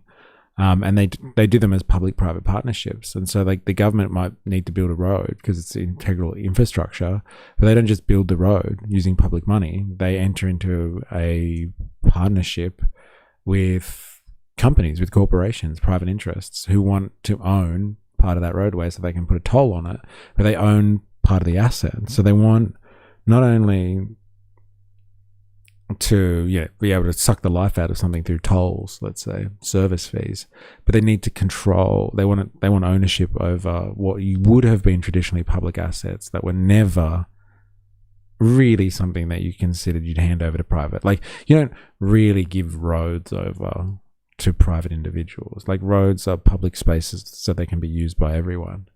But like in a world where corporations, individuals are getting increasingly richer and richer, or wealthier, let's say, they need more things to get their hands on. They've got to do something with their money.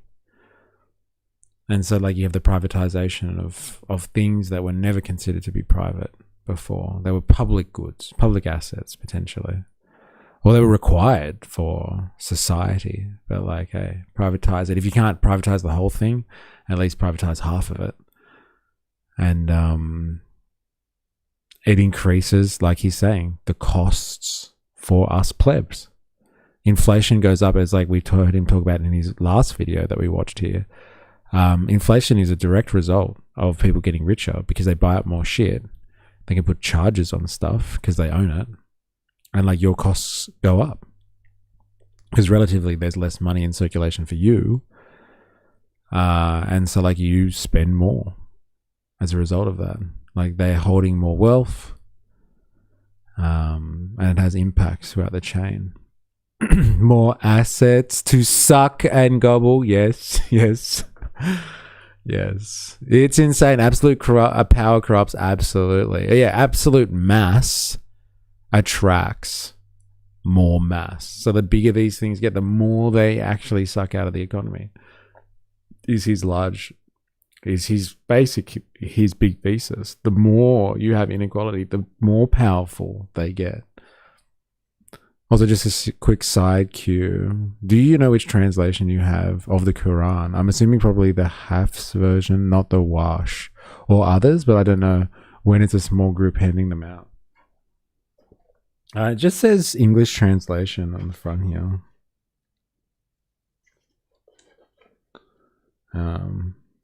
I didn't even know that was a question, to be honest. That just shows you where I'm at in my Quran journey. Nowhere near your Quran journey, that's for sure. It just says English translation.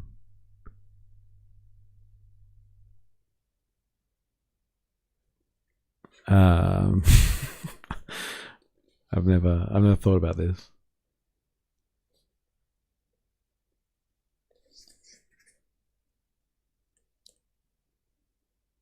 I don't know, man. I'll have to take that one on notice. It doesn't say in the translation. Of all published works, the Quran is perhaps the least translatable. Arabic is not an easy to translate language.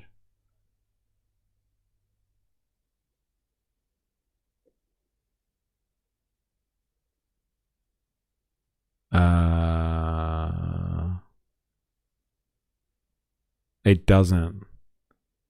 It doesn't say on a quick glance. I'll have to... Oh, no. Did you say this before?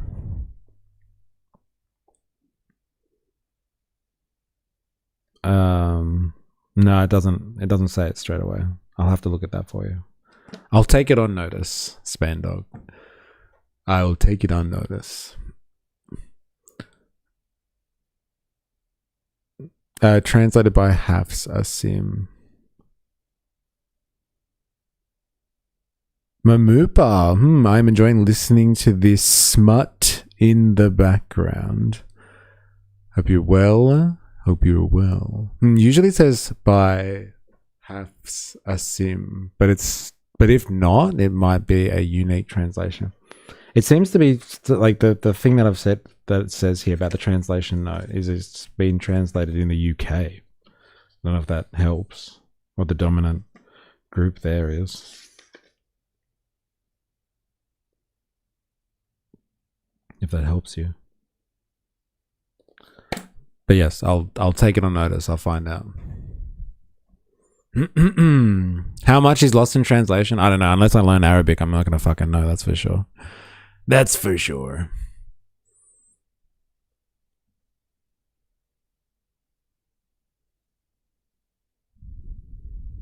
Wait, what? From Arabic, quite a lot.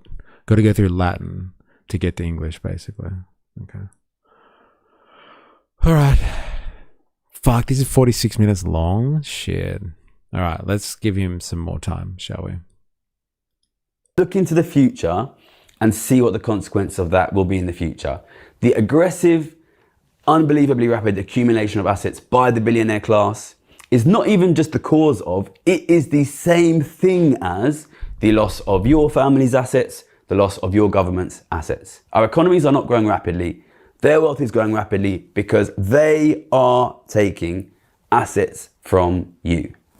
Okay, so, you know, this is out of the bag, really. I think this, like, trillionaire... Islam seems pretty cool in a few ways. They don't believe in interest. They also... and also that Jesus is a prophet or something. Yes, I think so. And they, in terms of interest, you know, Catholics or, like, Christians, I guess you would say, they didn't believe in interest either until a very certain point in history. It was illegal to charge other Christians interest. Then they reincorporated that into the system. Yes, indeed, I do like the no interest part. Yeah, it is interesting. But like, again, that was like kind of across the board. Christianity was like that up until, I guess, the time of the Italian bankers. And then they started changing their mind on that. Thing. I'd like you to talk about it and push it around. I know it's incredibly depressing because when you see it, this is like the end, really. This is like, you know, you're here and you're watching, you know, the nuclear bombs flying and you're seeing the mushroom clouds going up and you're knowing like, okay, that's it. Like, you know, we're... Usury. Yes. That was illegal. The church banned it. I think that's something that, what's his name? David Graeber talks about a lot. I think Mary is the only woman mentioned in the Quran. Yeah, there's so many experts out there. Oh, we'll read it together and we'll find out. We're going to poison the atmosphere and it's going to be a nuclear fallout. Like when you see Elon Musk's $1 trillion, I want you to understand this is the end of the welfare state. This is the end of this kind of golden period of history in the West, at least. These sort of 70 years we've had of like good living standards for ordinary working people. You know, ordinary working people being able to afford housing and education and healthcare. Like when you see Elon Musk, $1 trillion, I want you to understand that that is what is written on the gravestones of your kids and your community. We are going to go back to the world Heavy, that, you bro. know, our great-grandparents and our great-great-grandparents lived in, of extreme inequality, extreme poverty, of, you know, just really extremely terrible living conditions, because these two things are just not logically, consistently possible at the same time. You cannot, we must make a choice as a society between one of two things. Either we accept, you know, that we have an untaxed billionaire class and we will own nothing and our kids will be poor, or... Let's do Quran Bible study. Well, that's what we were talking about before. We're just going to, like, when people start going off about Islam and stuff like that, and then, like, start quoting things, we're going to, like, check it from now on. I don't know how to use the referencing system, so I guess I'll have to figure that out, but that's what we're going to do. Captain Bucket. Chapter 33 and chapter 36 both go over it. You're welcome. I've never read it, actually. I am actually down to a listen. Maybe we can do it one afternoon. I guess if we have Fear E Thursdays, maybe we can have Quran Wednesdays or something. I don't know. Me too? Wow, people actually want to do this? Wow. I just wanted to use it as a reference, but I guess we can. Like I said, let's maybe Spandon can provide us with references or chapters that we should read, and we'll have a reading. We'll have a session. I have to work on my pronunciation, though. There's a lot of stuff in here that I'm like, oh, I don't know if I'm saying that right. Razor, I am back. Welcome. Theory and Theology Thursdays. Razor, actually, you might know. I've got a copy of the Quran. I was wondering if I get stuck with pronunciations, you can help. Because it's probably going to happen a lot, I'd say. I need to read the Bible more. My interest has fallen off since I can't go to church on Sundays at the moment.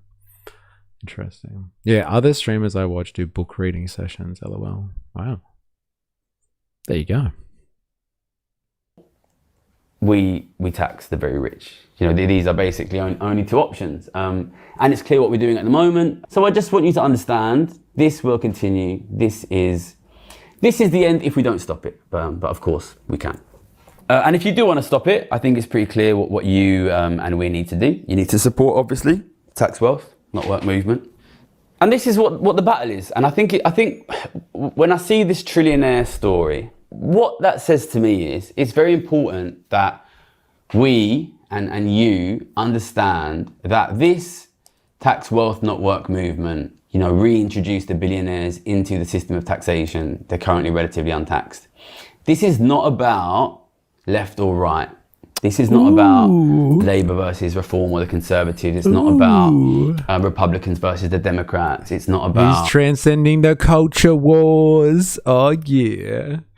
Interesting. Yeah, for sure. The structure is a bit hard to wrap your head around. It's autobiographical, not chronological. Read to us, Daddy. Read to us while I need bread. Up and down. You know, Nigel Farage or Zach Polanski. It's not about Zoran Mamdani and Donald Trump. Really, it's just I don't mind, but if you want to understand the text from the Quran, it's best to go to the nearest mosque because the translation is usually inaccurate. No, that sucks. Well, like, I have to read it first, and then I have to go back to the people that gave it to me because I got it for free off these guys at the station in the heart of the city in Sydney. And they give them out for free. And he goes, yeah, I like check it out. And he goes, but if you have questions, you have to come and ask me. So I'll take a trip and see if he wants to do an interview. Tax surplus value, not living labor. Ha. Yes. Oof, you got to read it first, then ask for clarification, I guess. Like, what's the point of... Like, I wouldn't have the right questions unless I try to read it, right? That's normally how it works with me. I have to try and understand what's going on and then ask for clarification. Very simple question of, do you want your kids to own things or not? Really? And, you know, I suspect that a lot of right-wing people here in the UK, in America, across the world, do want their kids to own things. You cannot allow one guy to own everything and also expect your kids to own things. You know, at the moment, you're paying 50% tax on the work that you do. These guys are paying, in many cases, nothing, you know, Jeff Bezos got like benefits for his kids because his declared income was so low. You know, this is the current situation. You know, the reason Elon Musk is Bro, do you reckon that's fucking real? Like, because Jeff Bezos doesn't have to declare that much income because it's all tied up in assets. He could get benefits for his kids. I wonder if he takes them. Imagine Jeff Bezos on Centrelink. That's fucking mental. Are you sure you need this, Jeff? Hey, my income. 0 income for last year. I want my goddamn benefits, but I hope you take good care of it. Or if you don't want it, give it to any Muslim. No, I need to read it. It depends on what you mean by take good care of it. Like, I'm a bit rough with books, I'm not gonna lie. They get a beating with me.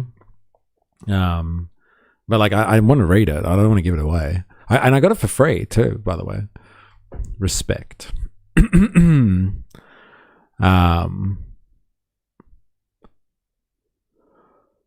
We do not compromise on religious matters.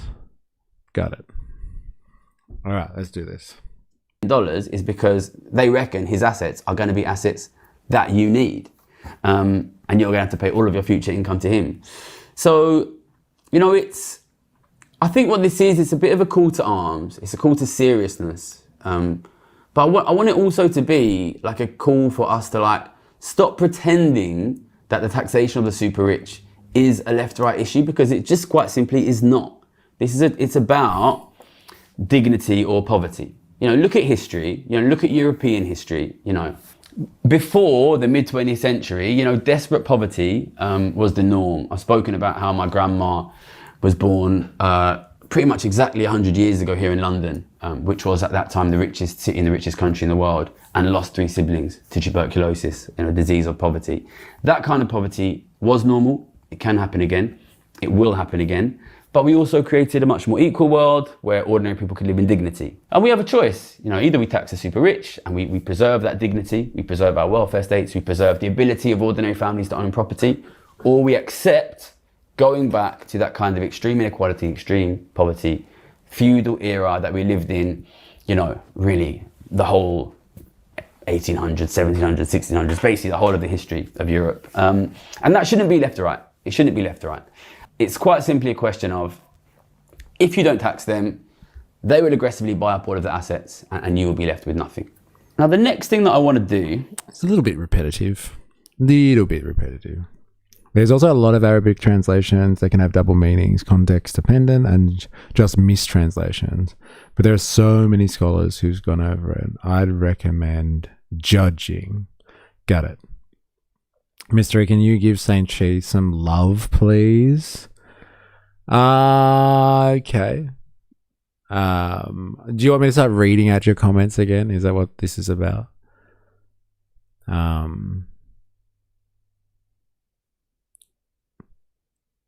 Their translations individually too, but that's a lot of time. People default to imams. No, it's true. Don't ask him. Sensi is cute. Saint Shi, I will read out your comments if it's really getting to you. Just for you, mate. Just for you.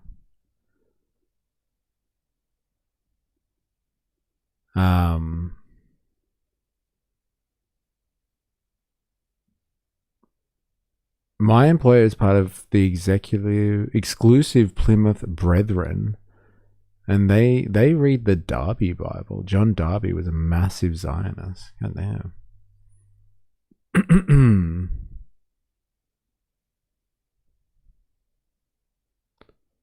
I said be nice while I roll. Gosh, I can't have a moment to myself, can I? Alright. I don't know how much we're going to get much more value out of this. Will you lose to a trillionaire? Colonialism and industrial revolution. Tax wealth not work. My predictions came true. What are you going to do? More in common with each other than with Elon Musk? Interesting. I don't know if we're going to get anything else of value from here. Interesting little thought experiment from him, though.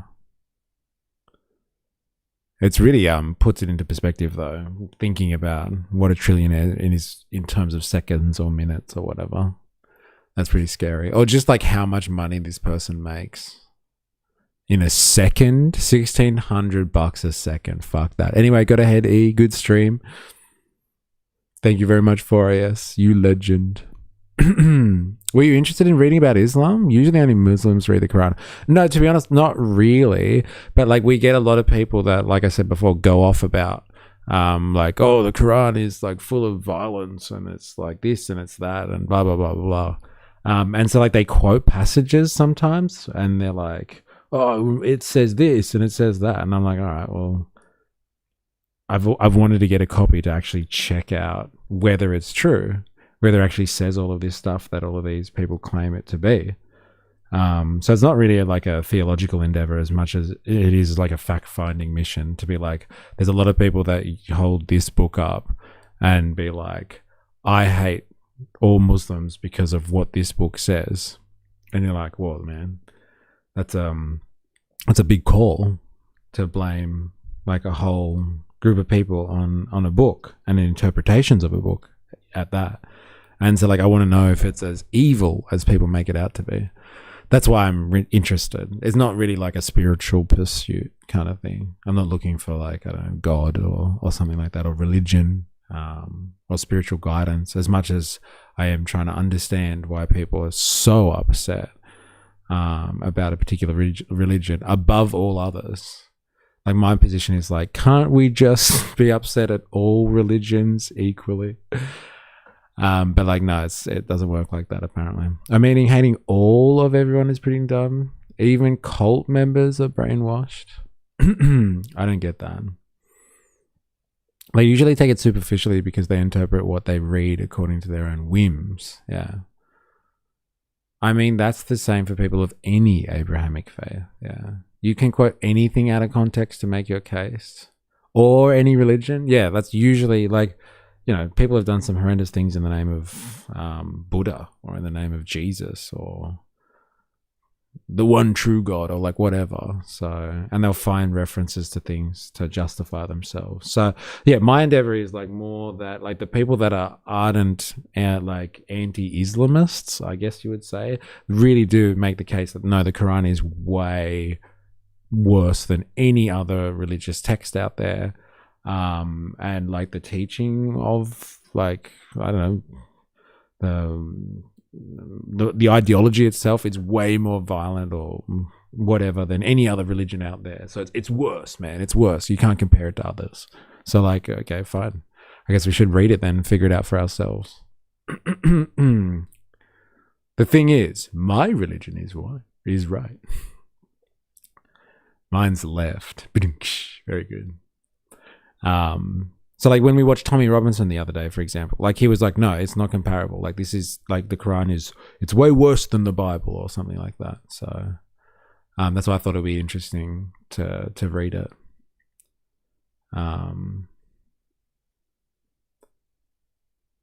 Yeah, it's just how baked into the original text that interpretation of violence is. It is a direct commandment. Is it a direct commandment?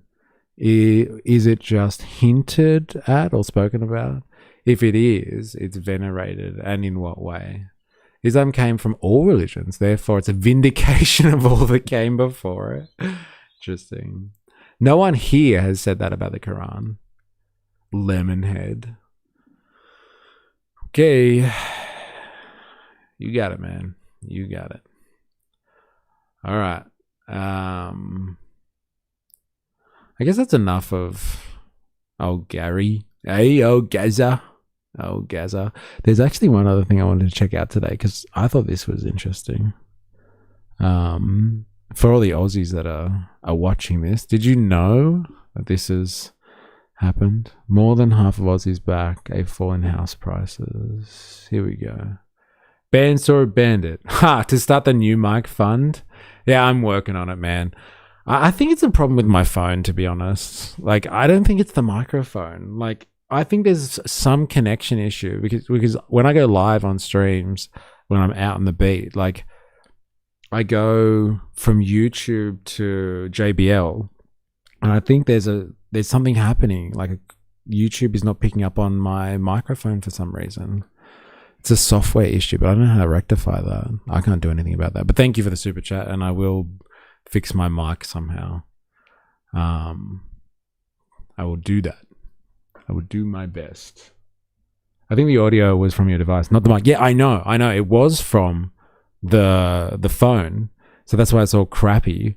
But like the microphone connects to the phone, but then when I open YouTube to stream, the connection loses somehow. It's like, fuck. So like it connects, but then I open up YouTube to start streaming and it just drops out. Like it was, but yes, thank you for the, for the support. Thank you very much. I appreciate that. Radio, give me the confetti. Thank you very much, Ravy. I appreciate it. Well, you didn't get confetti?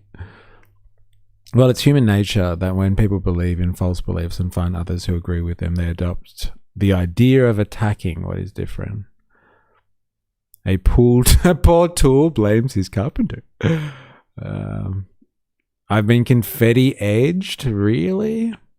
You didn't get your confetti? That's bullshit.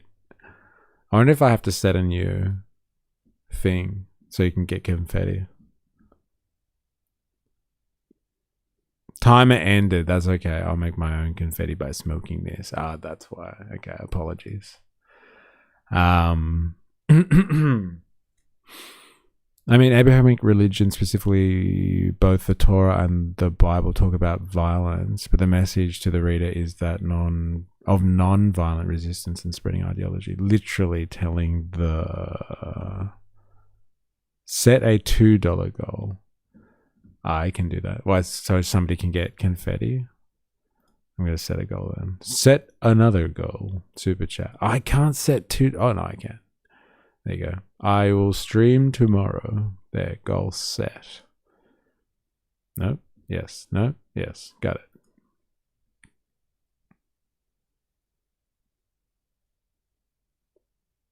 Whereas the message from Islam, the final Abrahamic religion, to the reader is not of non-violence. Well, we will have a look.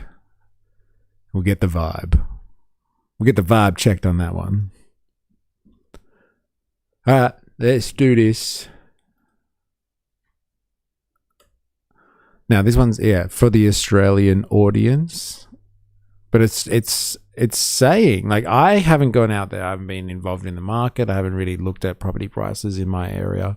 Confetti. Oh, you got it. Congratulations. There it is. No more edging for confetti. Thank you very much. Thank you, Ravy. Thank you, Wookie. Thank you, Benso Bandit. Hey, I'm putting it to the mic fund. All right. Apparently, house prices are dropping in Australia. Did people know this? Now, my obvious reaction to that is just like, isn't this what people wanted? Like, aren't people like stressing about the housing crisis kind of thing? And they want housing to be more affordable. And so any tactic that actually drops housing prices so people can get into the market is a good thing. Is it? So, like, it would seem that, like, I know the budget hasn't even passed yet, but, like, this attack on, negative gearing and capital gains seems to be having the desired effect. But it seems like now potentially people are bitching about it as well. They're like, oh, no, we want to do something about housing affordability. My kids can't buy a house and stuff like that. It's pretty fucking crazy. But at the same time, people are like, oh my God, my house price is dropping. It's actually working. Something's happening. Like, who knows how long this is going to stick around for. It may just be one of those, momentary drops in confidence. And then everyone will just be back into a fucking buying frenzy in 6 months' time. Who cares? Who knows? But, like, I thought this was the point. Like, people wanted this problem solved, and it's actually having a desired effect, and people, I think, are beginning to whinge about it now. Yeah, but rich people aren't as rich. This is awful. Of course, I wasn't looking at this right, I guess. And the fear-mongering from the media is mostly to blame, I'd say. I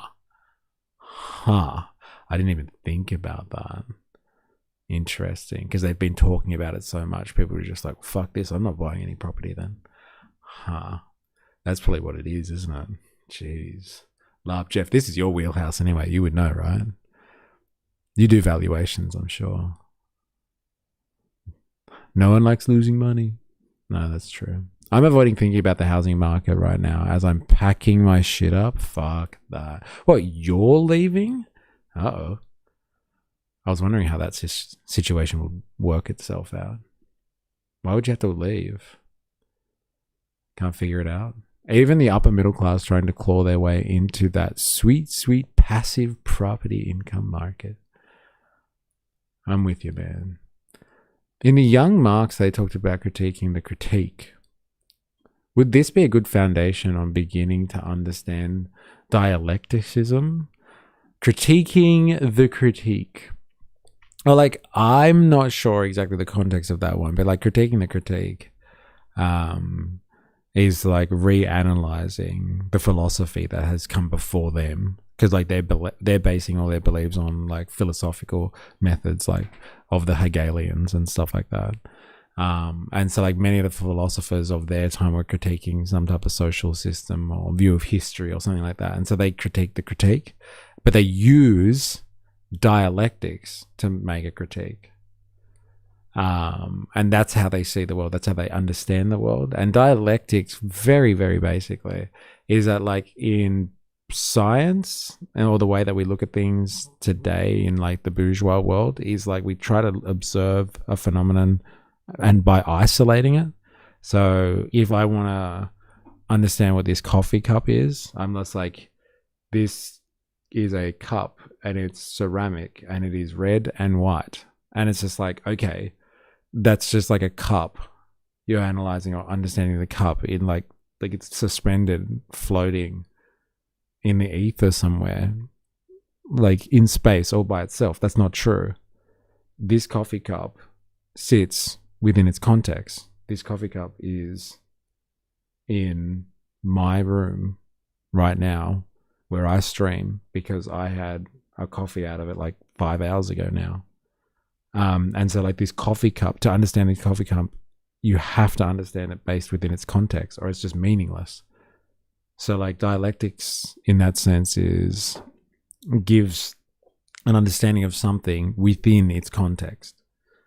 And that's how like someone like that's how Marx and Engels would have understood their environments and critiqued the critiques that were happening, is that they would have done it through understanding things within their context as opposed to things in isolation. That's my very, very quick explanation of that one. Mamoopa, $2. Is that for a new microphone as well? Thank you very much. Thank you very much. Thank you very much. Well, I'm cleaning up my stuff, so it's easier regardless. Packing here too. Got to bounce in 15 to go clear stuff out. Good luck to both of you. Preemptive goodbye in case I have a quick again. Thanks everyone. Good chats as always. As always. Is that Matt Canavan? You guessed it. Yes, it'll be a slight drop, I'd say. And then a steady flat line, generally speaking. Interesting. Hey, always be buying. I know, I'm a single lady now. All these property owners in the media crying about their piggy banks. That's what's happening. And that's what was happening with Dave Hughes, right? Everyone was criticizing Dave Hughes recently. Or like he was going after the government and whinging because like basically he wants capital gains and negative gearing because it's hurting his wallet. And he's just like, fuck everybody else, basically. That's what I see in this country. As for you Easterners, I don't know, this country? Really? On the Western side? I thought we were all one country. Violence is specifically commanded in the Amalek passage. Ooh. Theoretical leader. Thanks, guys. A preemptive goodbye. Means I always get to hear the love. And yeah, Clarice, there's a lot of violence in the Torah specifically, but the structure there is debate on those topics by rabbi over generations. And when you read those, they clearly... The grift is strong today. Yes, it is. Waiting for merch still? Damn, do you reckon I should have merch? No way.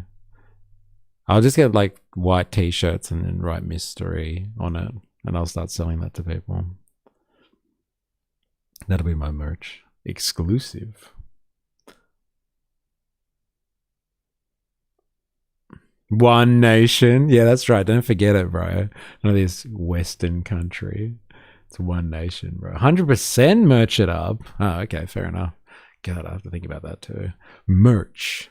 I don't know what type of merch I should have. Should I do like what Punters Politics does? Just get stickers, make stickers. Sell stickers to people. And then I'll get a billboard. Eh? All right, let's do this. Home values in free fall, apparently. Like pain and post-budget nerves are having a big impact on property. The number of homes being sold One Nation plus Tasmania. One Nation plus NZ, bro. We're all One Nation, really. Budget nerves are having a big impact on property. The number of homes being sold at Oh, that's auction- right. Yes. For the bitch biscuit. Yes. Give out mystery hair scrunchies. So good. Our house has gone up almost 50% since COVID. What chance do our children have? Yeah, fucking hell. Like, I agree. Like, yeah, fucking hell. Like, 50% since COVID. Isn't that mental? Isn't that mental? I'll crochet some scrunchies, please. Please. That's hilarious. Bitch biscuit scrunchies. Create a stencil that you could hand print a single color pretty easily. Bachelor in Arts here. I've made my own singlets with the stencil methods. Fuck yeah. All right. It's good to know. And then like what I'll do is I'll make a bunch of stencils and then I'll employ a bunch of labor and then I'll put them to work and then I'll take their surplus value and I'll make profit off that. Eh? I'm starting to see a business forming here. It censored me saying I'll crochet some commie balaclavas. No way. That's crazy. You can't say balaclavas in a YouTube chat. It's too hardcore. It's too hardcore. They should become Chinese porns. Mal mask so I can sneak up on Pauline. Still got my stenciling knives. Great for Warhammer. Our property value has gone up from 57k to around 850,000 in 24 years. I can't believe you bought a property for 57,000. That's mental. Hey? Damn. Country Victoria. Still though, 57k. Mental. I mean, I probably can't with my chat history. It's porn, not pawns. Wait, what?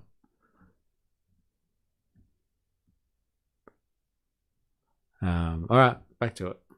Has fallen to its lowest level since the early days of COVID, and that number is only getting lower. In Brisbane, for example, last week the clearance rate was at 42%. Now it's dropped all the way down to just 33%. For their take, let's bring in Social Services Minister Tanya Plibersek and Nationals leader Matt Canavan. Morning to both of you. So Morning. Sydney house prices have also come down an average of $75,000. That's in the past 3 months. Tanya, we know the government wants to make houses more affordable for young Australians. Are you happy with this price drop, or do you want to see them fall further? Well, what we anticipate over time is not that house prices will continue to fall, but that they will grow more slowly. House prices have been growing too fast, and that's meant that young Australians haven't been able to afford a home of their own. We're parents. I've got 3 kids. Matt's got 5. I know you've got a couple of kids as well, Nat. We want them to be able to afford a home of their own one day. And house prices have grown by about 8.5 times. It used to be that the average house cost about 4 years of the average wage. Now it's about 8.5 years of the average wage. people just can't keep up with that because they've been competing with property investors for those houses. So now we say you'll still be able to negatively gear if you're doing it at the moment on an existing property. If you want to negatively gear in the future, you'll have to invest in new build housing stock. And that's what will give young Australians a chance to buy a home of their own. That and our 5% deposit policy, which has helped well over a quarter of a million people now into a home of their own. You want them to grow more slowly, but in fact they're going down. So you're happy with that? How far do you want them to go down? Well, what we expect over time is that they'll grow more slowly and they'll remain more affordable. And but grow that's more really slowly important. is still going up, but they're going down. Do you It want them depends to go which down city. further? It depends which city you're looking at, and that's not really. Well, I don't it's think not a they're matter going of, up anywhere except slightly in Perth and No, slightly they're going in up slightly in different cities, and that's actually a slow growth, a moderate growth that people can keep up with. That's what we expect will happen over time. But they're still so high, young people can't afford them. So if they go up any more, young people still can't afford them, can they? Yeah, that's why we've also got our 5% deposit policy, which has helped well over 250,000 households into a home of their own now. It's why we've got a $47 billion package where we're, for example, working with the states and territories and local government to provide the infrastructure that we need in new housing estates to make those homes more affordable. It's why we're working so closely with 5% deposit. What a joke. Should be a minimum 10%. Pretty scary. But like, I guess it's only for first homeowners, right? Like, there was a certain point where if you could prove you had enough assets on hand, they basically give you interest-free loans. Deposit-free loans at a certain point, as long as you're using enough equity and moving that around. So like 5% deposit is pretty scary stuff. But if it's government backed, like the government is safe as. It's not like it's coming from a bank. But like, yeah, people should be able to develop a savings schedule in order to demonstrate that they've got enough money in the bank to have a decent deposit. It's difficult.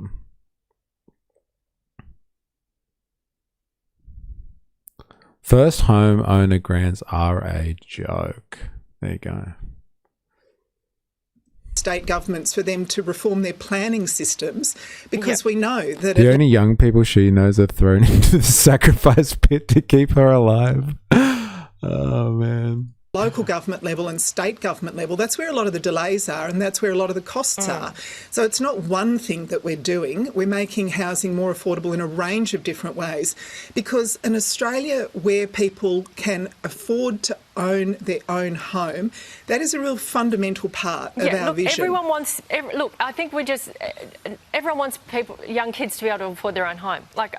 Do they? Then why are the Liberals voting against it? You know, we're actually making changes. Let's go to Matt. Yeah, there is some support for the drop in prices. A survey in the Sydney Morning Herald shows 54% of voters back some level of lower house prices. Do you want house prices to drop, Matt, or as Tanya said, do you want growth to become slower? We've got to make them more affordable. And look, I feel sorry for Tanya. She's not the author of this budget mess and she's doing her best there to defend it, Nat. But what we need to do is make some homes more affordable. So the price we see is just the average price. I don't want to see house prices fall across the economy, but I want to see house prices at the lower end of the market with more supply, more affordable housing and more affordable locations increase. That doesn't necessarily mean that people who own existing houses see their prices fall. But what this government has engineered is an economic crash, a crash in economic confidence, which is seeing auction rates at record lows. This budget by Jim Chalmers has effectively driven our economy like Thelma and Louise over a cliff, and it's falling down at a rapid rate. Now, the government needs to do something to restore confidence. They ripped up half their budget last week. That's not enough. I mean, everyone wants to fire the liar, but what we've really got to do is drop the flop.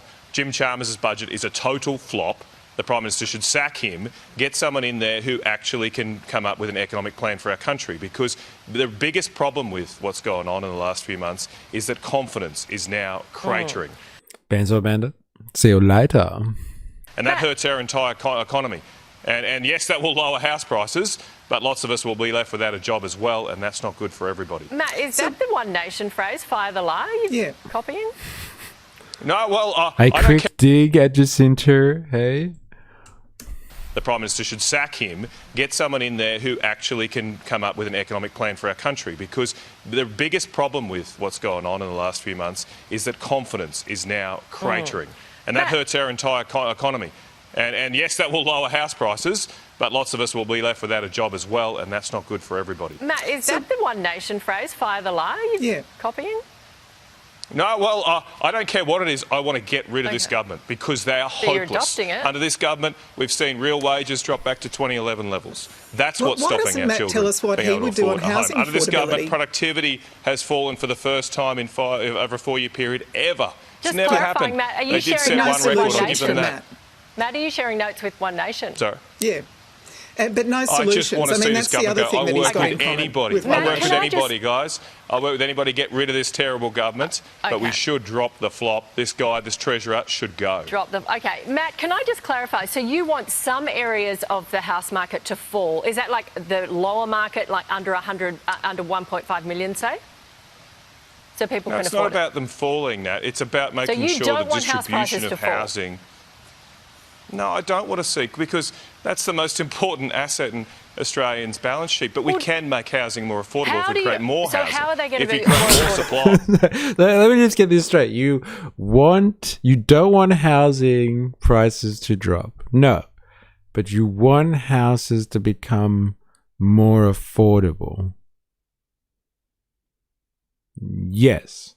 So how do you expect people to afford these houses if they are currently unaffordable and unobtainable? How do you do that? Like, are these guys fucking serious?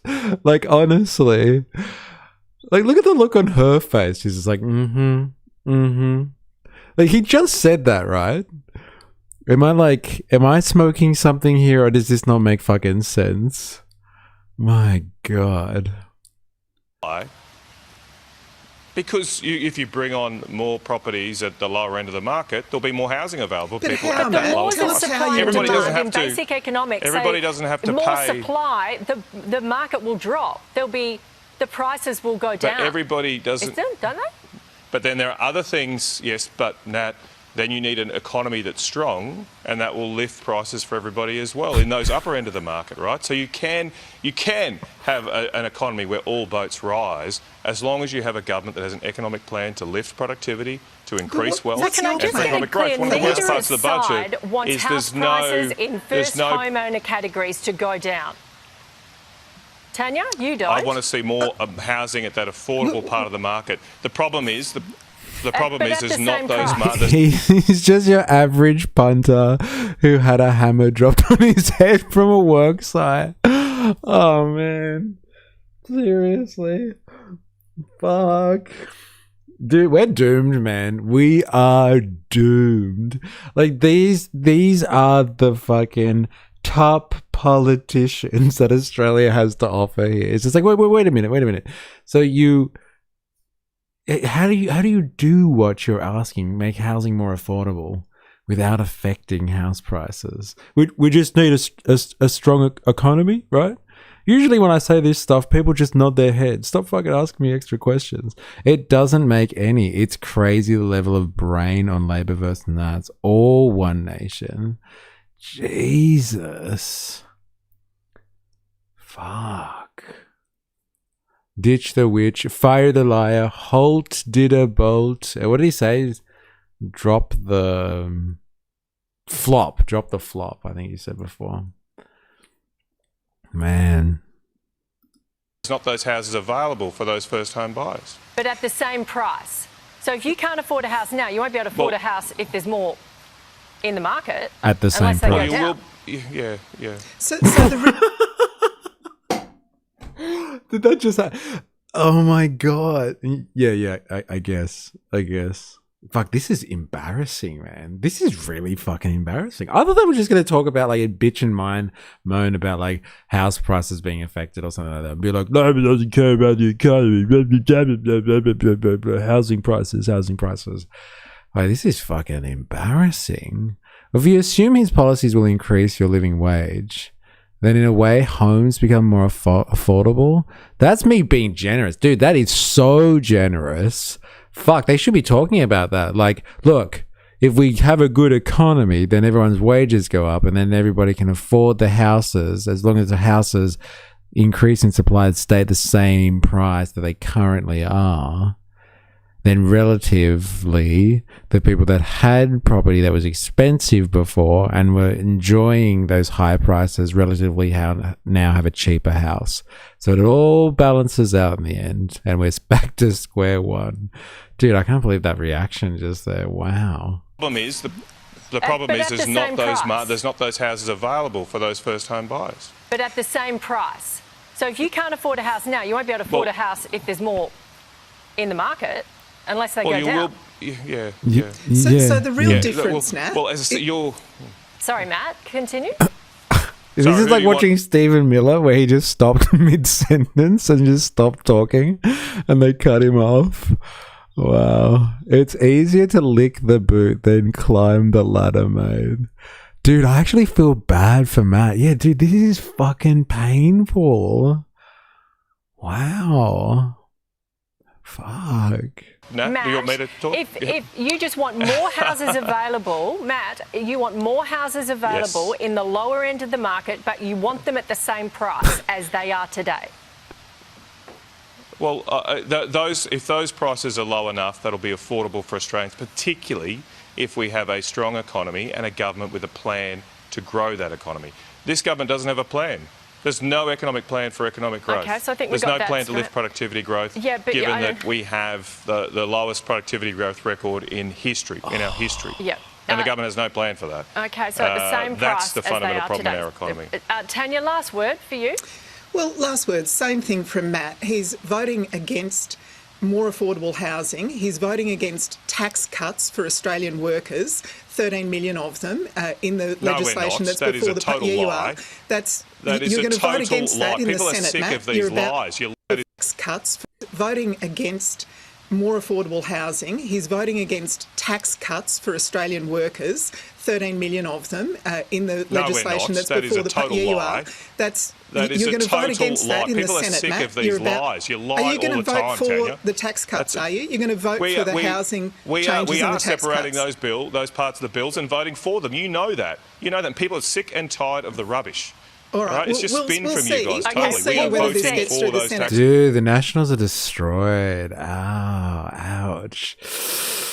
Bro, this is actually painful to watch. Like, I thought I would be supremely satisfied watching, like, this fucking douchebag get grilled. But, like, it's fucking painful, man.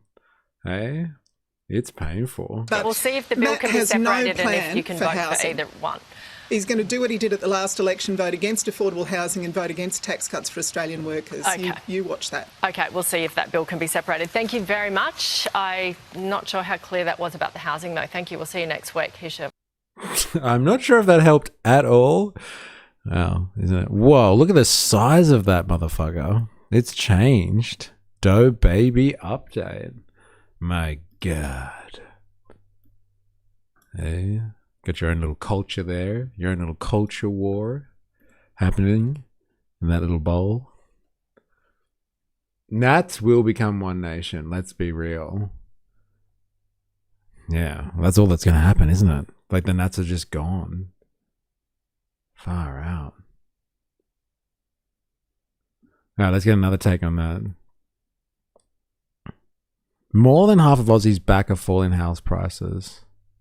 Okay. More than half of Australians are backing a fall in house prices as the government attempts to make housing more affordable for young Australians.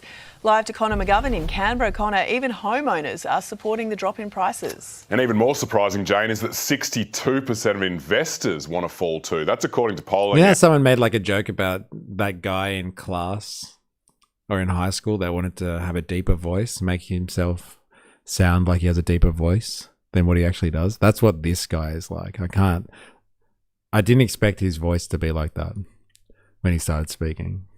More surprising, Jane, is that 62% of investors want to fall too. That's according to polling out from Resolve Political Monitor, exclusively published by our friends at the Sydney Morning Herald and The Age. 54% of respondents back a drop in house prices, just 11% oppose, and a fair chunk, 35%, are unsure. The government and the Prime Minister, Jane, they won't be displeased to hear this support from the public. It's been using a quote, cooked housing market as the justification to ram through investor tax changes in its budget. Those negative gearing and capital gains tax discount windbacks, they're coming before the Senate as Parliament returns this week.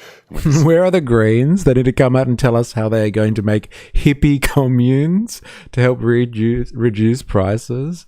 Yes. That's what we need. We need hippie communes and sex flotillas. That'll tackle housing and it'll tackle demographic collapse at the same time. Report of the Greens, Jane, they're likely to pass. Connor, thank you. Australia's auction clearance rates have fallen to their lowest levels since the pandemic, with only about 40% of homes selling at auctions over the weekend. For more, we'll bring in John Keir, the economics editor of the Australian Financial Review in Canberra. Hey, Johnny. Hey, good morning. Look, what's causing this softening? Good morning, Tom and Sarah. Look, it is getting harder to sell a home out there, but easier to buy a home. So bad or good news, depending on what side of the trade you're on there. So the preliminary clearance rate was only 47% according to Cotality, and that'll be revised lower as we get more pass-ins coming through in the next couple of days.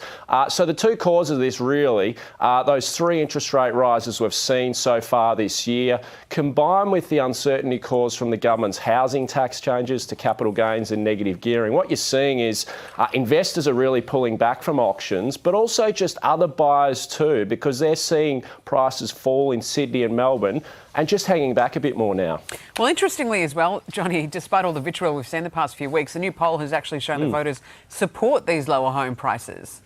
Yeah, this is an interesting one in the Sydney Morning Herald. And Isn't it interesting? It's almost like all the stuff we've been seeing by the media has been complete beat up and propaganda. Them just ramming home this idea that everyone's really pissed off about negative gearing and capital gains changes. But like when you look at a study that shows whether people support housing prices going down, overwhelmingly, by a factor of 5, people support house prices coming down.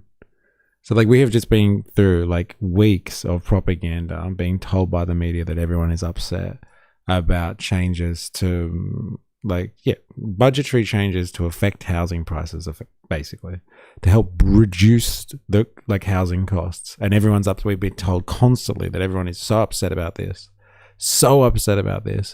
And like when you actually get some data on where people sit on housing prices, people do want it to drop and they support the idea that it is dropping overwhelmingly, even despite all the vitriol, as she said. If houses do drop, are they introducing something to stop rich from buying up assets when they drop? Good question. Nope.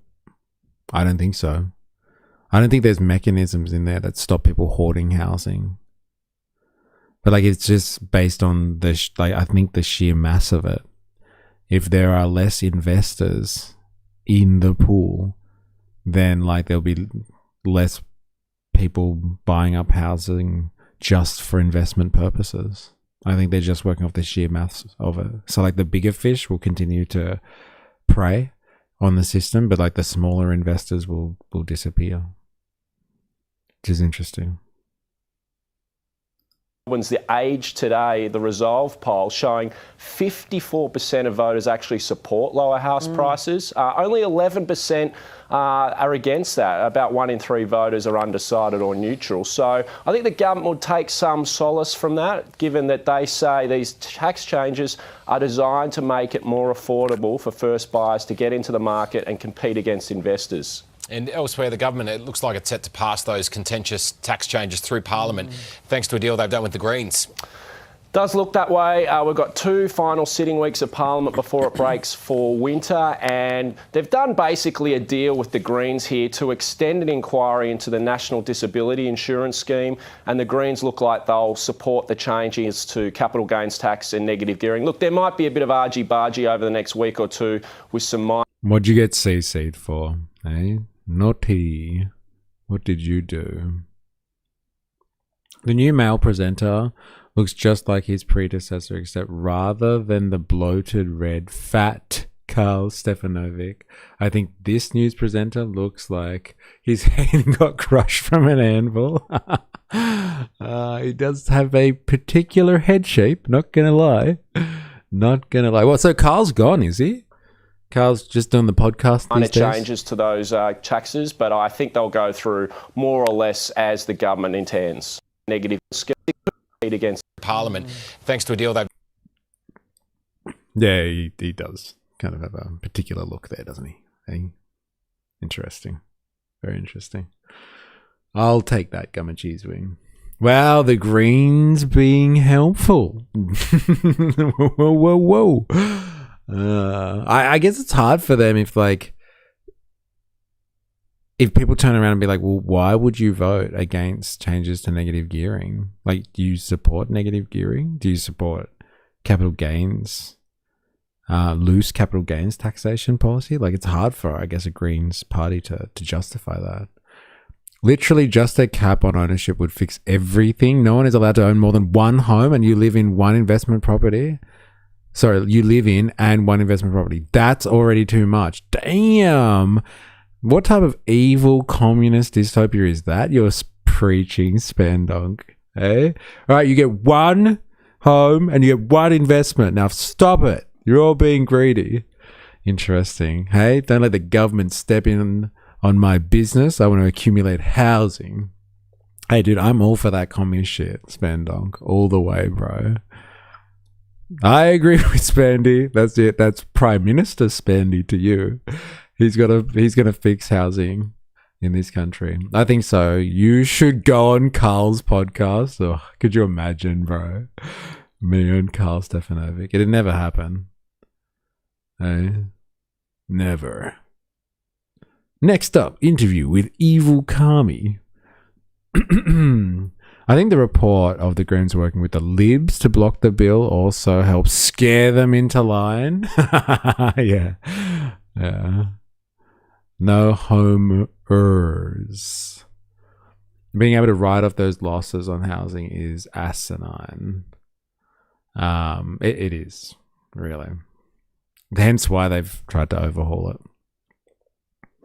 You can have one. Everybody gets one. All right. That's enough on the housing thing. That's enough on housing. I don't think they really spoke too much about it anyway. Have they? Oh yeah, I wonder what the comment section say. I'm confused. Channel 9, what is the definition of affordable housing and how much does housing have to fall? Lower house values equal lower council rates, levies and land taxes? Fine by me. A population of 20 plus million shouldn't have housing at the same cost as the top 10 most expensive cities in the world with 100 to 500 million plus people. That figure alone tells you there is incompetence at best and at worst blatant corruption. Lower house prices would be good, just not for the people who bought when the prices were high. Oh well, fucking timing, man. Eh? Dude, you and Big Chalky on Karl's show? Oh my god. Yeah, Big Chalky. Fuck, could you imagine? I'm gonna have to fucking beef up before I go on there. I'm gonna have to take some protein powder, do some push-ups. Big Chalky. We can talk about Ben Robert Smith. Oh my god, no thank you. Oh lord, please don't make me share airtime with Chalky. Yeah, please. Thank you. Yeah, well, I mean, hey, keep your private market even, but just limit. Can't be bad for essential goods and services. We have water limits. Yeah, whatever. I'm all for the communist alternative as well, bro. Stopping people from owning too many things, and stopping them from hoarding wealth. I'm down with that. Yes, an hour of BTS talk. BRS talk, yes. No, thank you. Who would win in a mog off, Big Chalky or 4IS? Oh, man. for sure. 4AS, bro. I have not seen nor heard of this Chucky. He's just some guy that I don't even know him personally. I don't follow him, but I saw he have a battle with like Jordan over Ben Roberts-Smith. And so like I saw some footage of him criticizing Geordies, and that's all I know of him really.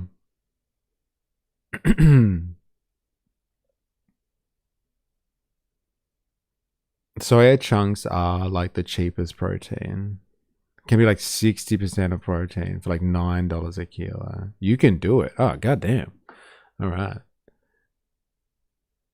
For sure. Chucky got them self-esteem issues. Yeah, he's worried about being skinny. Yeah, not much to see. Short.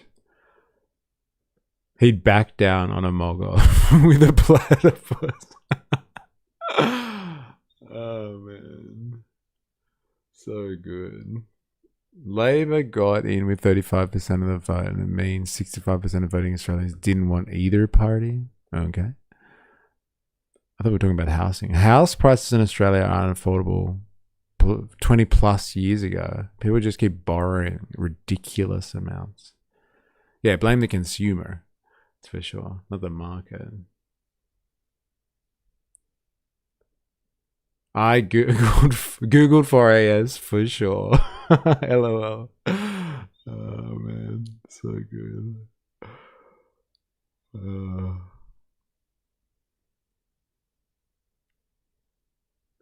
Damn, there's a lot of comments on this one. People care about housing. Also kind of hard to mug off with a gnome. Oh man. All right. There's one other thing I wanted to check today. Where was that? Oh, here. This one's for Ninja Nurse, but I'm assuming Ninja Nurse is not here anymore. Get E on the Carl part.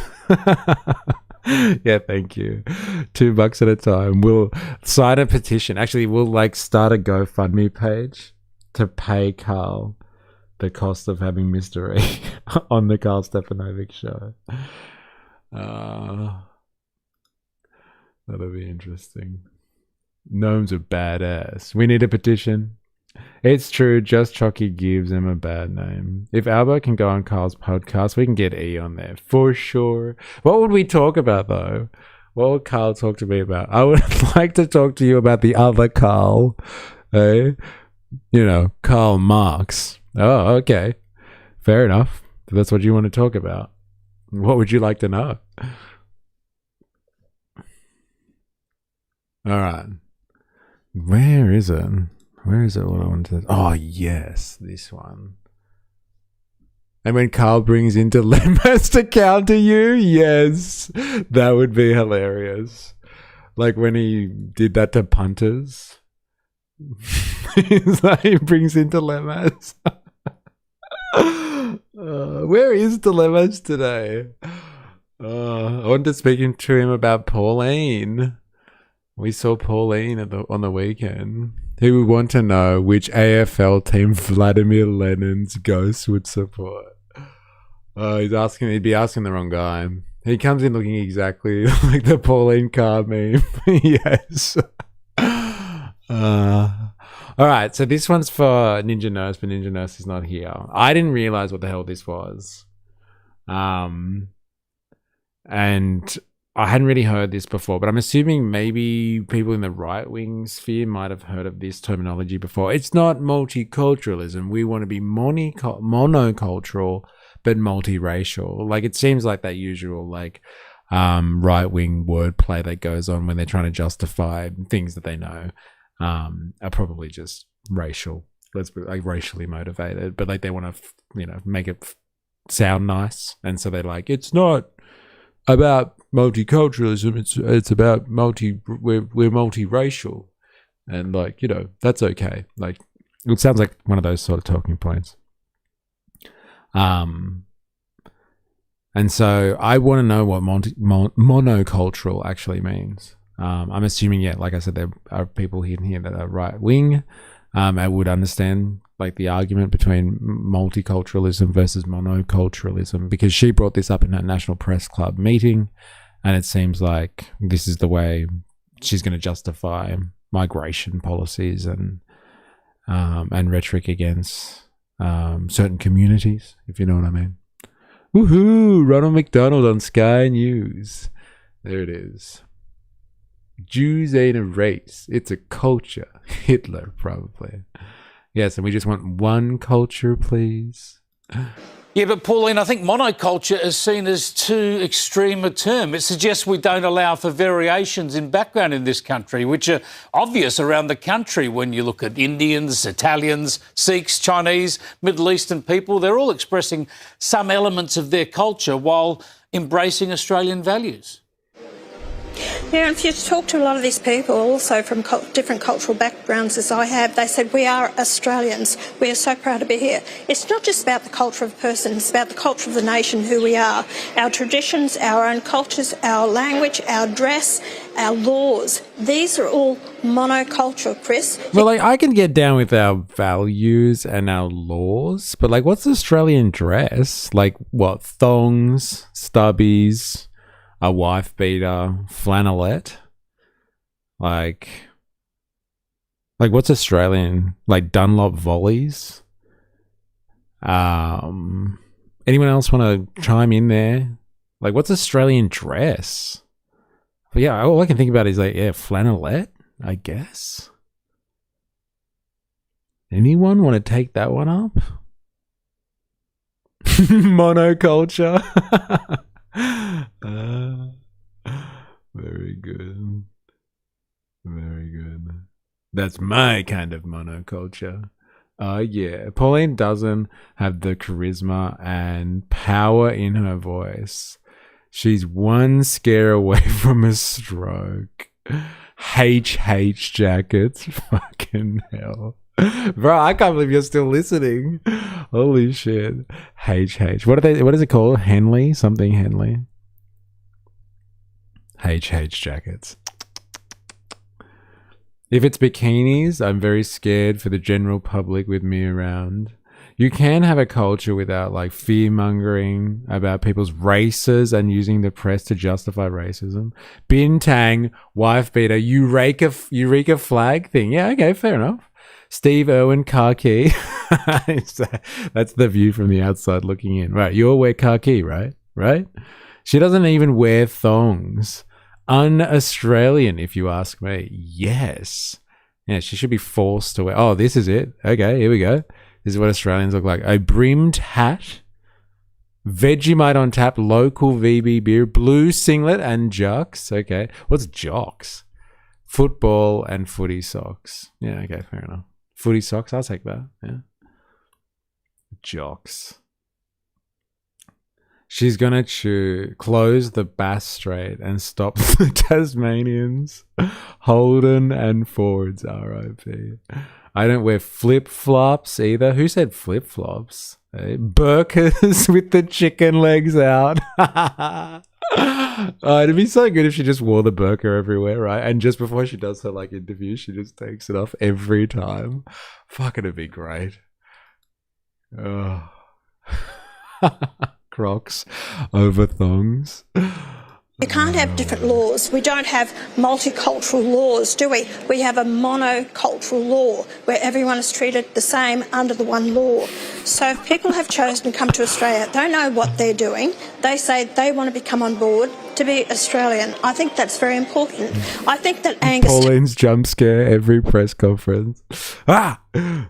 So to actually criticise this, I think he's actually sitting on the fence. He can't make a decision about this. Are you Australian or you're not Australian? Do you want to just come here and take for benefit, granted what this country offers you? Nah, no way. Clive Palmer is not merging with One Nation. His rival is Gina. He'll have his own political party, please. You don't need that shit. I get around in thongs, but not flip-flops. Yes. But you don't want to give your love to this nation. Pauline Hanson, are you worried that massively stretching the term culture then? We all have the same laws, so we have a monoculture. massive stretch of the term culture. Thank you. And yes, the thong still claps. Success will just cause more pain for the coalition in state and federal elections, change the mix of seats on the centre-right, but just help keep Labor in power. That's ridiculous, because that's the only argument that they have got, is that it's all about them, that they're going to lose their seats, their positions. They are responsible also for the state of the country. Now, climate change started under the Howard government. He started the carbon emissions scheme. So a lot of these issues started way back then with the coalition. A lot of things I've had to pull them back. They would never have addressed immigration if it wasn't for One Nation. They would never have addressed net zero if it wasn't for One Nation. So I'm not going to stand back and say, oh, listen, don't worry about it. I'm not going to upset your little cartel, just you and the Labor Party. The Australian people have their say. So I'm good. putting up my policies, what I want to do for the country. I want to drive this nation forward. Sexy Texy, best introduction ever. Like, that's got to be up there with one of the better introductions to a stream. I'm blue-eyed and white. I'm fucking right. Are we talking about like her decision on what monoculture is, or are you stating that you are blue-eyed and white and you're fucking right? What an interesting introduction. Blue-eyed white redhead. She's responsible for that horrible lipstick. Wow. Apparently, I'm not sure when. I have heard she was with the Libs. She was a Liberal senator. I think she tried to be. Yeah, she was like in the Liberal Party, and then she got like fired, or like she got kicked out, basically. And so she created her own party with blackjack and hookers. Earlier, colonial Australia was extremely gay, and the Crown tried to import more women. You've now twice said earlier Australia was extremely gay. Current Australia is pretty gay too. Bears repeating, but it's just being censored in the stream chat. I'm inclined to believe you and would venture to say it still is. True blue mofo. Have we got a bot? We're about to find out. No idea why I got censored there. What did you say? What did you say? More horse ships for the colony? Yeah, I wonder why you got censored for that one. Prosperity, give the future generations some hope for where they're going to go in their life. So if the Libs don't want to, work with me, it's just ridiculous to use this argument that I'm going to destroy and hand it back to Labor. That's a load of rubbish. Now, in your speech yesterday, you mentioned the failure of Indigenous policy in this country, billions of dollars spent with so many problems still apparent, the gap not being closed. How would you tackle the obvious social problems of crime and dysfunction in remote Aboriginal communities and town camps in places like Alice Springs? It is, Chris, and it's not about the money. We poured so much money into it. Yes, there's no... I hate the Western drinking culture. Our culture can be pretty shit. Interesting. Well, don't say that to Pauline. Eh? We have a monoculture, and all facets of it are acceptable. And the gaps, yes, your education, yes, your housing, yes, also the health issues, they're still on the rampant. They're actually going up and up and up. I spoke to an Indigenous woman who came up to speak to me. Give me she another said, question, please. we That are one not sucks. jobs, a decent lifestyle. Now, Pauline, you had a bit of a go at Canberra yesterday at the National Press Club. You said you'd try and avoid the place as much as possible. It's fucking true. Apparently she's only there like 30% of the time. Is that right? She's a senator and she hangs out in the Senate 30% of the time. It's funny how people give the game away sometimes. Yeah, the fact that one punch laws had to become a thing, I blame our alcohol culture. I blame fucking MMA. The rise in that type of stuff. How can she seriously argue that she'll do anything when we know she's going to gut the public services completely? No, it'll help all the Aussie battlers out there once they gut public services. More at home today in Townsville?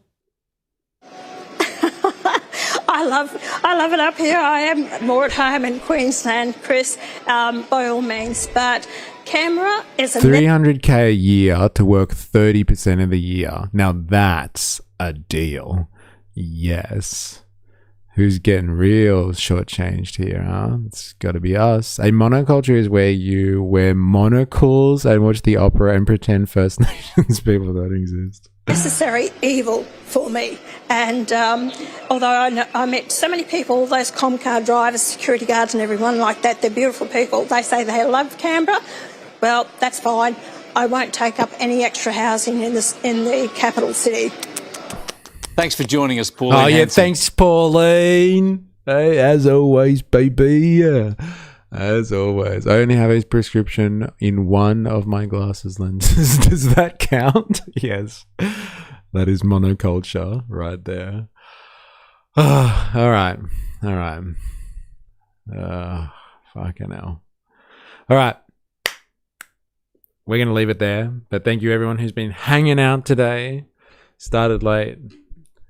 So thank you for your interactions. Thanks for all the fucking super chats today. Do appreciate it. And 4IS with the gift subs going on in Twitch land. So thank you everybody who's been contributing. I'm gonna fix my microphone, I swear. And like, you know, if you see any propaganda come out, Hobo Joe or anyone else, if you see stuff come out about protests in Sydney that we can go along and live stream, please let me know. We'd really appreciate that. And we'll continue doing more of that stuff. Yeah, thank you, Spandonk, Ravy, Gumma Cheese Wing, Wookie, Jet B in for the afternoon session. Say my name. Gumma Cheese Wing hanging out all day today. Saint Chi, Voltateur, Sexy Texty. Who else we got here? 4IS, you've been in and out today as well. Jag, you've been hanging out too. It's good to have you. Who have I missed? Bandsaw Bandit, of course, in earlier. Clarice.